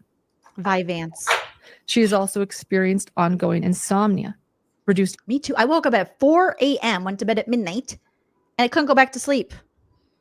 I did eventually go back to sleep at like 8 for a couple hours, but appetite and weight loss. Oh, I would love a little weight loss. I mean, now he's just spitting food out. She's talking about weight loss. Why can't I have the same appetite? Can somebody make some TikToks about me? I'd love a little weight loss. Feelings of inadequacy, by the way. I have tried to eat today and I cannot. I have. Oh, okay. Humble brag. Literally, bitch. When I'm stressed, that's all I do is eat. All I do is eat. I understand losing weight, you don't want to eat and all that stuff, but you can't be like, by the way, you guys, I've tried to eat today. If you tried that hard, you would have drank a yogurt smoothie or protein. You can't. Shut the fuck up. I hate you. Oh my god. Right to eat. I can't. Oh my god. Sorry, I'm here. Oh my god, this bitch. I feel like I've never had that problem. Insomnia, reduced appetite, and weight loss. That's ridiculous. That's no offense to EDs and all of that. I've been on Ozempic before, by the way. I was barfing all the time, and that's fine. Listen, I lost weight, but were you barfing really? Yes, a lot. Not all the, not the entire time I was on it, but some of the time I was on it, I was just like, and also it was in a short period of time related to the time that I had COVID, and that I didn't have like coughing, wheezing, whatever. That wasn't my type that I got. It was like in my stomach. Like I couldn't eat. I'm convinced my stomach like changed its shape and I like had to like relearn how to eat. So, oh my God, Christina, I'm so sorry. That's horrible. Well, honestly, I was really skinny after that. And now I gained it all back in bed. So like, don't apologize. Because honestly, like, if it just be sorry for right now because in the pajamas I bought. Whatever. I'm just kidding. You look gorgeous. Thank you so much. Feelings of inadequacy, by the way. Wait, let me just, I don't want it to end on that. I'm never going to get through this. All I was going to say is that at that time, there was a point in time where I was so sick that I was desperate to eat. I was like, please, I need to eat something. That's horrible. Where I was like, I couldn't. So I was at the point where I was like drinking Ensure shakes because I was like, I just need to like intake. We used to give those to my grandpa. Yeah. So all I'm saying is, respectfully, I couldn't eat. I tried. No, you didn't. If you tried, you would have had a Lunchable. You would have had a Lunchable if you tried. True. I'm sorry. I'm sorry. It's okay. Eat today, and I cannot. I have not eaten today, which is why, forgive me, Nancy Joe. It's plastic, I know, but I am sipping a root beer. Oh my God. Go fuck all the way off. That pisses me off. I'm sorry. I love root beer. She's also dumb hoe. So I have watched her withdraw socially and struggle to concentrate with a significant decline in her work focus and productivity. She is also experiencing ongoing insomnia, reduced appetite, and weight loss. You know what? Well, besides the weight loss, those are also symptoms of perimenopause. I mean, it's not feelings of inadequacy, fear, irritability, frequent migraine, irritability, headaches, and persistent stress-related gastrointestinal problems. On more than one occasion, she has expressed, "Oh Jesus!" She's gonna tell us about her colonoscopy. Suicidal thoughts. I have had a colonoscopy and an endoscopy. I've only had a colonoscopy. I had them both. Both of them. Both. I don't like the endo thing. I think overwhelmed by the relentless nature of the. Yeah, why are you just going to do that, Christina? That's weird. No, I did. I couldn't listen. I was. Never mind. Just malicious and false attacks. I want to say false attacks. Directed toward her. What? False or fault? Overwhelmed by the relentless nature of the malicious and false attacks. False. I want to say false. Did he write that or is she adding that? False. I want to say false.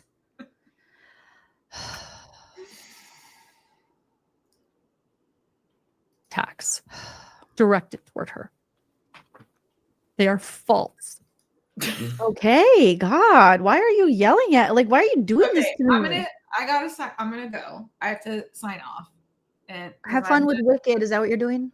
Yes, there's a Wicked special airing in 11 minutes, and my alarm for my 10-minute thing, because my snooze lasts for 10 minutes, is about to go off in 8 seconds. But so if you want to follow me, just please do it on Instagram right here, Coca Macoca. But also, somebody asked what the order was of the endoscopy and the colonoscopy. No. I did the colonoscopy first, and that was the first time I ever had anesthesia. And they use a different tube. Yeah.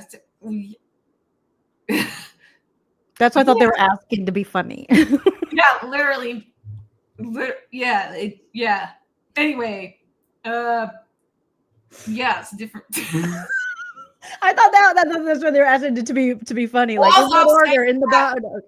That was the first time I ever had anything under, and when I was like, just. I was like, am I okay? Am I doing okay? And he said, you're doing great. I said, that's what you tell all the girls. You froze at a perfect time as you were falling back. No, that's that Twilight drug. That's what you tell all the girls. And then when I woke up, I was like, is this what Michael Jackson had? Propofol. Which, by the way, I get it. After I experienced it, I was like, you know what? I get why he would maybe want to have it on hand. It's crazy. I had that 3.5 seconds of my life. 3.5 seconds. True.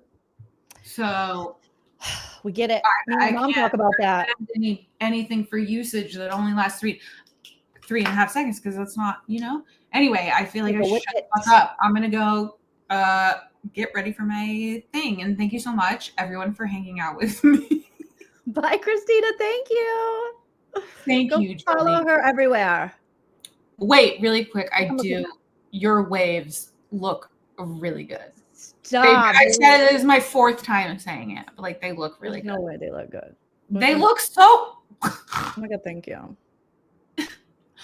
You're welcome, Jessica. I can barely eat, and my waves are. Jolene. He's shitting on you. You look so skinny. Bye. Everyone say bye to Christina. Bye. Oh my god, now I'm gonna be talking like that. I'm gonna be talking like this, going, hi guys. Hi. Hi. Oh my god, thanks. You guys are too kind. I'm gonna be like, it's gross, it's disgusting. Ew, gross. Okay. Okay, rewind just a minute. Personal problems. On more than one occasion, she has expressed suicidal thoughts. Oh god. Overwhelmed by the relentless nature of the malicious and false attacks. I want to say false attacks. Doesn't Christina have the best directed toward her? False. They are false. Okay, read what the husband said. Don't editorialize this. They're false. They're false. False. The day I will never forget is July 7th, 2025. At approximately 5 o'clock in the morning, I woke up to Lauren rocking in our bed in visible distress.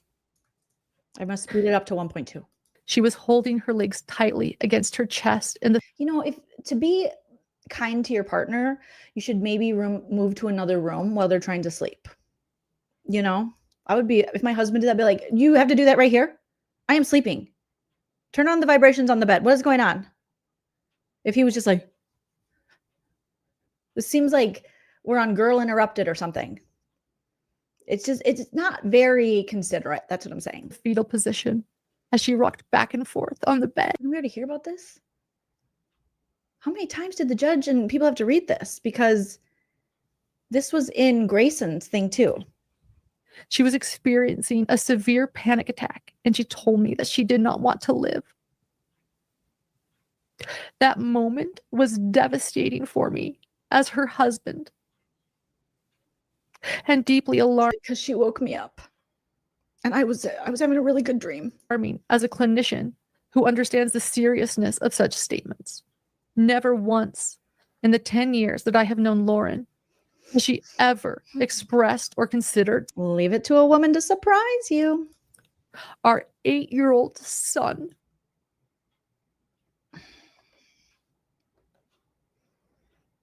Why are we doing this? Why are you bringing him back up? Leave that baby be. Leave that baby be.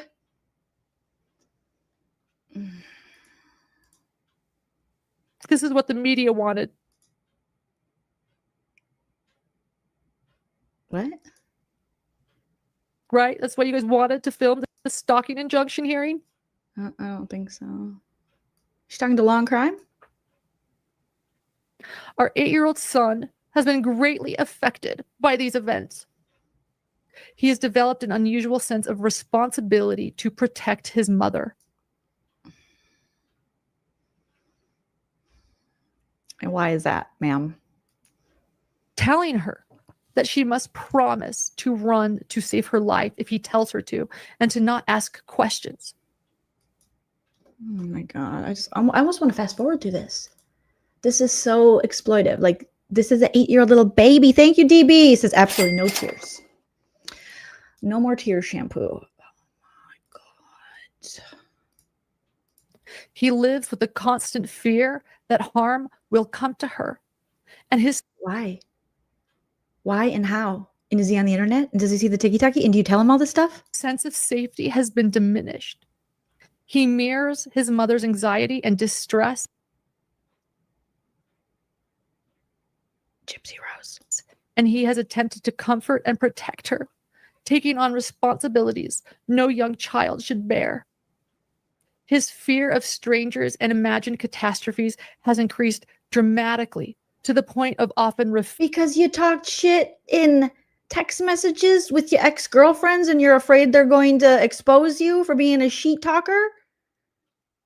Do you see how this isn't worth it? Oh my God. Refusing to leave the home. Oh my God. He has withdrawn socially from friends. Oh my God. Struggled to fall asleep at his normal bedtime. Oh my God. And significantly reduced his appetite since the stalking began. Oh and it is true. And he is weak. What? What? He has dark circles. What? What? What? This is the worst part yet. I didn't think we could get worse than brother sperm, but this is worse. You're talking about a little boy? He's weak. He's got dark. What? Under his eyes because of lack of nutrition. They're gonna call CPS on you, lady. What are you doing?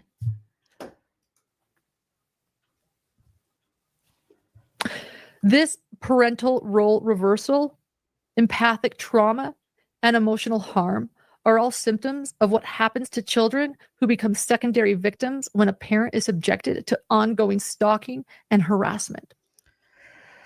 As a clinical and forensic psychologist, my professional work has included evaluating individuals for the risk of recidivism, which means reoffense, and patterns of antisocial and harmful behavior. In my expert opinion, when an individual repeatedly violates a stalking injunction, it demonstrates not only a lack of respect for the authority of the court. Baby girl, she made tiki-takis. She made tiki-takis.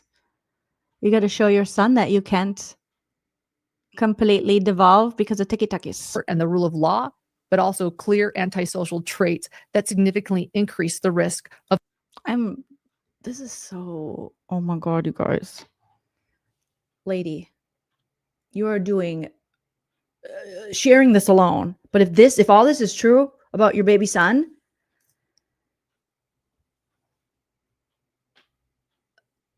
you realize this has everything to do with you and Dr. John and the environment. Harmful behavior in the future. For this reason, I am especially concerned for the safety of my wife, my family, and myself.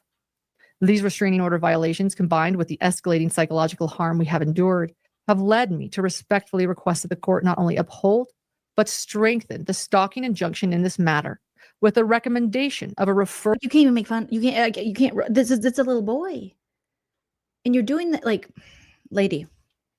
For criminal charges. There is no indication based upon past or current behaviors that the stalking and harassment will cease with or without the stalking injunction.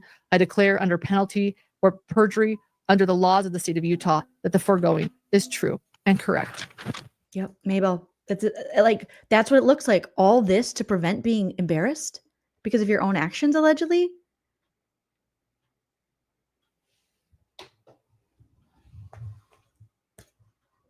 There's no way that lady's tiki-takis is doing all this. No one believes that. Nobody. Or her not wearing shoes and having socks on. Or her being at an event hours before you. Her being at the same crime con. No, you're creating something real messed up there, lady.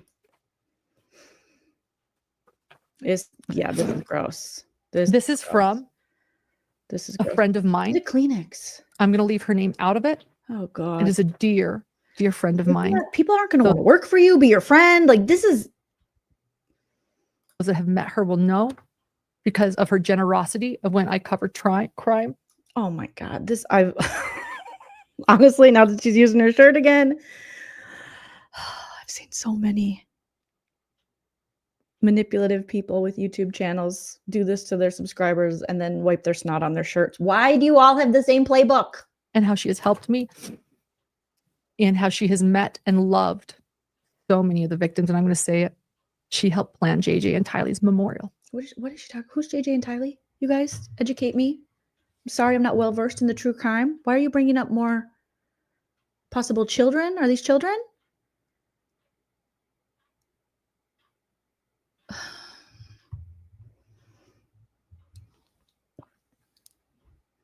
Yeah, kitty meow. Is the stalker starving the what's going on? Lori Val. Ma'am, the way you find a way to exploit and weaponize these victims and these deceased is sick.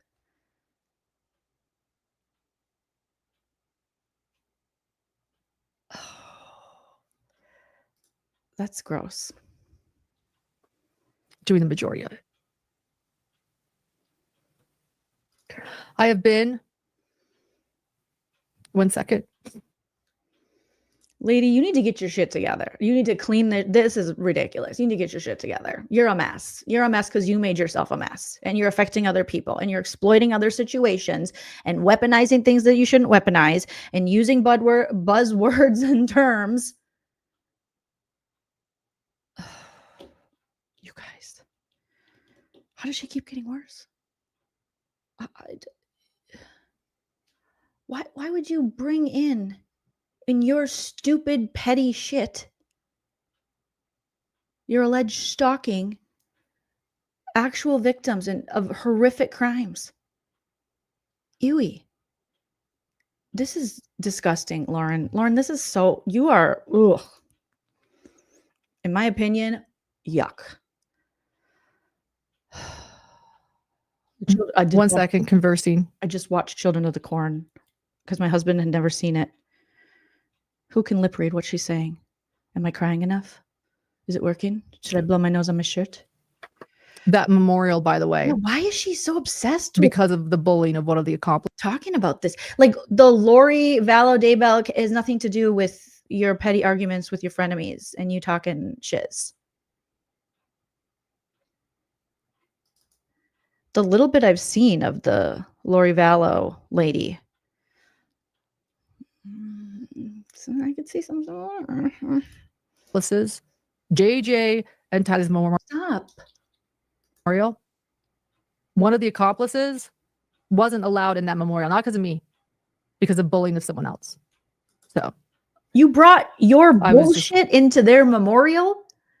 Bite My Bitch says, Turtle Boy said, ma'am, this is not for you. You should not be a creator. You should not be on any platform. You have a responsibility to your viewers, to the victims and the families of the crimes you cover to be better than this. And to have this big of a platform and be using it this way, so selfishly, so carelessly, it's gross. Ooh. Ugh. Oh my God. Go to therapy. Reminded of that, hence the silence. But yeah, so had nothing to do with me. Nothing. Yeah, the trauma. But if you want to, I guess it's projecting. If you want to know, like, who's the problem? I don't want to know. We don't want to know any of this. That's the joy. We don't want to know. Because one of the rumors about me, and I was waiting for the. Why are you even telling us these? Oh my God, this. Because you guys are probably all wondering what I've done. I've nothing. I bet you're going to say nothing. Done nothing. I've done nothing. Yep. She's done nothing, you guys. One of the rumors is that I say terrible things about victims of crime. Well, I have a text here where you were saying some stuff about allegedly. People are sending me screenshots of stuff that's out there. Allegedly. Of you saying things. That's one of the biggest rumors. I don't. I protect them. Okay, great. With my entire. The more you say you don't, the more I'm thinking, I think she does. Entire heart and soul. So who's blaming who? And I say that because that has gone around. Respect deceased children. Like, do not bring them into your petty bullshit. How are you at this big of an age and you don't realize that? How are you this self-centered? You are one of the most self-centered ladies I think I've ever encountered on the interwebs. And I watch all the Housewives, like I said. Lady, you're Delulu and you're self-centered. And that's the bottom line, because Stone Cold says so. Like, you gotta check your ego, check yourself before you've already wrecked yourself. Like, this is a mess. Down to several places, including media. I don't. It's false. You're ugh. This performative, fake outrage, wanting people to pity you so that you can really go after, in my opinion, this woman. Because the judge kind of had your number from what I heard, and we'll listen to that after we get through this. And then also Law and Crime wanted to film it. Why were you so afraid of Law and Crime filming this if you were just going to put it out for hundreds of thousands of people to see and judge?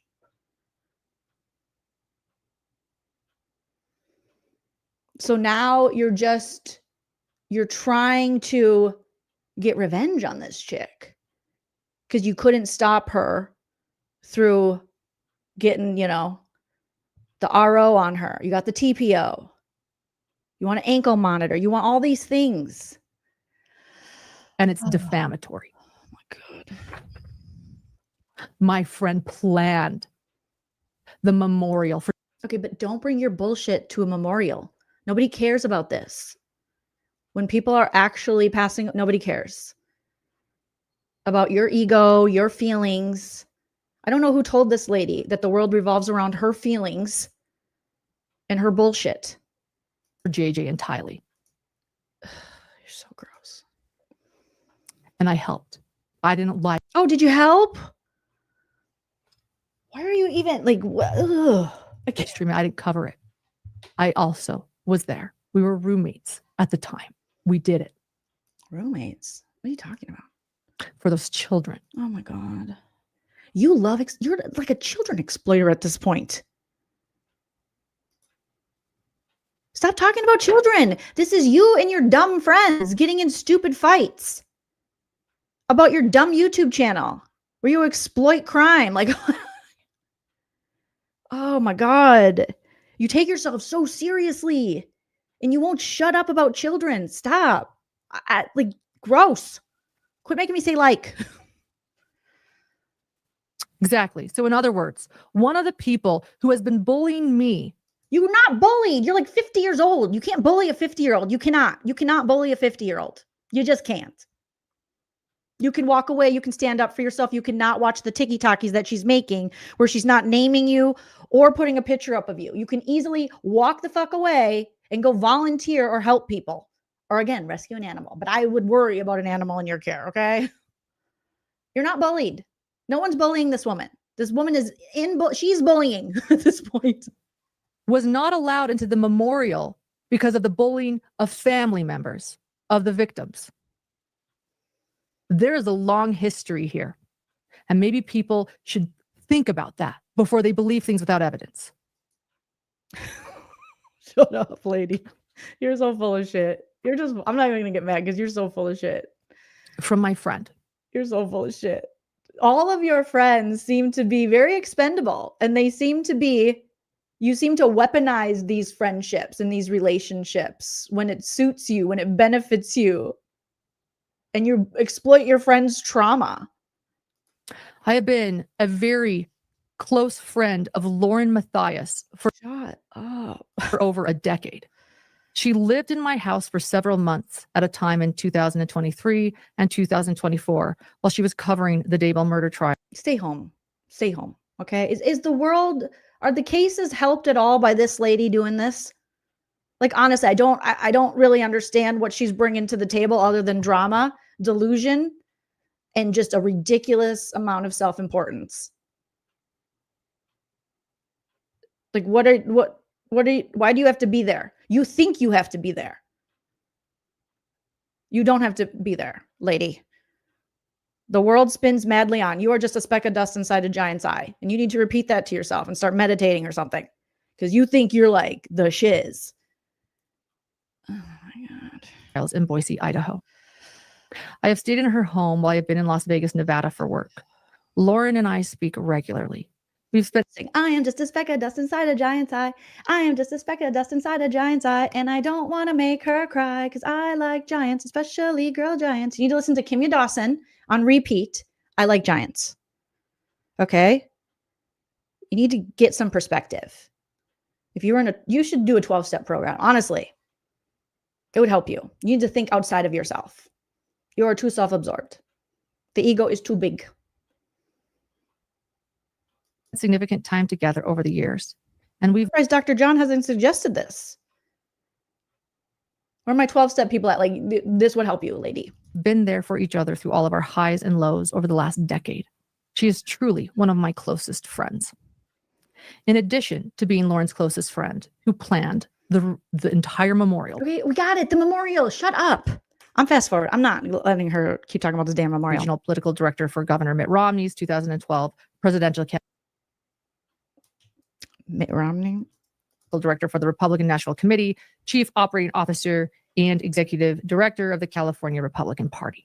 Additionally, I've helped elect several members of the Congress, a U.S. senator, and several governors. Let's leave politics out of this, by the way. I'm sharing her. You just brought it in. My God. You just love mentioning how important your husband and your dumb friends are. Like, we don't care. We do not care. Ma'am, we do not care. We are not impressed. That don't impress me much. We do not care.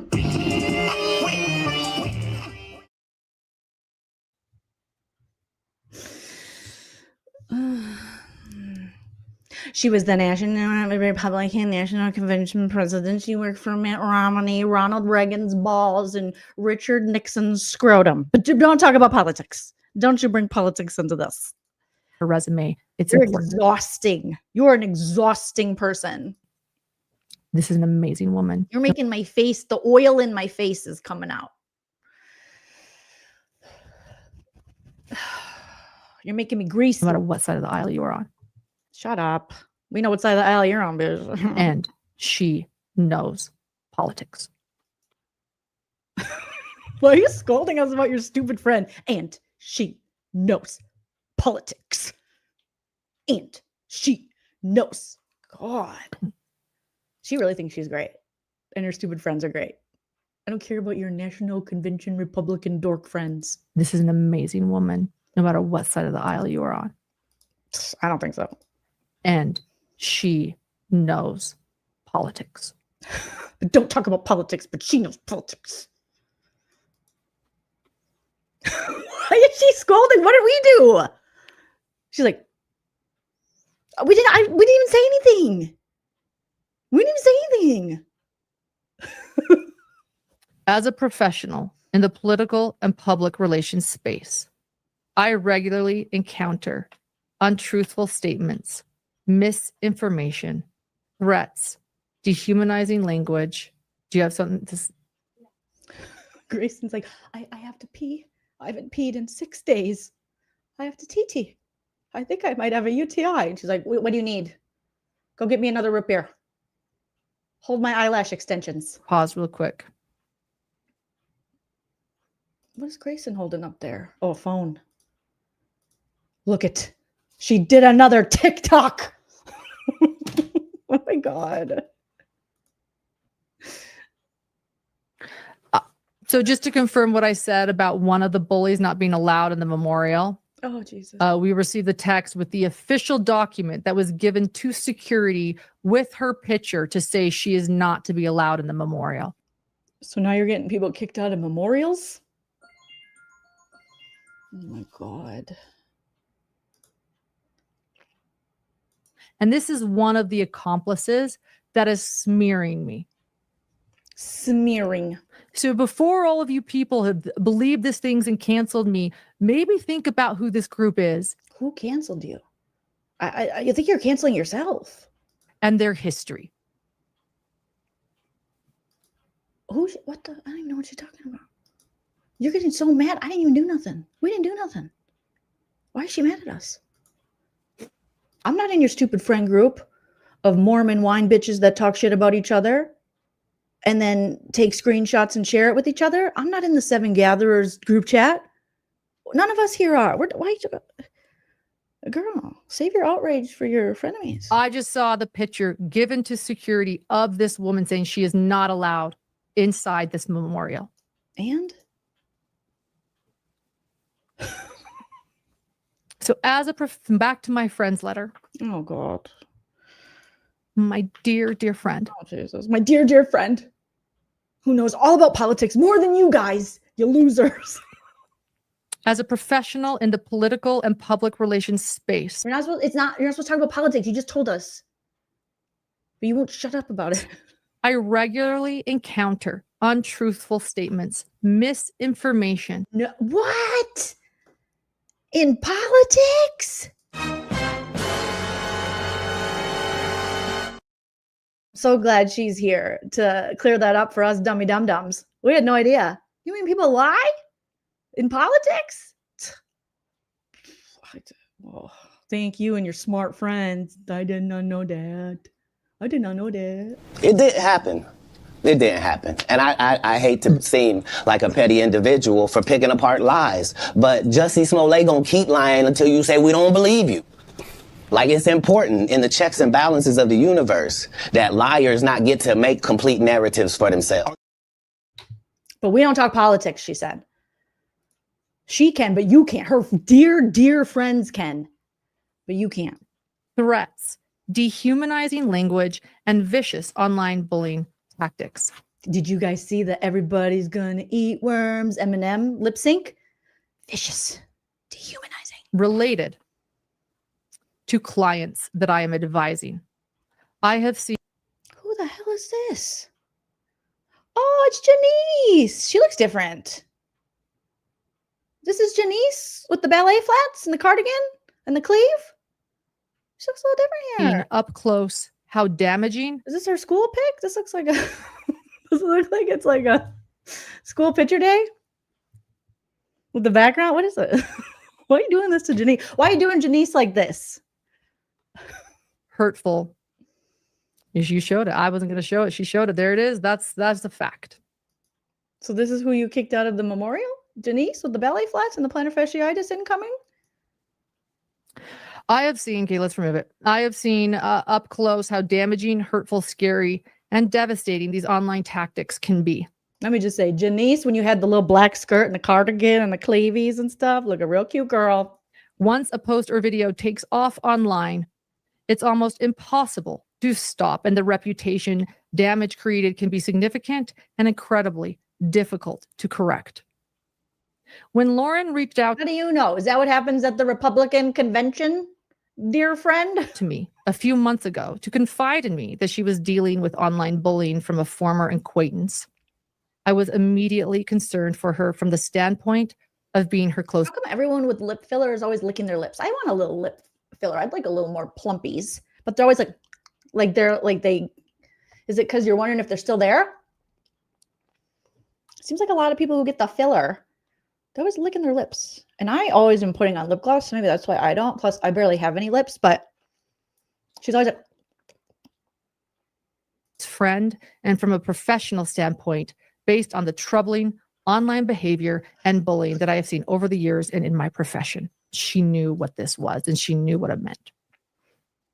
Over the past several months, I have personally witnessed the severe emotional toll that ongoing harassment, bullying, and stalking by this stalker has had on Lauren. Okay. I have spent many hours on the phone with her, consoling her as she has struggled with anxiety, sadness. You're one of those friends. Oh, we've all had one where you're like, Jesus Christ, you're all there's so much work.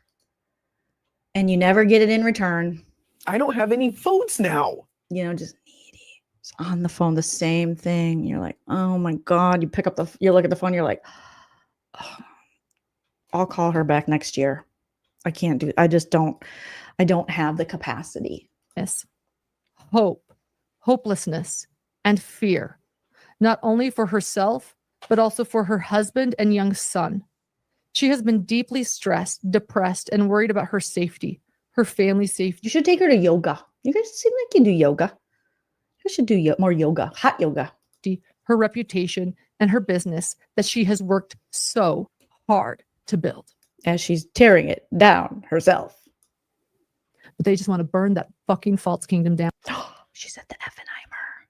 You said the Effenheimer. Hi, husband. Hi, my husband Chell in the chat. Hello, hi, my husband Chell RN.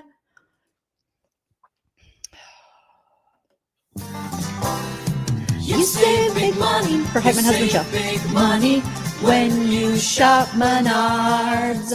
Okay, back into it. Ugh, I gotta have a little fun. You know, this lady is just like, oh my God. She's such a bummer. Don't they? Even though I have put my heart and soul into hidden true crime, and it is good. And it is worthy. Okay. And it deserves to be here. Okay. And I have worked so hard. But they want to just take me down in a heartbeat. My child's livelihood, my husband's livelihood, my livelihood. Because unlike some people, Lauren, I put my family first. You call me in 5 minutes, baby. I'll answer. Okay, of course you can. Hi, my husband, Chell RN.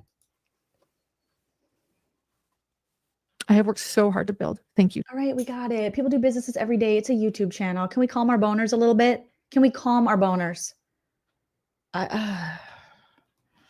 She would be, I mean, she's not funny, but she would fit in with some of the stand-up comedians who think they're pretty important as well. I know quite a few of those. To my friend.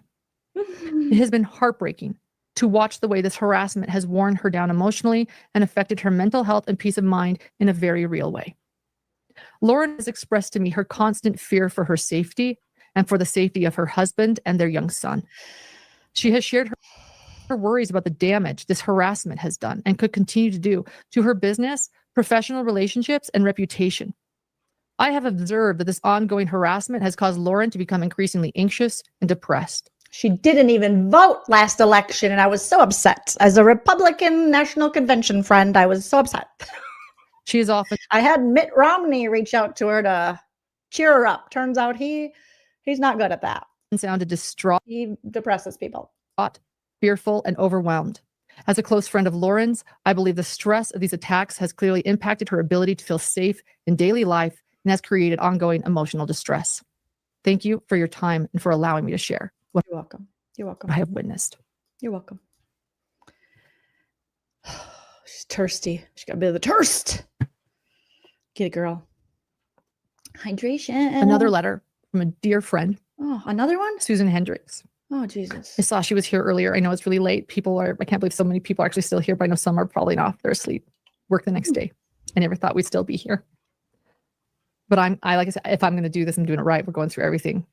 Grace and I decided we're here for the long haul. This was written by my dear friend, Susan Hendricks. Susan, you didn't have to do this. Many of you know. She was the anchor of HLN. What the hell's and a HLN? former anchor of CNN. Wait, Home Shopping? No, that's HSN. And has become a dear, dear friend. And she has witnessed. She just likes to brag. She only hangs out with people with titles. She's a dear, dear friend. It's not just this is my friend that works at Pinkberry. She works at the Froyo shop. She manages it. It's like she used to be a head anchor at CNN. She works at HSN, HLN, HPV, all the, HIV, all the stuff. She works all the acronyms. She works there, just so you know. Like, okay. Okay. Yes, disco name dropper. She's very important. She's more important than you. Have you heard of Don Lemon? Well, she's better. Bigger, better.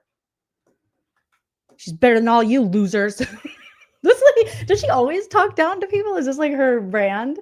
And people let her? Like, yes. I could see them going, you are better than us. Yes. You are. Yes. Yes, Lauren. You're so good. And so many friends. Oh my God. Are they still around? My good friend Napoleon. You don't know him. Only I know him. Okay. Mm-hmm. Yes. Have you heard of all the Bush family? Yep. I know them all. Friends with them all. This is my good friend Barbara Bush. Wait, is she still around? One of them. I think there's one of the twins is named that too. I know everybody. All my friends. Very close friends. I'm the best. I'm the greatest. And it sounds like Donald Trump. This lady kind of sounds like Donald Trump. Susan offered to write this. And Susan was bigly, huge. The best all the time. She makes those like big generalizations too. Going to testify at my stalking injunction headline news hearing. She works at HLN on Thursday that I have now withdrawn from to protect my family. Lori Hellis was going to be the witness for the respondent for my stalker. Oh, Lori Hellis. She is putting on her headset and she means business. Lori. But does she know Brad Pitt? Because we know that John wants to know Brad Pitt. Okay. Magic Wand, thank you so much. Please rate the true crime gated community drama mamas from least to most annoying. Most annoying, Lauren. Second most annoying, I'm trying to think off the top of my head. Most annoying, Lauren. Second most annoying, I'll just say her stalker. Then, who else? Who am I missing? Janice. Then Liz. Then Lindsay. Oh, Grayson. She's okay. So it goes Lauren, Grayson, stalker,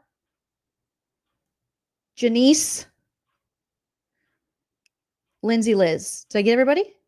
There's so many. I'm just learning the characters, but I think that's close. She's like, do you know my friend Nancy Grace? This is from Nancy Grace, my friend. She's not your friend. She's my friend. You don't know Nancy. I know Nancy. Nancy loves me. Let her. I like I said, I haven't talked to her in years. Here's Susan. Who's this? Is this Republican National Convention lady? They look the same.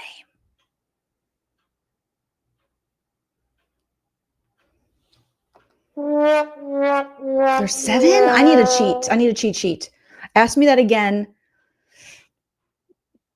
in like a couple days. Because I can't remember everybody. Okay. I don't know. Oh, there's 2 Liz's. Is there 2 Lori? I can't keep up. Oh my God. Well, Lori, I love Lori. Lori's the least annoying. I missed her. Okay, hold on a second. I have to take a call from my husband. Talk amongst yourselves.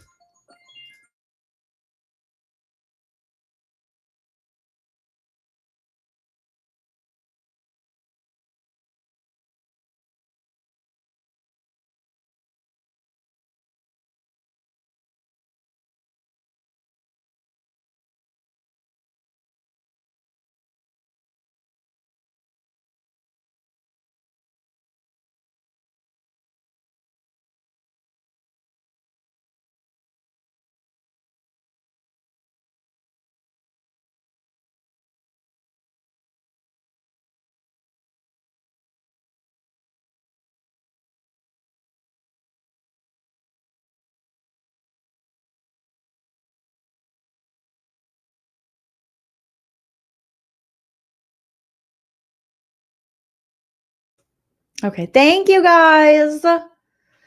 Okay, oh, that's Susan from CNN. Oh, I can't keep track of all her important friends. Is she on CNN? I don't even know who she is, honestly. I just know Don Lemon, and he's not even on there anymore. Who likes CNN? Who likes Fox News? Who likes any of those places? Okay, Susan Hendricks. Okay, yeah. Okay, former anchor for HLN and substitute anchor. Oh, she was just a sub at CNN, girl. Don't brag too much. In Atlanta, Hendricks also used to appear occasionally on CNN Pipeline, CNN.com. Oh, they put her on the .com. On demand, broadband news service. She was named new host on Weekend Express, replacing Lynn Smith, who took over on the story or something. Alrighty. Cool. Oh, she went to ASU. Shout out to ASU. She wrote a book, Down the Hill, My Descent into the Double Schmurder in Delphi. Okay. Born in 1973, August 29th, according to the interwebs. All right, girl. Okay, girl. Okay. Congratulations. You and your important friends. We're all so impressed. That is us at the Clue Awards at CrimeCon, where I was able to see not the Clue Awards, the victims of Delphi, Indiana. Jesus, you're always talking about victims. Rewarded, and as well as the officers and prosecutor. My name is Susan Hendricks. I am a former anchor for CNN and HLN, as well as an author. I first met LaurenMatthias in the fall of 2024 while reporting. Man, these people don't know her that well. Even her frenemies. They all met in like 2023, 2024. It's only 2025. You barely know this chick. On the highly publicized double murder trial in Delphi, Indiana. I don't know anything about Delphi, I don't think I know anything about Delphi. The trial was among the most intense that I have ever covered in my career, with no cameras allowed inside the courtroom. It demanded long days, sleepless nights on the courthouse steps, and hours spent waiting. Did this air at the same time that this trial is Karen Reed trial? I don't know anything about this. Waiting in line just to gain access. It was under these extraordinary circumstances that I became acquainted with Lauren, not only as a fellow journalist and colleague, but very quickly as a friend. Over time, I came to know LaurenMatthias and her producer Grayson on a more personal level. I became familiar with Lauren's mannerisms, her temperament, and the way she conducted herself on a daily basis. In January, Grayson contacted me. In January, my eyes are getting blurry, guys, and I'm old. I need reading glasses. In January, Grayson connected me to the Stalker via text because I was looking for someone to help me with some graphic design work. And by the way, I don't want anyone to go unsubscribe from anyone, but this is Headline Crime with Susan Hendricks, and go subscribe to her. She's amazing. And she is working, on now becoming an independent journalist, and we need her. Headline Crime. I want to look up her channel real quick, you guys. I'm just curious. Headline Crime with Susan Hendricks. Headline crime. Headline. She's like, you write this letter for me, I'll promote your channel. Susan Hendricks. What do we got here? Yeah, she definitely did this for subs because she's only got 5,000 subs.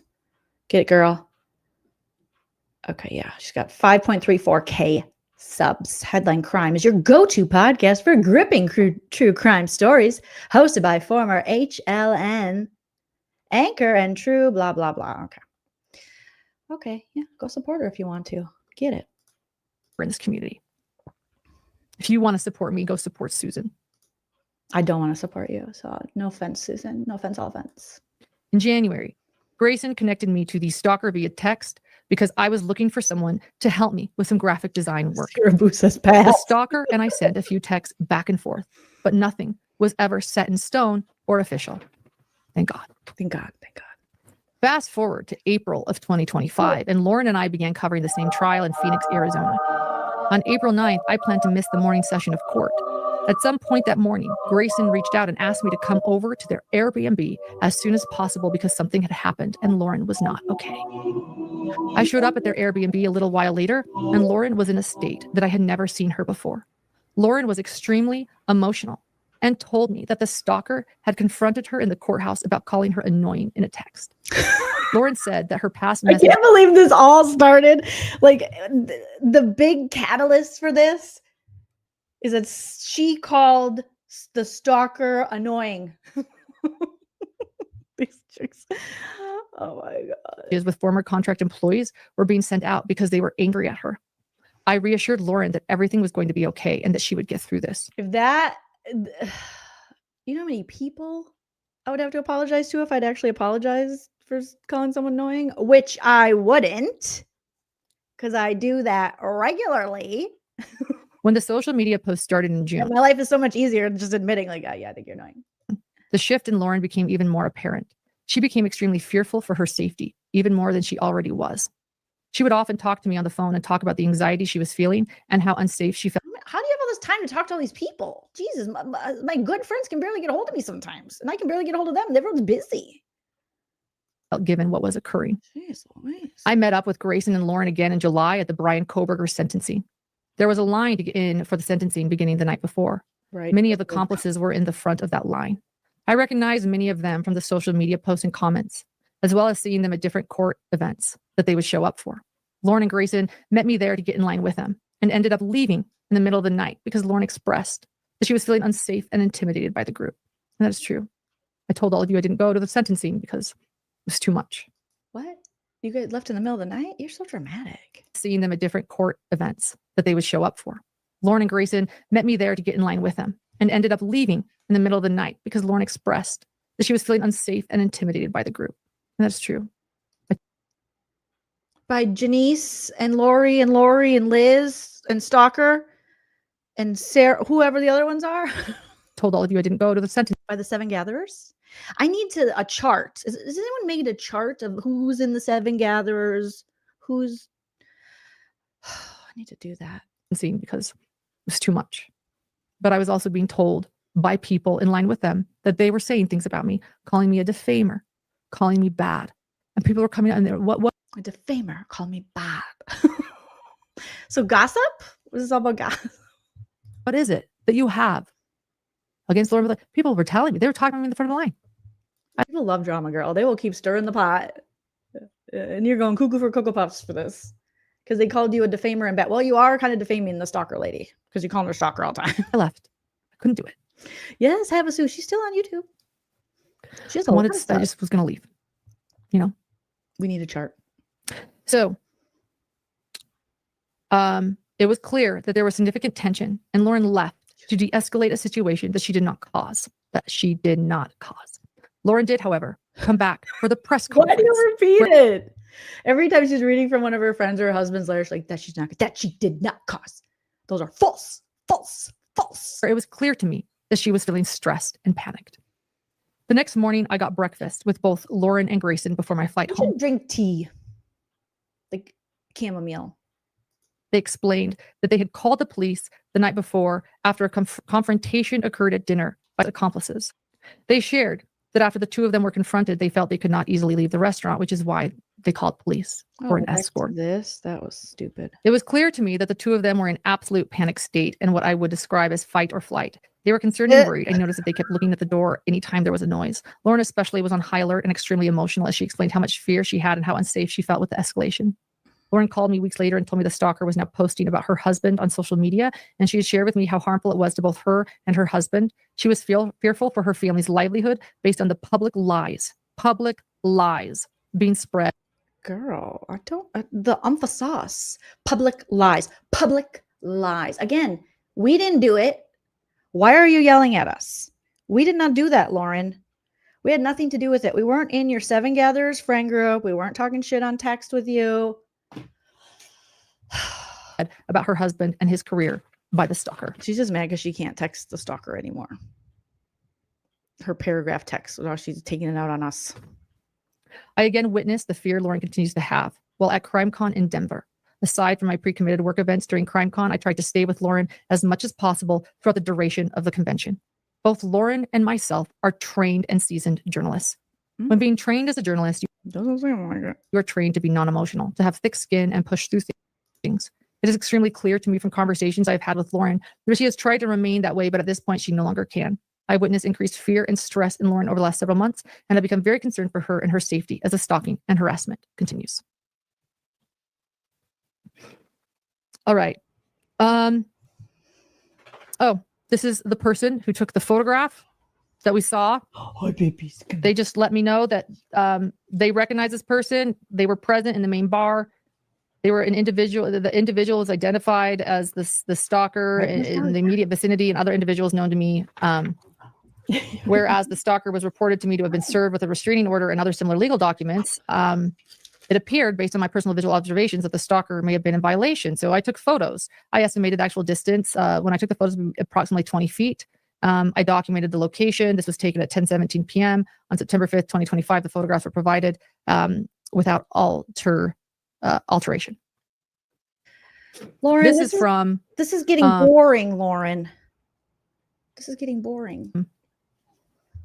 Patricia Griffith. Another person? Oh my God. Call each other names and stuff, and make jokes like, "Oh my God, Jamel, you've got your period" or something, and I'm like, "No, I don't. I'm just like this all the time." Manager of Web Sleuths. What is she? Well, who's this now? Lady. 10:17 p.m. on September 5th, 2025. The photographs were provided without alteration. Girl says, "Getting." This is from Patricia Griffith, manager of Web Sleuths. Thank you, Tricia. Is she related? I know it's Griffith, but is she related to Peter Griffin? What, you guys? Am I right? Boom. Roasted. Okay, no, that wasn't good.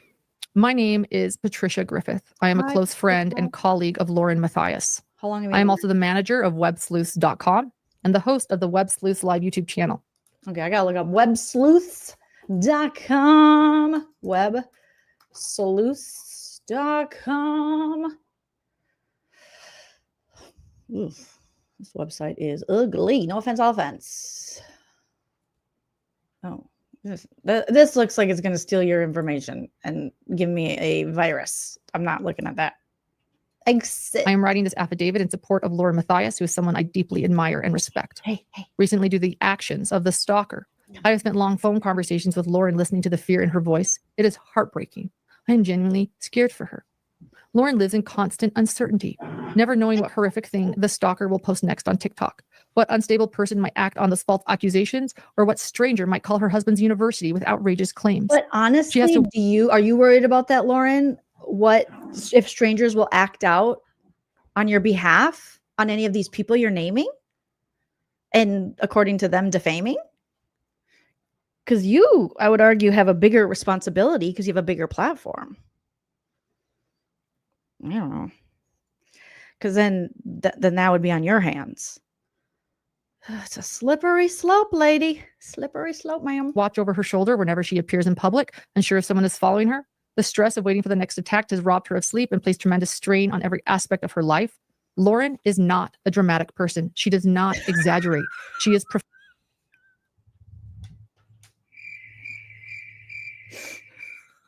Okay. Sure. Professional, composed, and a truly wonderful friend. To hear Does this person need people to go to her? I think this is just all them being like, I'll do it, Lauren, but you got to talk about websleuths.com. That's websleuths.com for all of your ugly website needs. Websleuths.com. stress and fear in her voice has been devastating, and it must stop. Criticism of someone's work is one thing. It's true. Criticism is fair. Criticize my work all you want. Criticism of someone's work is one thing, but setting out. That's kind of what they were doing now. Right? Aren't they like in a large part criticizing your work, the way you do your work, your credibility? And you were like, no, they're attacking me. To destroy a person, to incite fear, and to threaten their. Troublemaker Baker says, Web Sleuths, the queen of true crime. I watch her every time she goes live. She's for real the OG. Is she the OG? I only looked at her website, which was no offense. Just my opinion. Who cares? Who am I? Don't look at my website. It's horrendous. Okay. Let's see. Web Sleuths live. Oh, we got the same amount of subscribers. Hi. What's going on with that lady? Who's the lady? You guys, what's going on with this lady? Is this the host lady?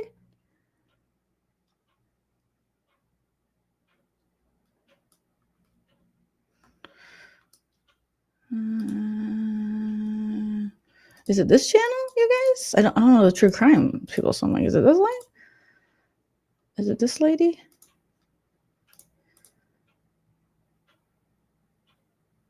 This one? Hey everyone, this is Web Sleuths in the Raw. I thought, I need to show you how we prepare for a Web Sleuths YouTube live show. And this is how I look when I get up in the morning. And this is why my animals need therapy. Even the fish, he's traumatized. Do you blame him? Okay, so what we do is I do a lot of preparation here. A lot of research, a lot of going online. In fact, it's all pretty much going online. When we prepare for Web Sleuths YouTube Live, that's when you see the super sharp professionalism that I always do. It comes through every night. Is she a comedian like me?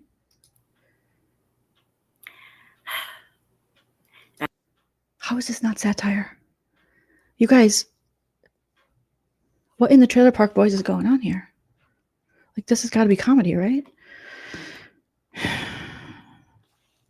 Actually, I can't show you anything. You know why? I just realized I have to use my computer to do my work. Oh my So, God, no. just join us. Yeah, yeah. Okay?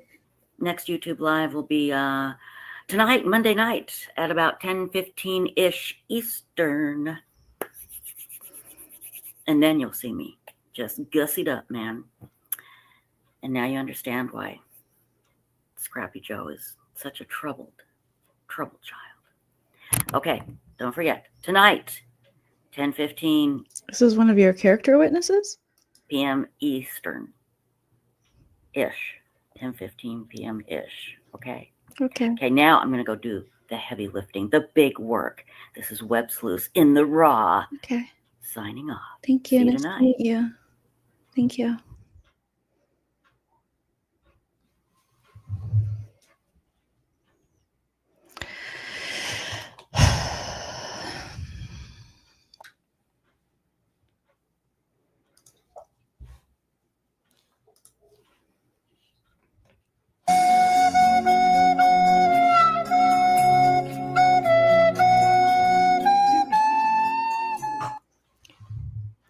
Okay. All right. Well, that was all right. Well, I think we're gonna wrap it up there. And we'll be back tomorrow. Hi guys, gotta take the dogs out and possibly sage my home. Maybe an exorcism. I'm not sure. But okay. Thank you guys. That That was something. All right. Thank you so much. How is this? How is this? Like, this is it. All right. Well, you all are great. Hey. All right. That upset my dogs. We have to go. Thank you so much, you guys. We made it 5 hours. All right. Let's see how much do we have left on this one? We have under 4 hours left. Oh my God, dogs. How are we going to do this? How are we going to do this? All right. You guys are all beautiful pumpkin spice babies. I appreciate each and every one of you. Hit the like on your way out. Leave a comment after the video post. Share me with your friends, family, enemies, and alleged stalkers. Thank you to all my super chatters today. Hey, baby boys. I know you want to. We'll go outside. Don't worry. And I'll see you guys tomorrow. Okay. Always remember to enjoy yourself. It's later than you think. Bye. If you like what you